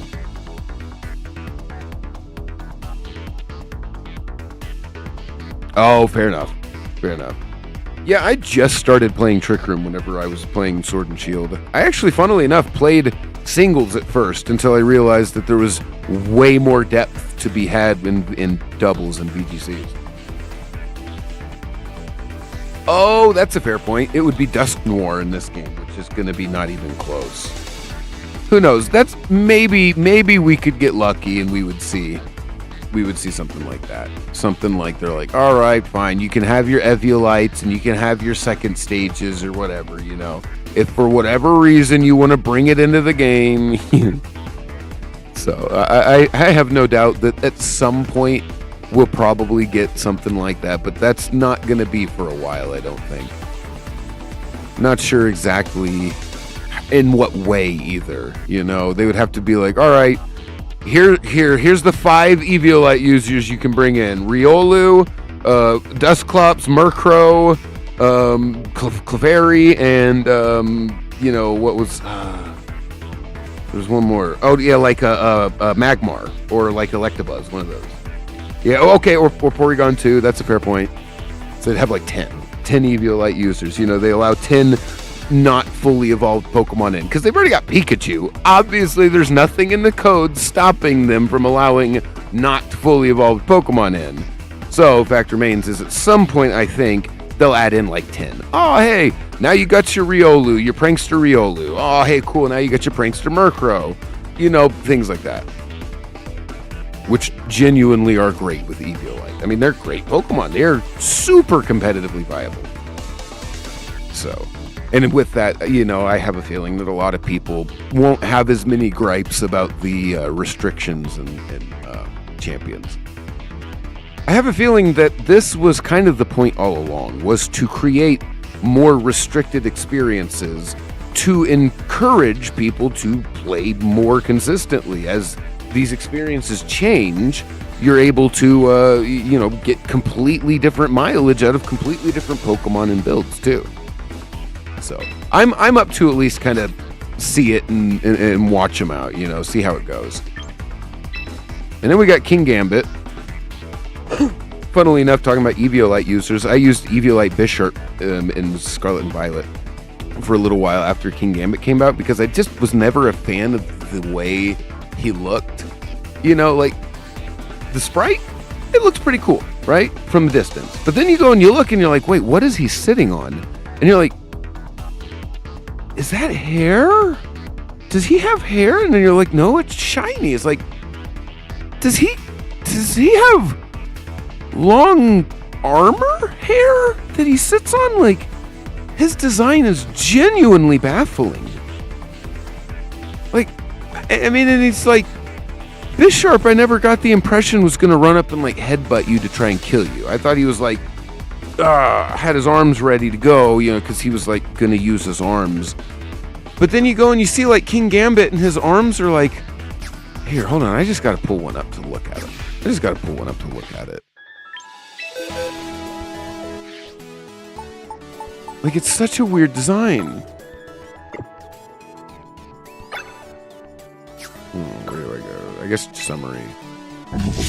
Yeah, like, it's his hair that comes out from behind his head, and he's got a long bladed mustache, but he's got his hair that comes out from behind his head and then, like, melts into a seat. Like, and then the seat isn't just a seat.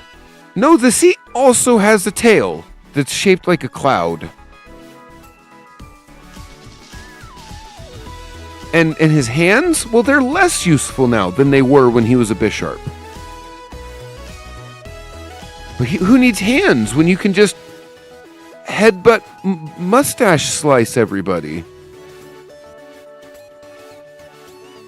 Yeah, but if you look here, though, like, they meld together. Like, if you look right there behind, like, right where his butt's sitting, his hair melts into his stool tail. And it, like, there's, like, it melts. I don't know how else to say it. Like, and there's, like, something weird up at the front. Like, I don't know. Oh, yeah, change battle name? Never mind. Cancel. Change title. Yeah, okay. I've got to go look at some of the titles for some of my Pokemon. Yeah, so he's got like a stool tail that's built into his hair. But that's not the worst part, though. If I go into a game where you can see him moving around, you know, like was Scarlet and Violet, because I don't think he was in in Legend ZA. But in Scarlet and Violet, if you were to go look and see how he's moving around, he doesn't walk. He doesn't do any. He slides. He slides on his tail slug stool. chauffeur. But it slides and it like wriggles. And if you look, it's got like the same pattern on the hair thing. And like if you look at the hair, like it moves.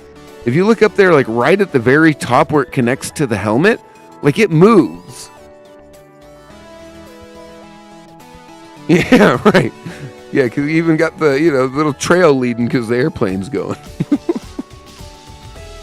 And then he's got like these like little like feeler arms. I don't know. Like his arms are less useful than Poniard's or Bisharp's, I don't know. I don't know why they decided to make him look like this. It's just so weird. Like they took all the design elements from Bisharp and they're just like, well, they're here, but they've changed in ways you could have never predicted. Except, once again, if that is a chair and it's just like kind of like riding the back of his neck or something like that, and maybe that's why it's like flexible because that's why it moves and it's like, I mean, then why does it slide? Like, why does he use that chair to move? I wonder if we'll find out that, like, from another Pokedex entry in a later game that his chair's actually another Pokemon and they're symbiotically fused with the Slowking, with the King Gambit, like Slowking is with the Shelter. Yeah,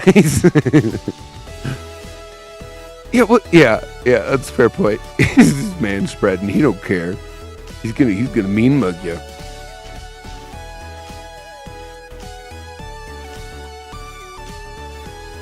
But it's like, what part of that became the Bisharp? Or what part of that came from the Bisharp? Because canonically, if you think about it, like the way to evolve the King Gambit is by having your Bisharp beat other Bisharps in that one area. It's like they have to like beat or fight all the alpha Bisharps or something. It's a big pain in the butt. But they have to beat the other Bisharps in that one area to then be recognized by the other Bisharps as a King Gambit, I guess.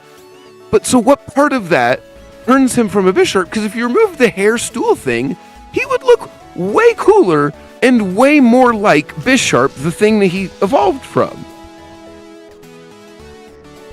Yeah, his throne literally just...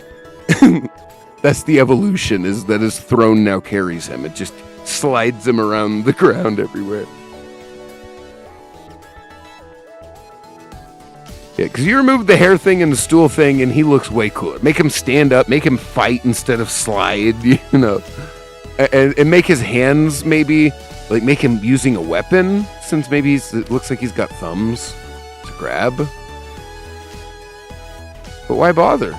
He's got Kowtow Cleave and Iron Head. That's two things that he just smacks his head with. Who needs to be, who needs an equilibrium? Something that you lose when you smack your head around on everything, when you've got a chair that carries you everywhere.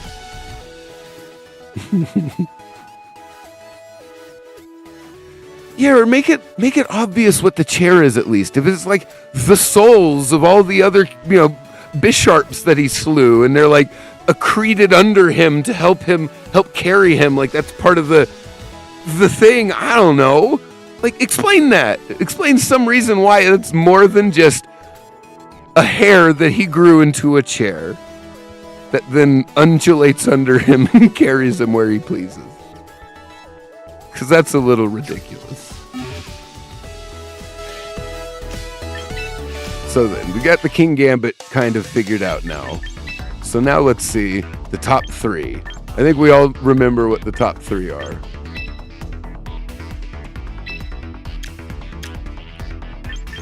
So starting out at top three, we got Garchomp. That makes perfect sense. Makes perfect sense to me. Yeah, because if you don't account for the Garchomp and you have a team that's even just slightly weak to a Garchomp or in some way could be exploited by a Garchomp, have no fear, it will almost guaranteed exploit and ruin your team. Right? He just picks it up, takes his hand. And then his chair goes and runs out from under him to go gather his helmet while he just stands there. So yeah, Garchomp. And as soon as they add the Garchomp Z, that will be number 2.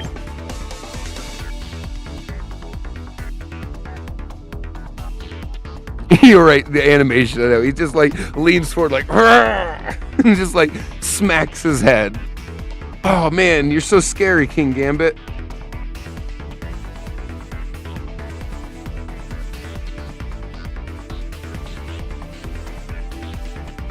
Alrighty.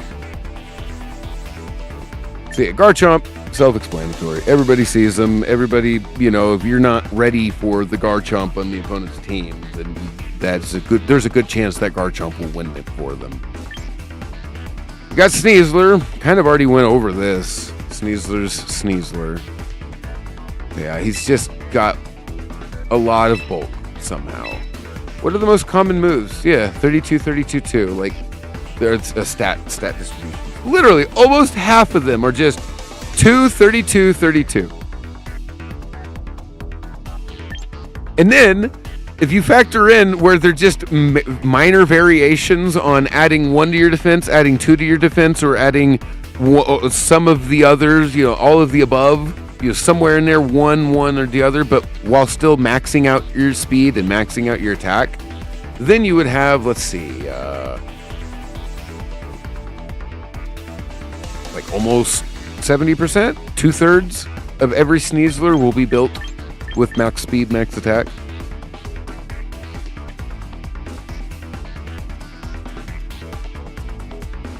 I mean, I guess, everybody knows what they want. And then, of course, Jolly Adamant accounts for 96.7. Why would somebody go naive unless they just didn't change it and they brought it from their other game? I guess that would actually make perfect sense.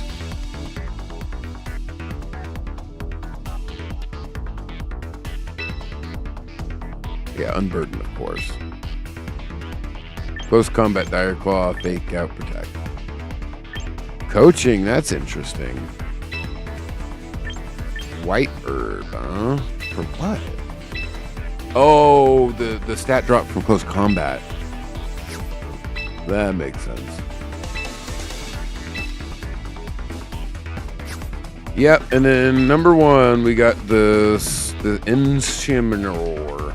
And of course, Fake Out, Parting Shot are the top 2 most taken. And then Flare Blitz, of course, because it's his best fire type. But then you go and you look at the dark type moves, and now suddenly it's not so clear, because these dark type moves are almost unequivocally are the things that are swapped out for Protect too. So you can go and look and see, okay, or even Snarl. Actually, the more I think about it, Snarl I've seen used quite a bit because it allows you to also lower your opponent's special attack too. So, but yeah, so then I personally would just say Darkest Lariat every time. But there is definitely, oh wait. I can't imagine why they would want to run Throat Chop. Incineroar will never get the Throat Chop off on the Mega Gengar before it can Perish Song.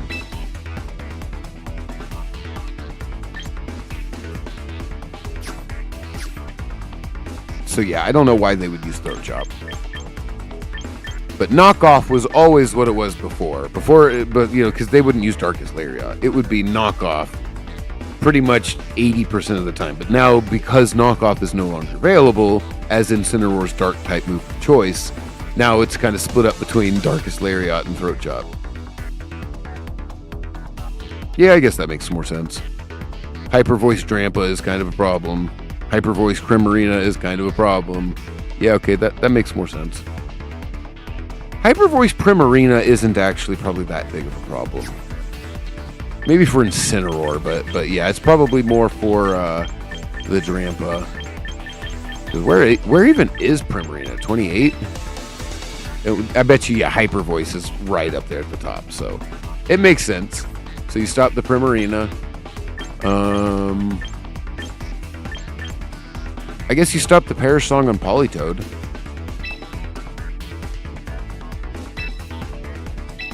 Because nobody's running speed on Politoed, and without speed investment, Politoed, I believe, is slower than Incineroar.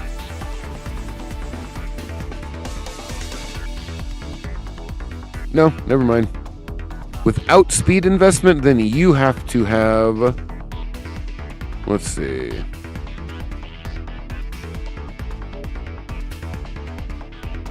Just to be able to throat chop them to stop them from parasonging. Let's see. Without a speed nature, you have to have 11 of your 64 points invested into speed. But if you don't invest any of your points into speed, and you just have a plus speed nature,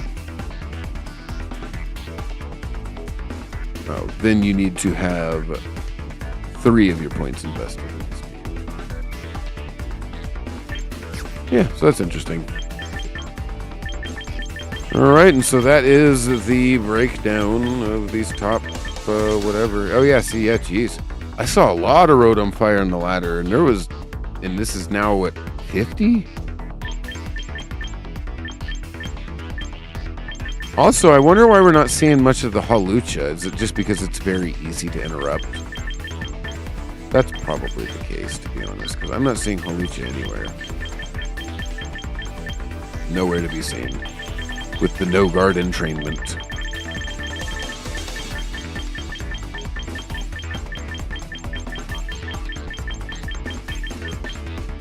Wowzers. 82.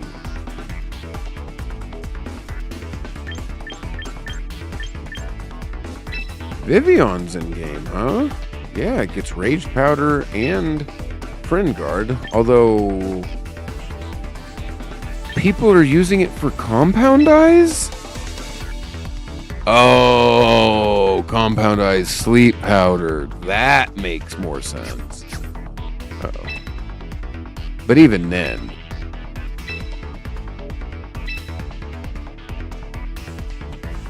Yeah, because it actually had a pretty decent niche in, I think it was Scarlet and Violet, certain regulations in Scarlet and Violet, as a redirector to let you set up whatever thing you wanted to start your sweeping.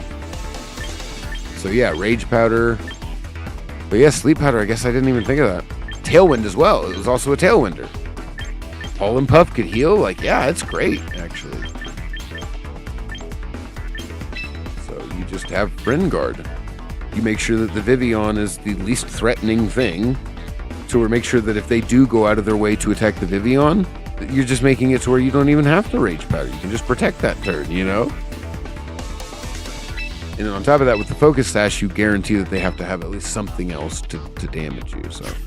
Yeah, Vivian's weird. That's one of those I kind of expected in this limited format to be higher up.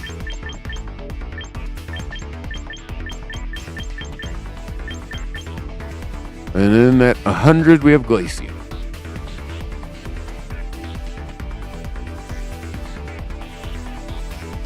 Which is weird. Yeah. Glaceon's pretty good, actually. Bulky, great special attack. Gets Freeze Dry.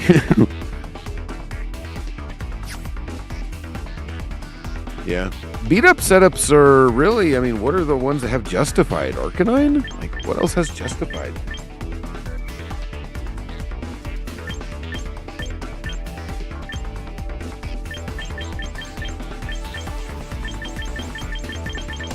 I guess I could just check out Smogon real quick.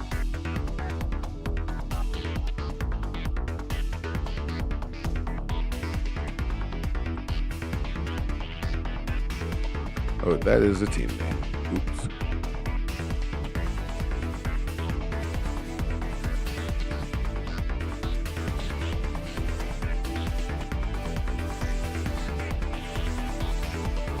Okay, Absol gets Justified as well. You'd have to like set it up ahead of time before you Mega them.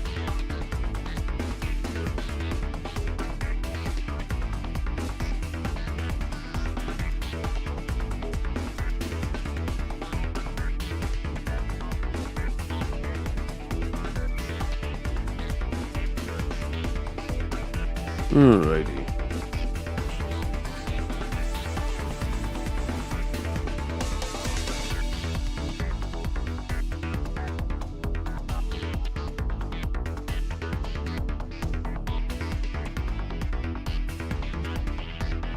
Oh yeah, Justify. Oh wait, I did it again.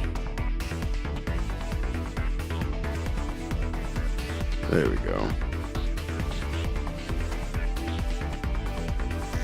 Yeah, Arcanine gets it. Oh, Gallade gets it. That's pretty good. So Absol and Gallade could actually make use of it.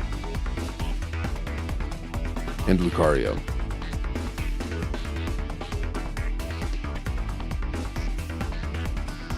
And then so you just Maushold beat up, or Whimsicott got beat up too.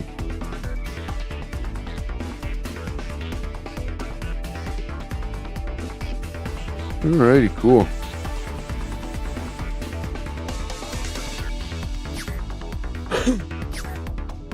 Alright, well, I'm thinking with that, probably a good time to just go ahead and end the stream.